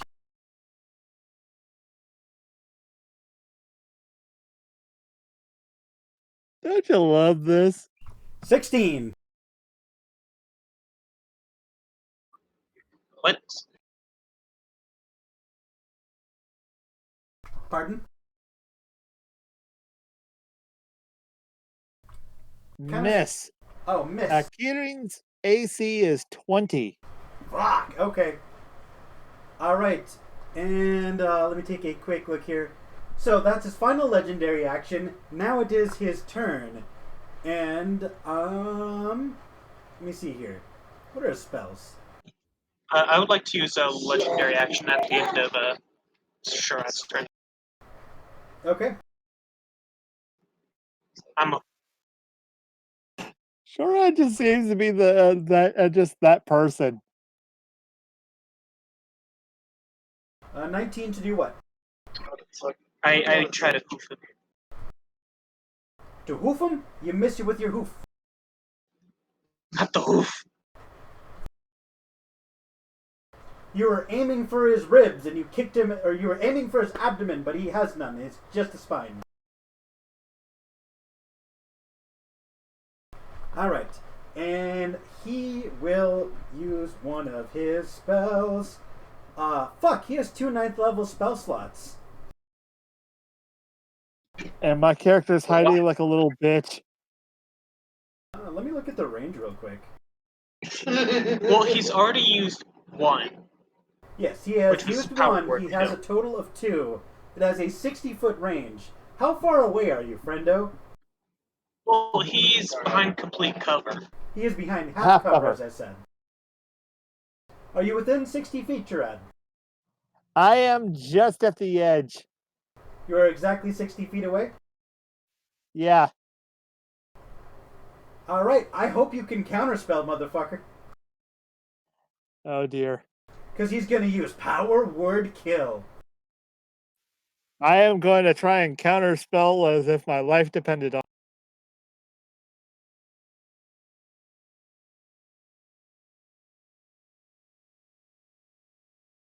See that roll? It is a DC 19, friendo.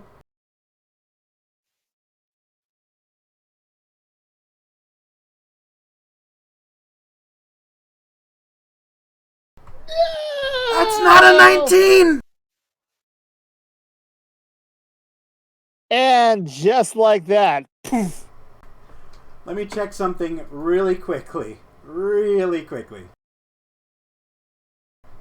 Wait a minute. Does he have to see him? Does he need line of sight? I mean, you're only behind half cover, and you did not make an attempt at stealth, so you are not hidden.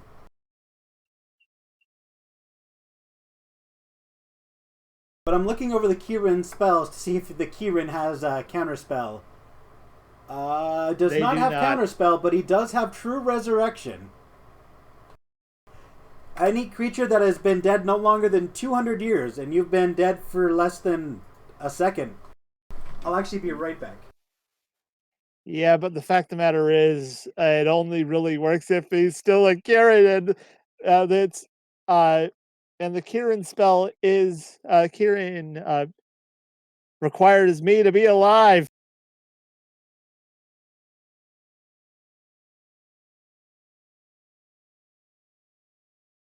Wait a minute.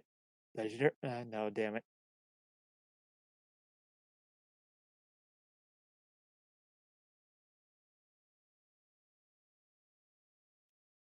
Shoraad's dying.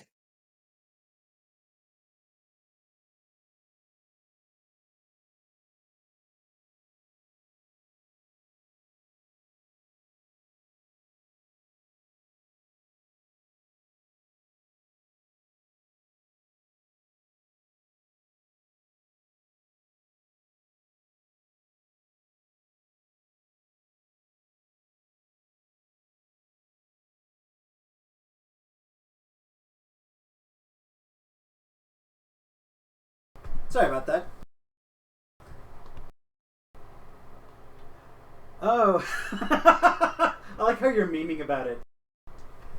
Oh shit, you're right. You have to be alive for him to be a Kirin and cast True Resurrection. See what Admaer has. Yeah. And the fact of the matter is, I used my transmuter stone, so that's useless. And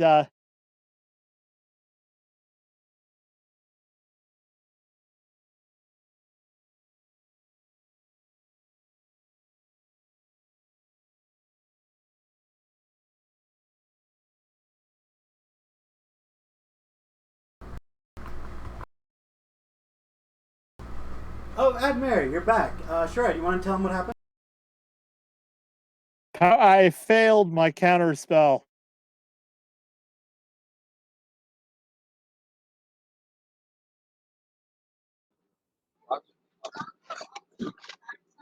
Okay, so I have an idea, but it needs your approval. I'm all ears. Could I use my reaction to get in the way of this power word?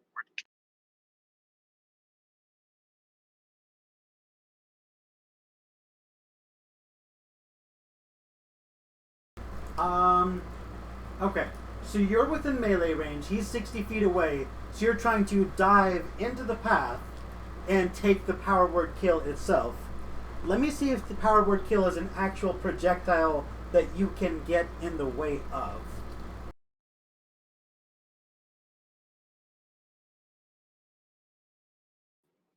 I mean, oh crap. And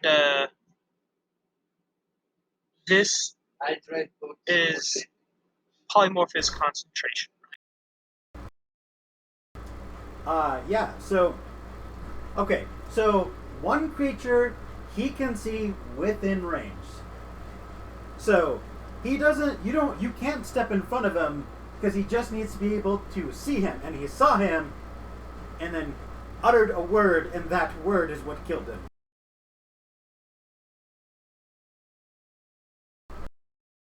You do have a legendary action.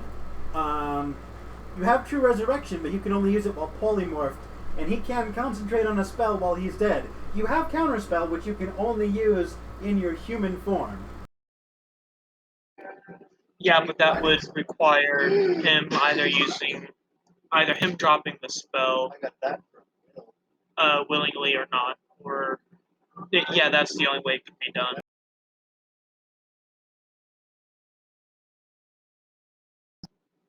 I have a solution.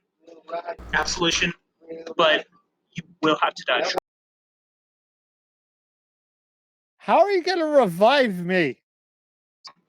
I have a way. Admaer, do you have more polymorph slots? Because if so, you can always polymorph back.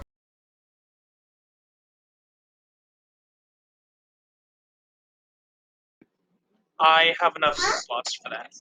So, when this combat is over, you can polymorph back into a Kirin, and he has not been dead longer than 200 years unless you're really slow at this.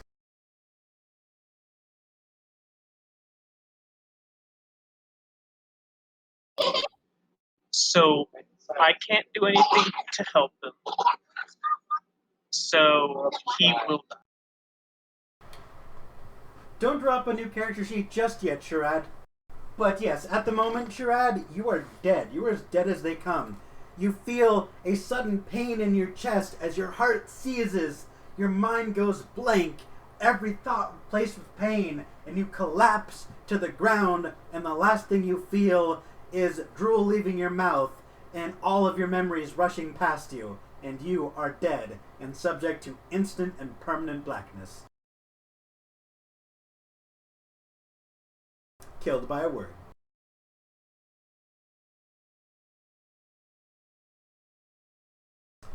And that'll end his turn, and it's the Drider's turn. The Drider... Wait.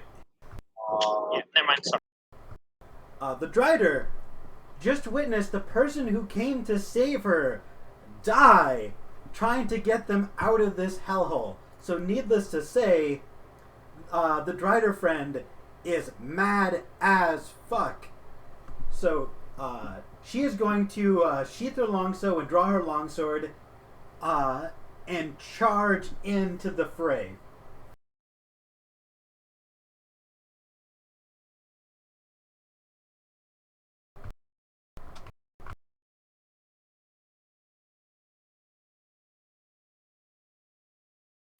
Yeah, I just seem to piss as a wizard. I seem to piss off the nastiest of things.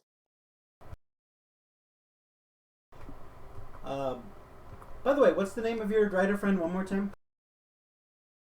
Shanawani. Shanuani, compelled by a blind rage at your sudden death, is going to draw her longsword, charge a Sirarak, and swing her longsword with force and conviction. But she is so overwhelmed by emotion, and the Sirarak is so hopped up on the adrenaline of killing someone that she overswings and overcommits, and the Sirarak just bobs and weaves using only the rolling of his shoulder, mocking Shanuani as she fails to hit him. She is screaming and crying, tiny whispers of which you can hear from beyond the grave. Yeah, and I am super dead. It's now a Sararak's turn. I forgot. What did I do on my turn? Oh yeah, I just tried to... You just sit. Wait, no, I never got my action You're almost gonna take because that. I had used my legendary action at the end of his turn. Oh, I thought that was your action. My mistake. Yeah, go ahead and go now. My apologies. Do you want to run as I'm not this thing anymore, or as I am the thing before? You are no longer the Kieran because Shoraad died, losing concentration on polymorph. So you're your normal self. Okay, then I'll polymorph myself into it again. Okie doke. And I believe that takes your entire action. Do you want to use a bonus action?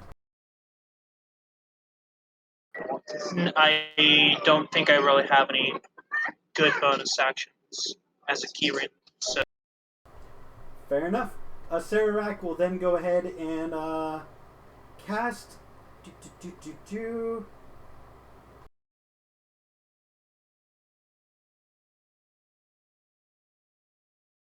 He will cast Finger of Death for the second of out of 3 times. And I can't counterspell.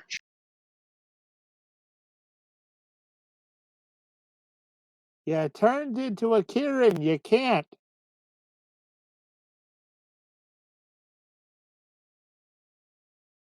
Yeah, are you human or are you a Kieran? You cannot cast counterspell as a Kieran. Shut up. Kieran. That's what I was saying. I said I can't. Okay. He rolled a 10 to hit you, so he misses completely and ends his turn. It is your turn, Admaer. At the end of his turn, I will use a legendary action to move half my speed towards him, towards Shoraad without provoking opportunity. And I have a walking speed of 60 and flying speed of 120, so I will fly. Alright, You will legendary action disengage and fly toward your fallen friend. You still have your action and bonus action. Yes, I will. I will have my horn touch his forehead, and I will cast True Resurrection. How long does that take? All right. It only requires an action. It is instantaneous, and you are restored to life with all of your hit points.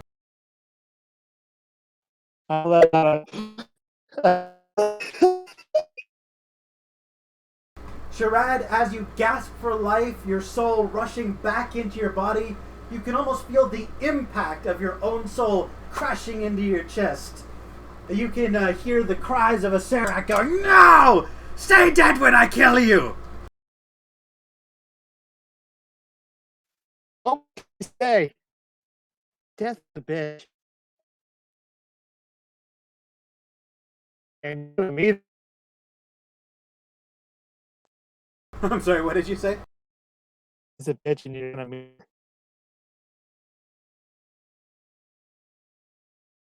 Did you hear what he said, Admaer? Death is a bitch, and you're gonna meet her. You hear me? You? You were cutting in and out, and I swear to God it said, "You're a bitch and I'm a beer." That is literally what I heard. Okay. Death is a bitch, and you are. And you are gonna meet her. Oh, shit. Let me disconnect real quick. It's a great fucking one-liner. Asarak, pretty cocky for a man who just died. Well, this is more of a passing thing for me. It's just a passing thing. Well, you know, dying. Another day. This just means it's Tuesday. I already died twice before. I will then use my movement to get back within melee range.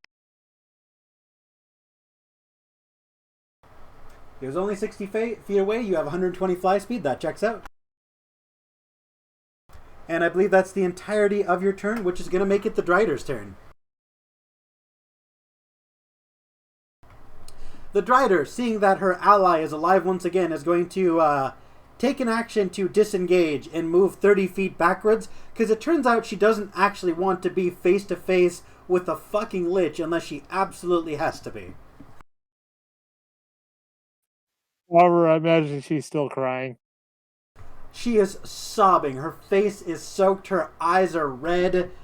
She is not okay right now, but she's very happy you're alive. And it is your turn, Shoraad. You were brought back from the grasp of death itself. Yeah, I can imagine the conversation Shoraad had with with death. Hi again. You again. This isn't a revolving door, you know. Just imagine the gatekeeper of the afterlife is annoyed at this point. Shoraad's gonna go. All right. You know what my other favorite spell is, Ekasirak? What's that? Fireball. Fuck. Hey, I got it right by snorting. I'm gonna aim the fireball so it doesn't catch Admaer in the blast. Okie doke.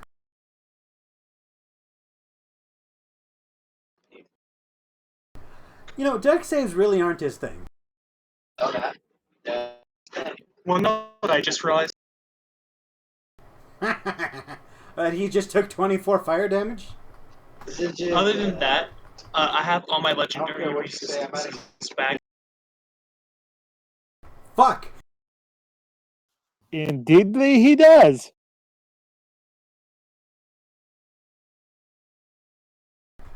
Even though the fireball on its own didn't do crazy high amounts of damage, at this point Asarak is looking extremely injured. Not on the brink of death, but he's getting there.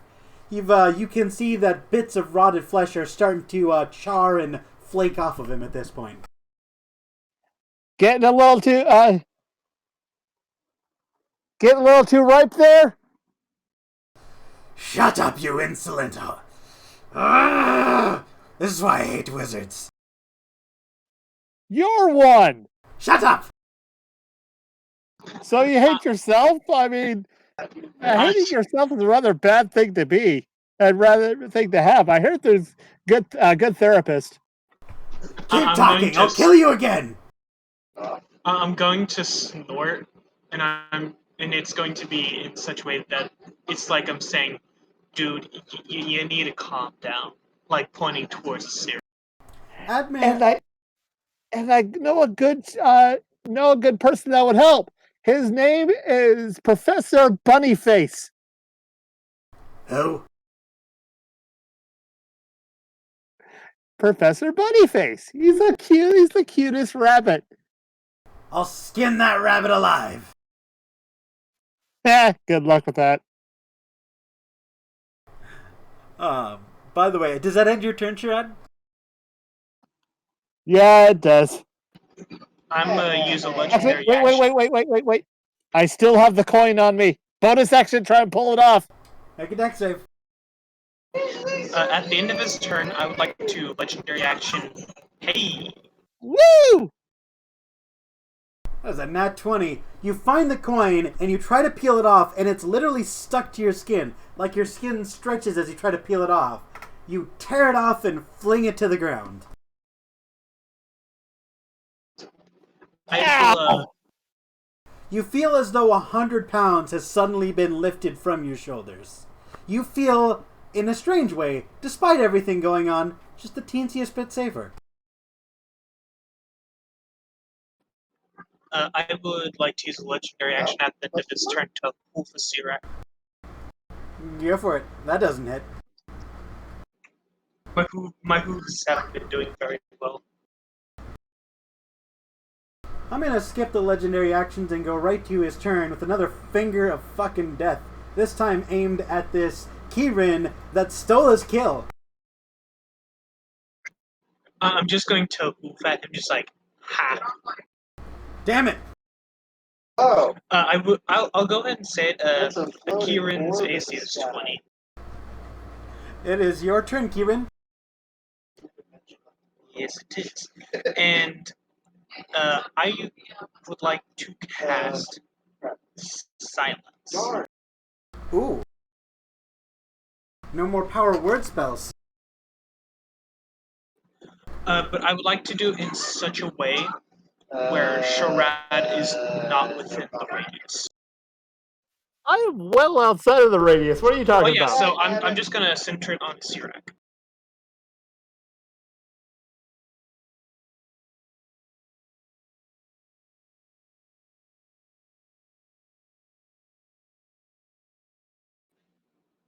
So yeah, I do that I was as my about to turn. say, And Finger of Death has verbal components, so...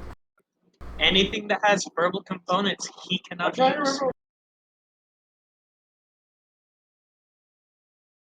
You know what doesn't have verbal components? Disrupt Life. At the end of your turn, which I believe is right now, it's going to cast Disrupt Life with all three of those actions. Make a Constitution saving throw against this magic, you fool.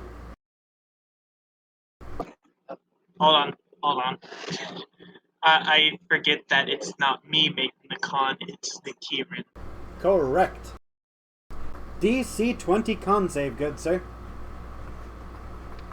I succeed. Legendary resistance. You reduce that 37 down to 16? Yes. 18. Oh, 36 36 divided by 2 is 18. thank you. And he has That's to. really I now have to make a con save to make sure that silence doesn't go away. Wait, you reduce your can only hold one concentration spell at a time, so you're back to normal form.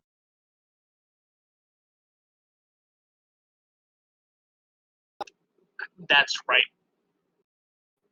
And now silence is gone. So you're no longer polymorphed, and your silence is gone. Congratulations.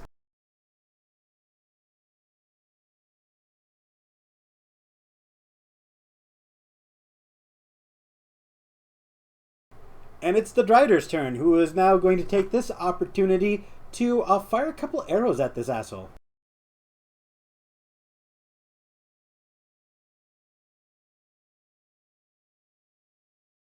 None of them hit.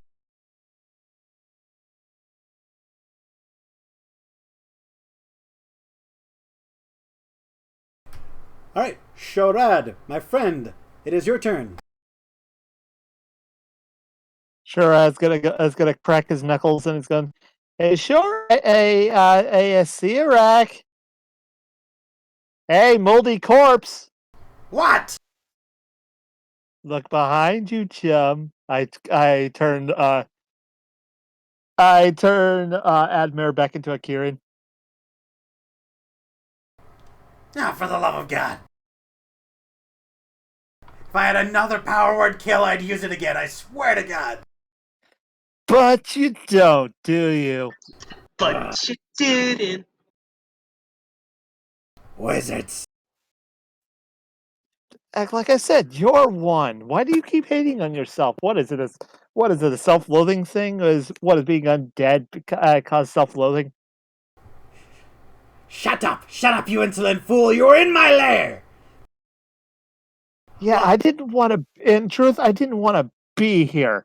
I just came to pick up Shanawani and go. And now your corpse will feed my own power. You'll become a skeleton to add to my collection. Good luck with that. I'm pretty. Death has a nasty habit of not sticking with me. I noticed.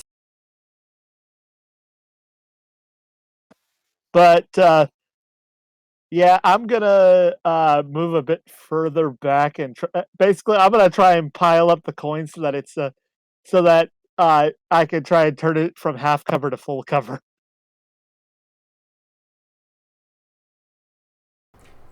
I'm just trying to think real quick as to like how high a pile of coins would have to be to give you full cover. Because how tall is your character? My character is, I believe, 5'8". 1 second.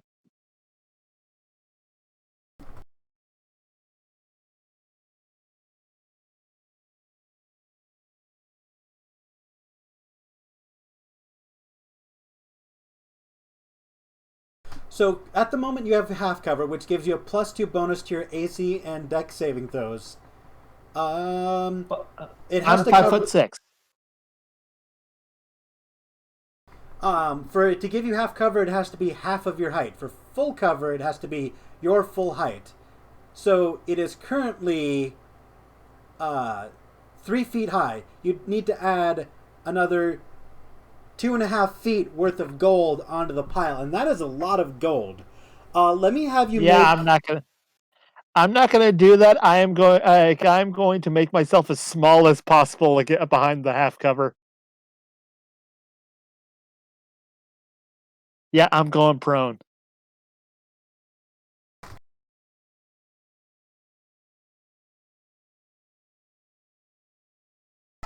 All right, I'm going to argue that since a Sirac is relatively tall, I think he's like 7 feet tall, and this cover is only like 3 feet tall. He can kind of see over cover. But if you make yourself prone, he will still have disadvantage, and you will still have a +2 bonus to your AC. So that's still a really good deal. Yeah, I'm gonna do that and end my turn, but not before giving him the very rude gesture. He's going to give you the middle finger with his own middle finger, and then he's going to detach another finger and put it on top of that middle finger just to make it longer. While he's doing that, I'm going to use a legendary action to hoof him. Hoof away.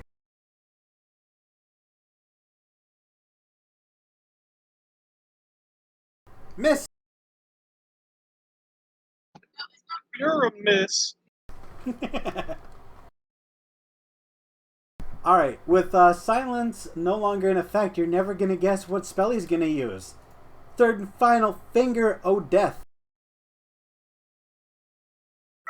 he can try. What? I'm saying he can try to use it. I mean, I'm not sure how. I'm a skeleton for Christ. Well, silence is no longer in effect because you lost concentration, and unless you counterspell, No. I was saying if he could actually hit. a 26 hits, my dude. That's the save. Oh, right. Yeah, he rolled 26. He hits, but I save. This is the one that needs a save, right? Oh, I'm a dumbass. I've been rolling for hit this whole time, and it's a con save. Never mind. Ignore me. Well, that's a con save right there. Yeah, I don't know why I've been rolling for a hit with for Finger of Death. I'm a total idiot. Half as much damage on a successful save. Okay.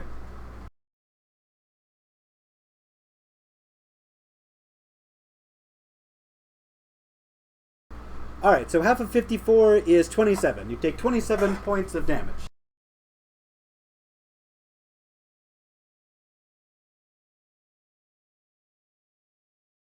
And that'll end his turn, and he's out of those spell slots. Admaer, it is your turn.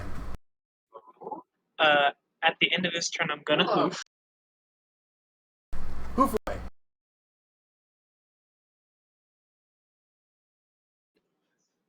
Then, as an action, I'm gonna cast Silence. Centered on him, of course. Aren't you polymorphed as a Kieran? Yes, but I didn't cast it on myself. Oh, right. Wait, does a Kieran have silence? Yeah.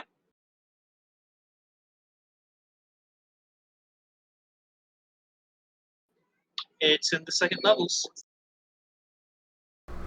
Ah, there it is. I didn't see it because it was on the second line. Carry on. Yeah, so I cast it. You blot out all sound within range. It's gonna make it the Drider's turn, and the Drider doesn't need to use verbal components to fire a fucking arrow. Well, it's only within 20 feet of the Sirac, so.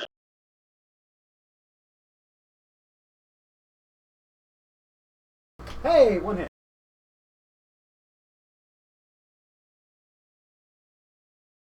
We're going to nat 20s in one roll. I remember.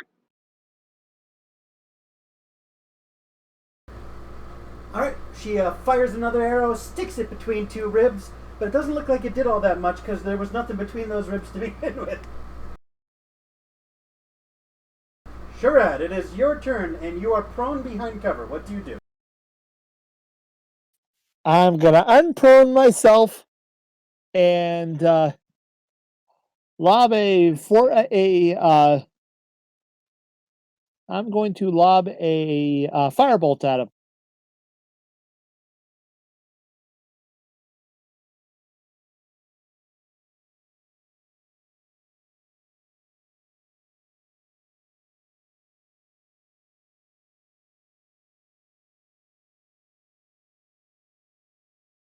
Motherfucker! Ah! That is a nat one, my dude.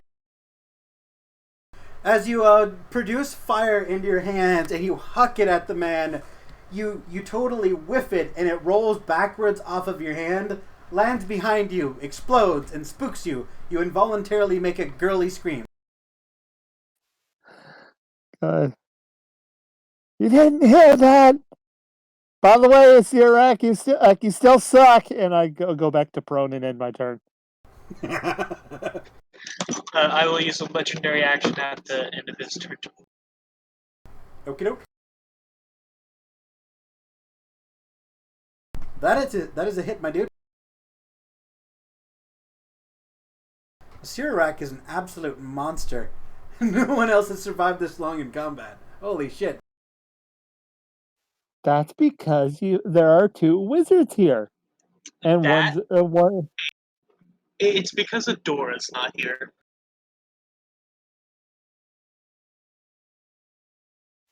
Yeah, and Shoraad loves his polymorph.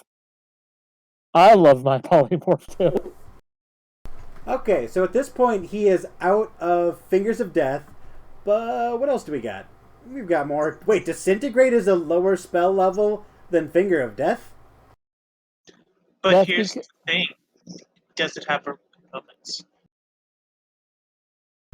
Does it have... Oh, it does. Fuck! Let's see what else we got. Paralyzing touch. Chain Lightning is verbal. Circle of Death is verbal. Disintegrate is verbal. Fuck! You... Yeah, how it is, almost all spells require verbal component. Only one or two don't, and none of them are attack spells. So all you can do is glare at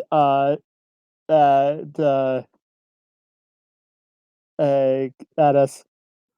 He could try to slap me.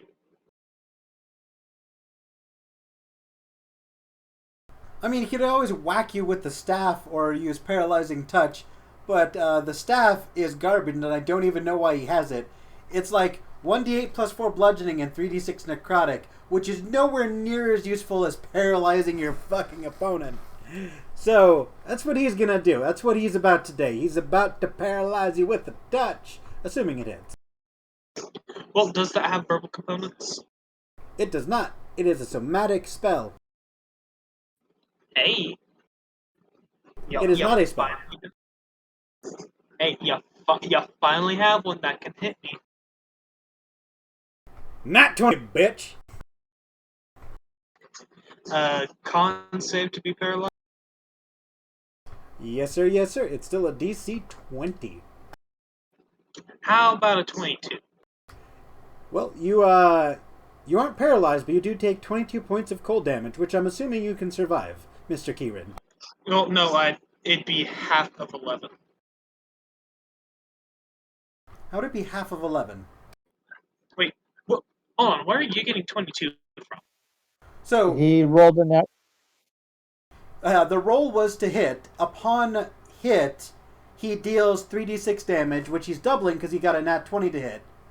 After he lands a hit, you then make a save against paralysis. Right, okay, sorry, I remember now. And it's your turn. I have to make a con save for silence.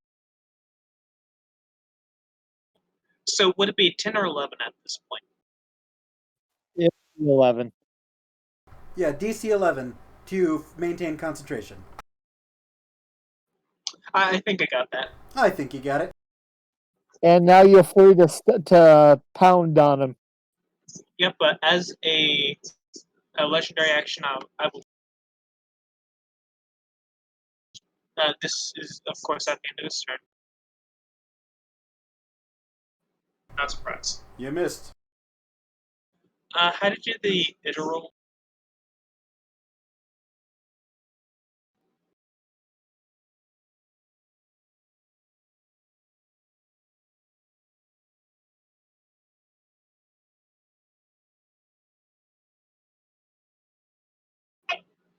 What you got? What are you using to bring the pain? How do I make it to where it does 3? Oh, wait, I'm an idiot. There you go.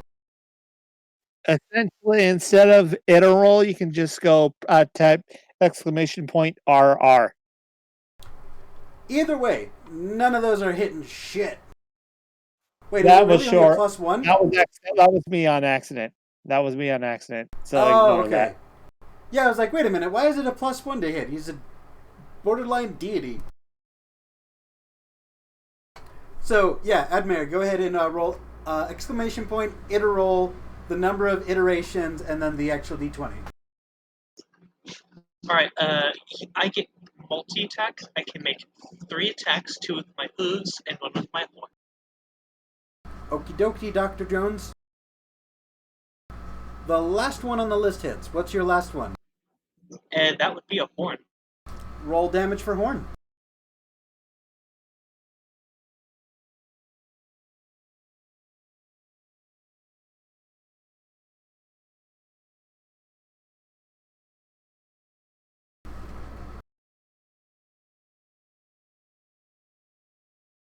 Just chipping away, man. You're chipping away at that massive HP block. How much health does he have left? Plenty. He's a Sirak. He is an absolute damage sponge. You're meant to fight him at the end of Tomb of Annihilation. Yeah, I know that. Okay, He's None a of those wizard. hit. He shouldn't have that much health. He wouldn't if it weren't for the fact that he is a lich and undead always have stupid high HP. Like, why does a zombie have 22 HP when they're really just undead commoners which only have 4 HP? How does that track? Anyway, it's Shorad's turn. Shoraad's is going to lob another firebolt at him.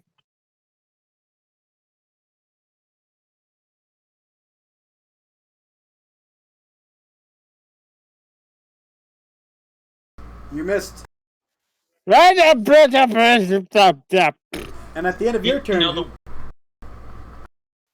I Okay, go sorry. prone once. I go prone once more and end my turn. and at the end of your turn, he will cast Disrupt Life. No verbal components, correct?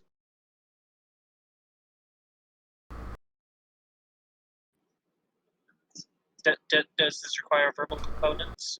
It does not say so. It is one of his legendary actions, and there's nothing about verbal, somatic, or material components. He just does that shit. Make a con save to take half damage.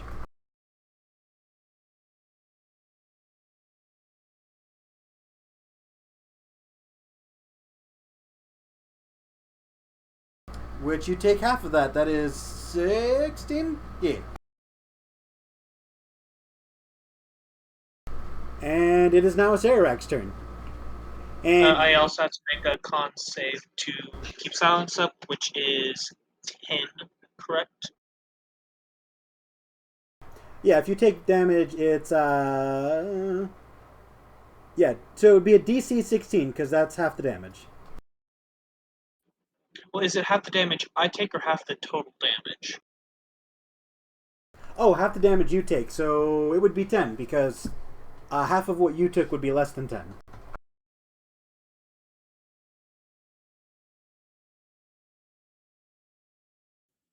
And ya boy still can't use verbal components.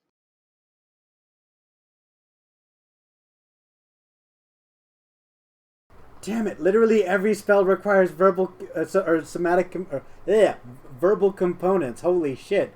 That is such a powerful effect. Damn. You're welcome. Paralyzing touch. You can try.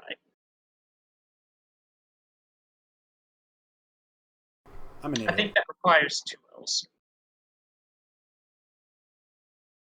And I don't think an 11 means shit to you. That Admaer, is it's your turn. I'm going to multi-attack again. Do it. Hey, one hit.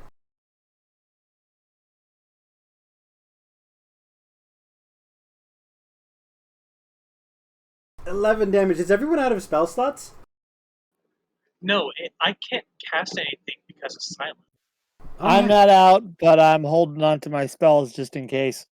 In case what? A Sarak shows up? No, in case he finally runs out of HP and turns back to human form. Ah, you sneaky bastard. Yep.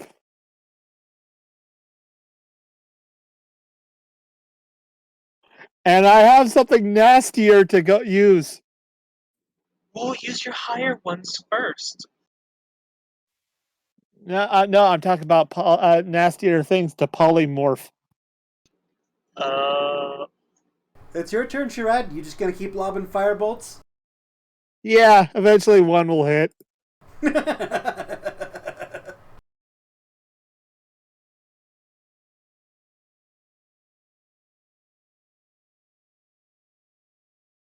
Hey! All of 7 damage. Go. Whoop whoop! See, it only feels like he's got infinite HP because y'all are hitting him with cantrips.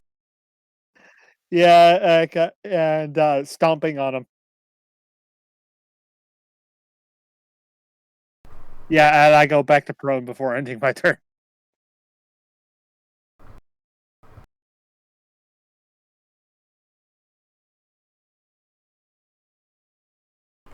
Make a con save while I roll damage at him.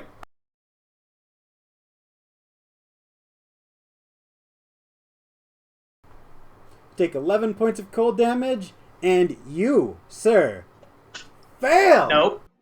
Legendary. I will choose to succeed. Stupid. Alrighty then. But I will need to make a con save. Please do. The silence is killing me. No, it's slowly killing a Sirak. So silence is still in place.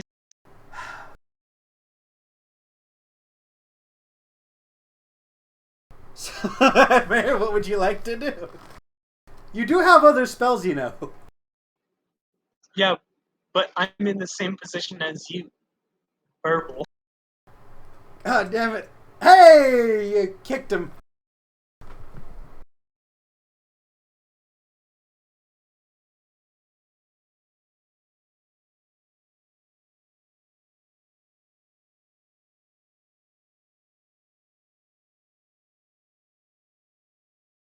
Oh my god, this is gonna go on for so much longer.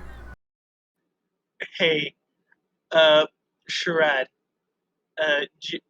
just for the sake of ending this quicker, how about we polymorph me into something a bit more powerful? All right, all right, all right.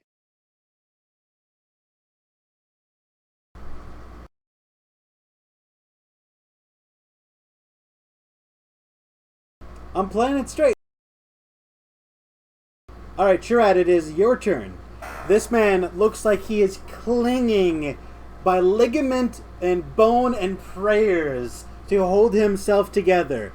1 or 2 more solid hits could end this man. Do you throw a firebolt or perhaps cast a stronger polymorph? That guy stand up, going, "Hey, it looks like he's had his fun. Time to bring out the big guns." And I turn you, Admaer, into a Merilith. I don't know what that is. It has 7 attacks and can make one reaction on every turn in combat.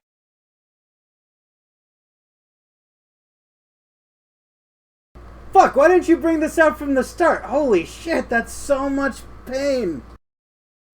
That's because the fact of the matter is the Kieran was actually made a bit more sense than when it came to and plus if I didn't, the idea wouldn't have been in Admaer's head to do that and revive me. That's very true.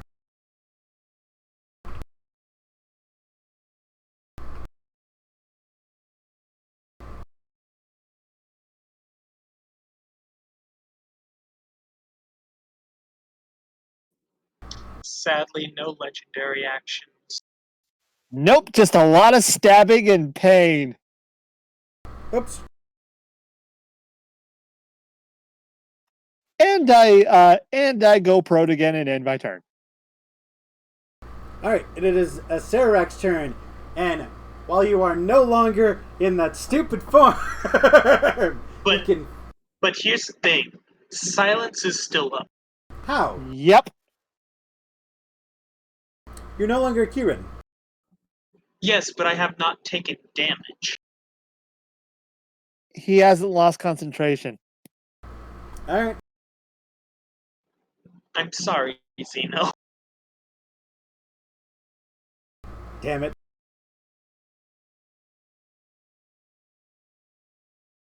Well, Zeno, you sound so defeated. just fucking end him. We're trying. Roll damage. Everything over 21 hits, so that's 1, a nat 20, a nat 20, and another 1, so that's effectively 6 successes. Roll damage. And the last one's a tail.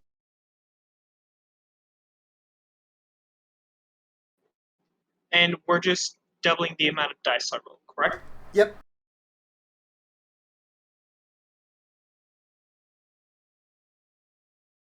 So some 2d8s plus 4, and the last one's 2d10 plus 4.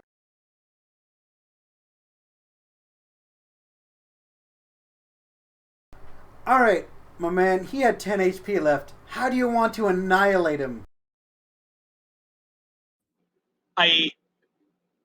With all these arms I have, I just go and just start chopping every bone in half until I get to his skull. Then I just look in his eyes and I'll say, I am upset that you were my teacher. Then I'm going to just slice his skull in half. As his skull, the top off of his skull slides off of his head, he goes, I never loved you, and then collapses into a pile of dust. And we are out of combat. That took so long. Yeah, Yeah, he has sure. 285 HP. He had how much? 285. I believe it. I didn't buff him or weaken him in the slightest. I played him completely straight. And holy shit. Yeah, Shoraad releases the spell. But let's get out of here. I'm done with this place. Before we leave, I would like to search his body. Everything on his person crumbled to dust when he died. I haven't. Did the second coin that was on me fall off after he died? Yes, it has fallen off and into your hands. I'm So gonna go check. Go Sorry, ahead. go ahead. If I were to pick up more than one coin, would they just fall right out of my hand after I left? You can take as much of this gold as you want. There are thousands of GP worth of gold in this cursed dungeon. So yeah, fill up your pockets. See what happens. Shoraad's gonna actually go to the chest.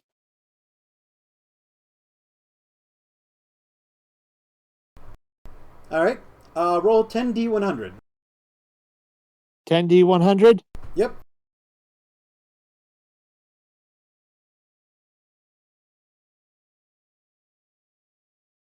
You can add 441 gold to your person.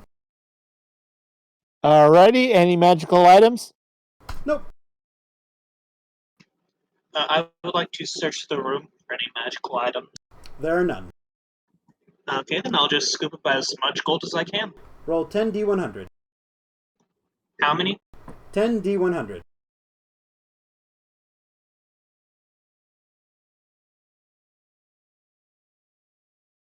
Alright, there is a teleportation circle which you assume leads out of here. Well, Shoraad's gonna he's gonna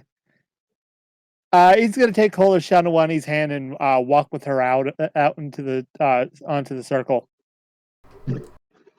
Alright, as you step onto the teleportation circle, you are teleported back to the entrance of the cave. Shanawani took 1 gold coin. The rest of you took more than 1. There is no save. You two are permanently Drider and cannot leave the island. Turn in your character sheets. Oh, wait, crap. Yup. There is no save. It just happens. Turn in your character sheets. Can I rewind, please? No. Damn it.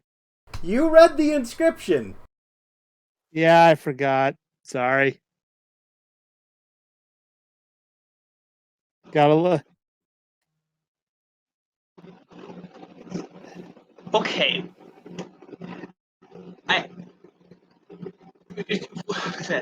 So would we still keep our even in our new Drider forms, would we still keep our class and all of that? Nope. And we're stuck here. Turn in your character sheets. You're done. Roll new characters. Crap, I should have thought of that. I should have too, but I completely forgot the second half of it. Take only one. I mean, if only there were hints constantly throughout the dungeon warning against greed. I mean, shit. That would have been helpful. Yeah, I know.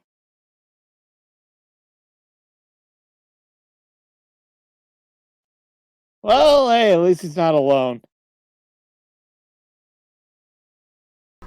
So I will give the party the 2 level ups because technically you completed your objectives.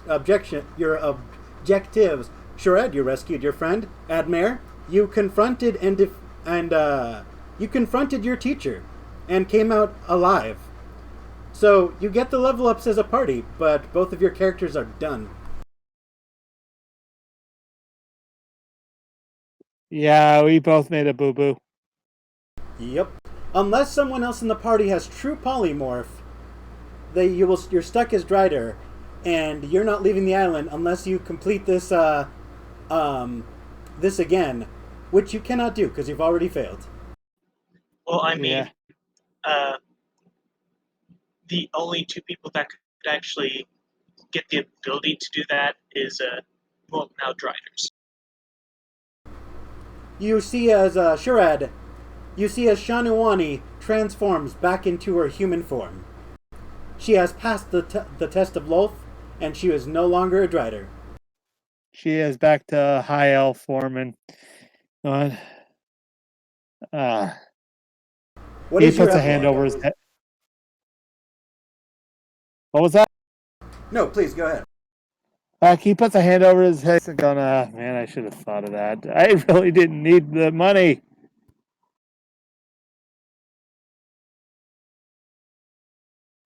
Look, I kept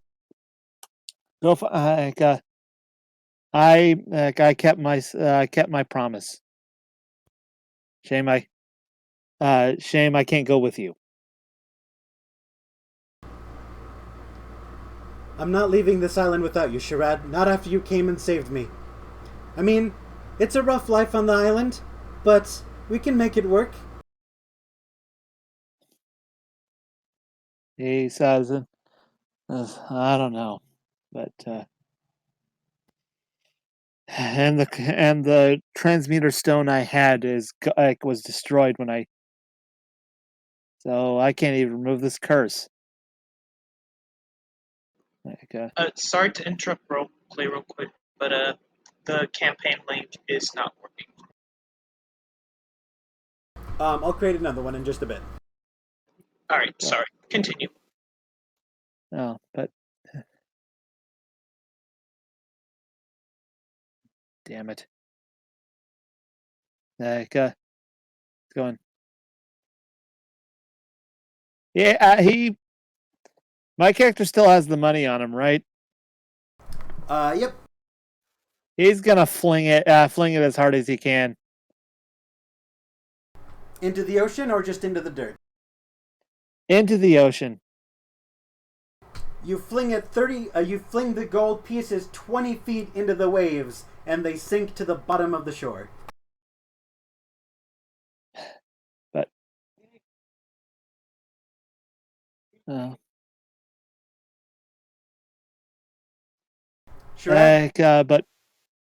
Shoraad, Kill, go. But the fact of the matter is, Tenthless needs someone to watch her, and I can't be there.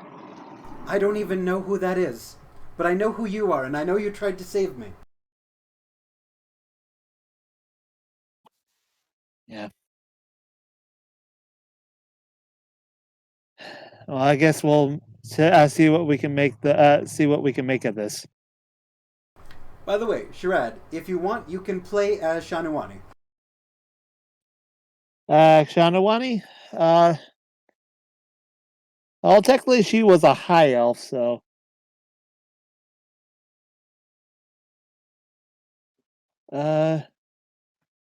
Yeah, I think I can do that. I'm thinking maybe she'll decide to just try and do the opposite thing for him, but I don't know. Basically, turn him back to human, back to drow form.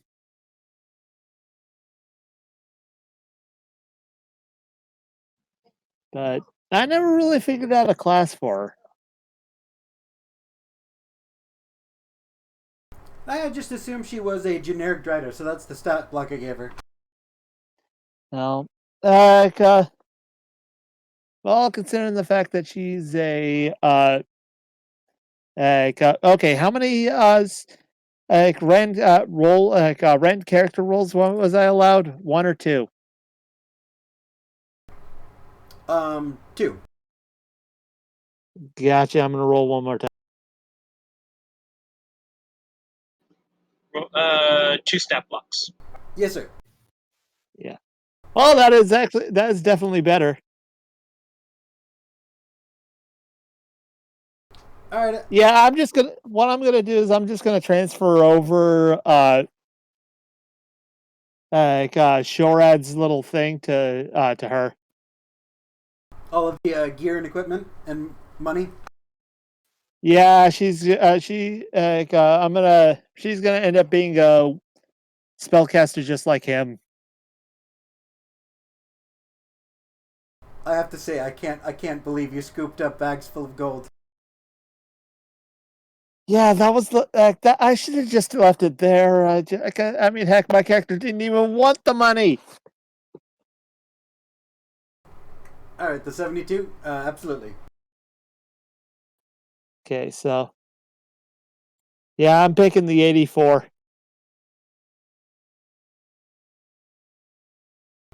All right. I'll definitely get that made when I can get a working link.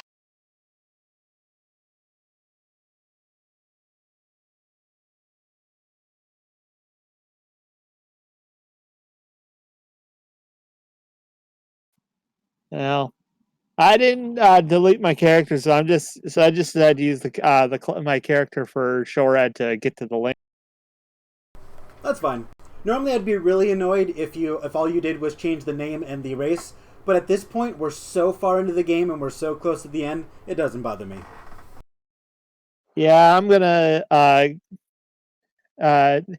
raise, and I'm changing the stats as well because, well, consider the fact that I rolled for them. So,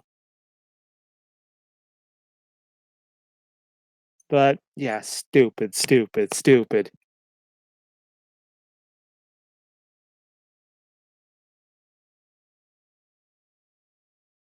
Is there anything the two of you would like to discuss before we end the session? Yeah, what he's gonna do is that he's gonna Shorad's gonna tell her if you decide to come back to try and free me, that's your choice. But I'm not gonna force you. But I want you to take care of head back to Rexland and find Joseph. He'll he'll bring you. Tell him Shorad sent you, and he'll to take over, and he should take over as Tenthless's guardian, and he should do it. She will solemnly nod her head, give you one last hug, and then part ways. All right. The gold is still effectively yours, or rather hers, and since she's not the one who took it, she can keep it without incident. She is freed to leave the island, and in her human form. I will also hand her the total of 439 gold I ended up getting. Just like, I don't need this, so here. Will you give her any of your other items? I will give her my Wand of the War Mage +1. Alright. Technically, Shoraad can't really give. He's going to be holding on to his deck of souls because that was his father's, so he can't really get rid of it. Fair enough.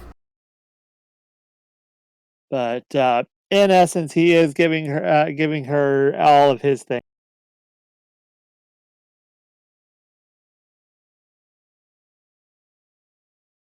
Alright.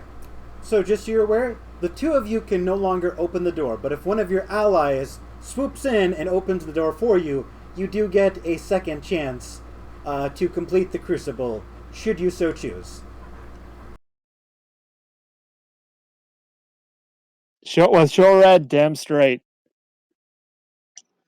Because he's too awesome to leave him as is. Admaer's already accepted his fate, and he did the one thing that he set out to do, so I think he's fine with everything. Admaer, Shoraad, and Shanuwani have all failed the test of Lolth, so they cannot open the door on their own. But if Xavier or Joseph or Malleus want to open the door and go through the crucible, they could potentially free you of your curse.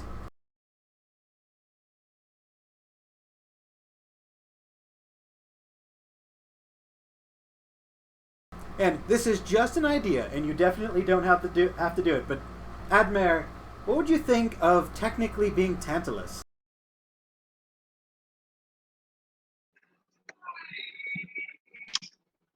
Like a sudden magical power surge Tantalus. Can you explain it a bit more? Like, this is just an idea that popped into my head and I wanted to run past you. So imagine, you're playing as Tantalus, an already established character that Joseph and others already like. You just take over as her. Slam! Sudden power boost, because she's been established as more powerful in her past than she is currently. She goes through a magical awakening and is now 18th level. I don't know who Tantalus is. She is the girl who was cursed to live in a pit of water by her father that Joseph rescued. Right. She's called Tantalus because she was trapped in a pit of water. Then every time she tried to get out, the water level would just rise, so she couldn't swim.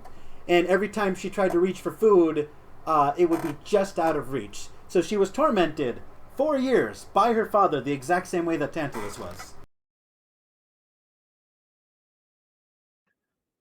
Can you PM me what her class was? Wizard. Actually, it was sorcerer. Was it? Oh, right, because she was born with it. My apologies.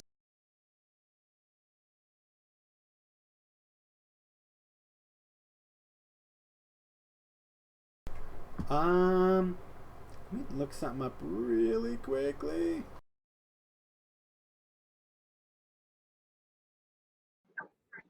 She's already an established character into the world, so I don't think I could do.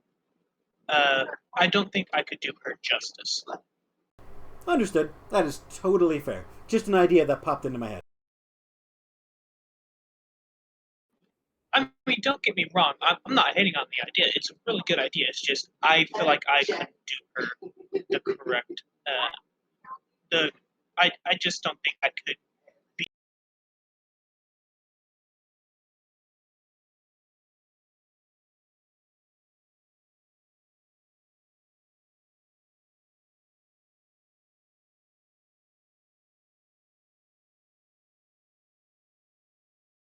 Alright. Well, if that is everything, then we will call it a night. It has been an absolute blast. You guys performed admirably. You beat the shit out of a Sararak which is a CR23 villain at level 16, which is insane. I am very happy. It's only because I had access to silence. Yes. And True Resurrection with the with 2 power word kills at his disposal. By the way, can I get that link, please? Oh, right.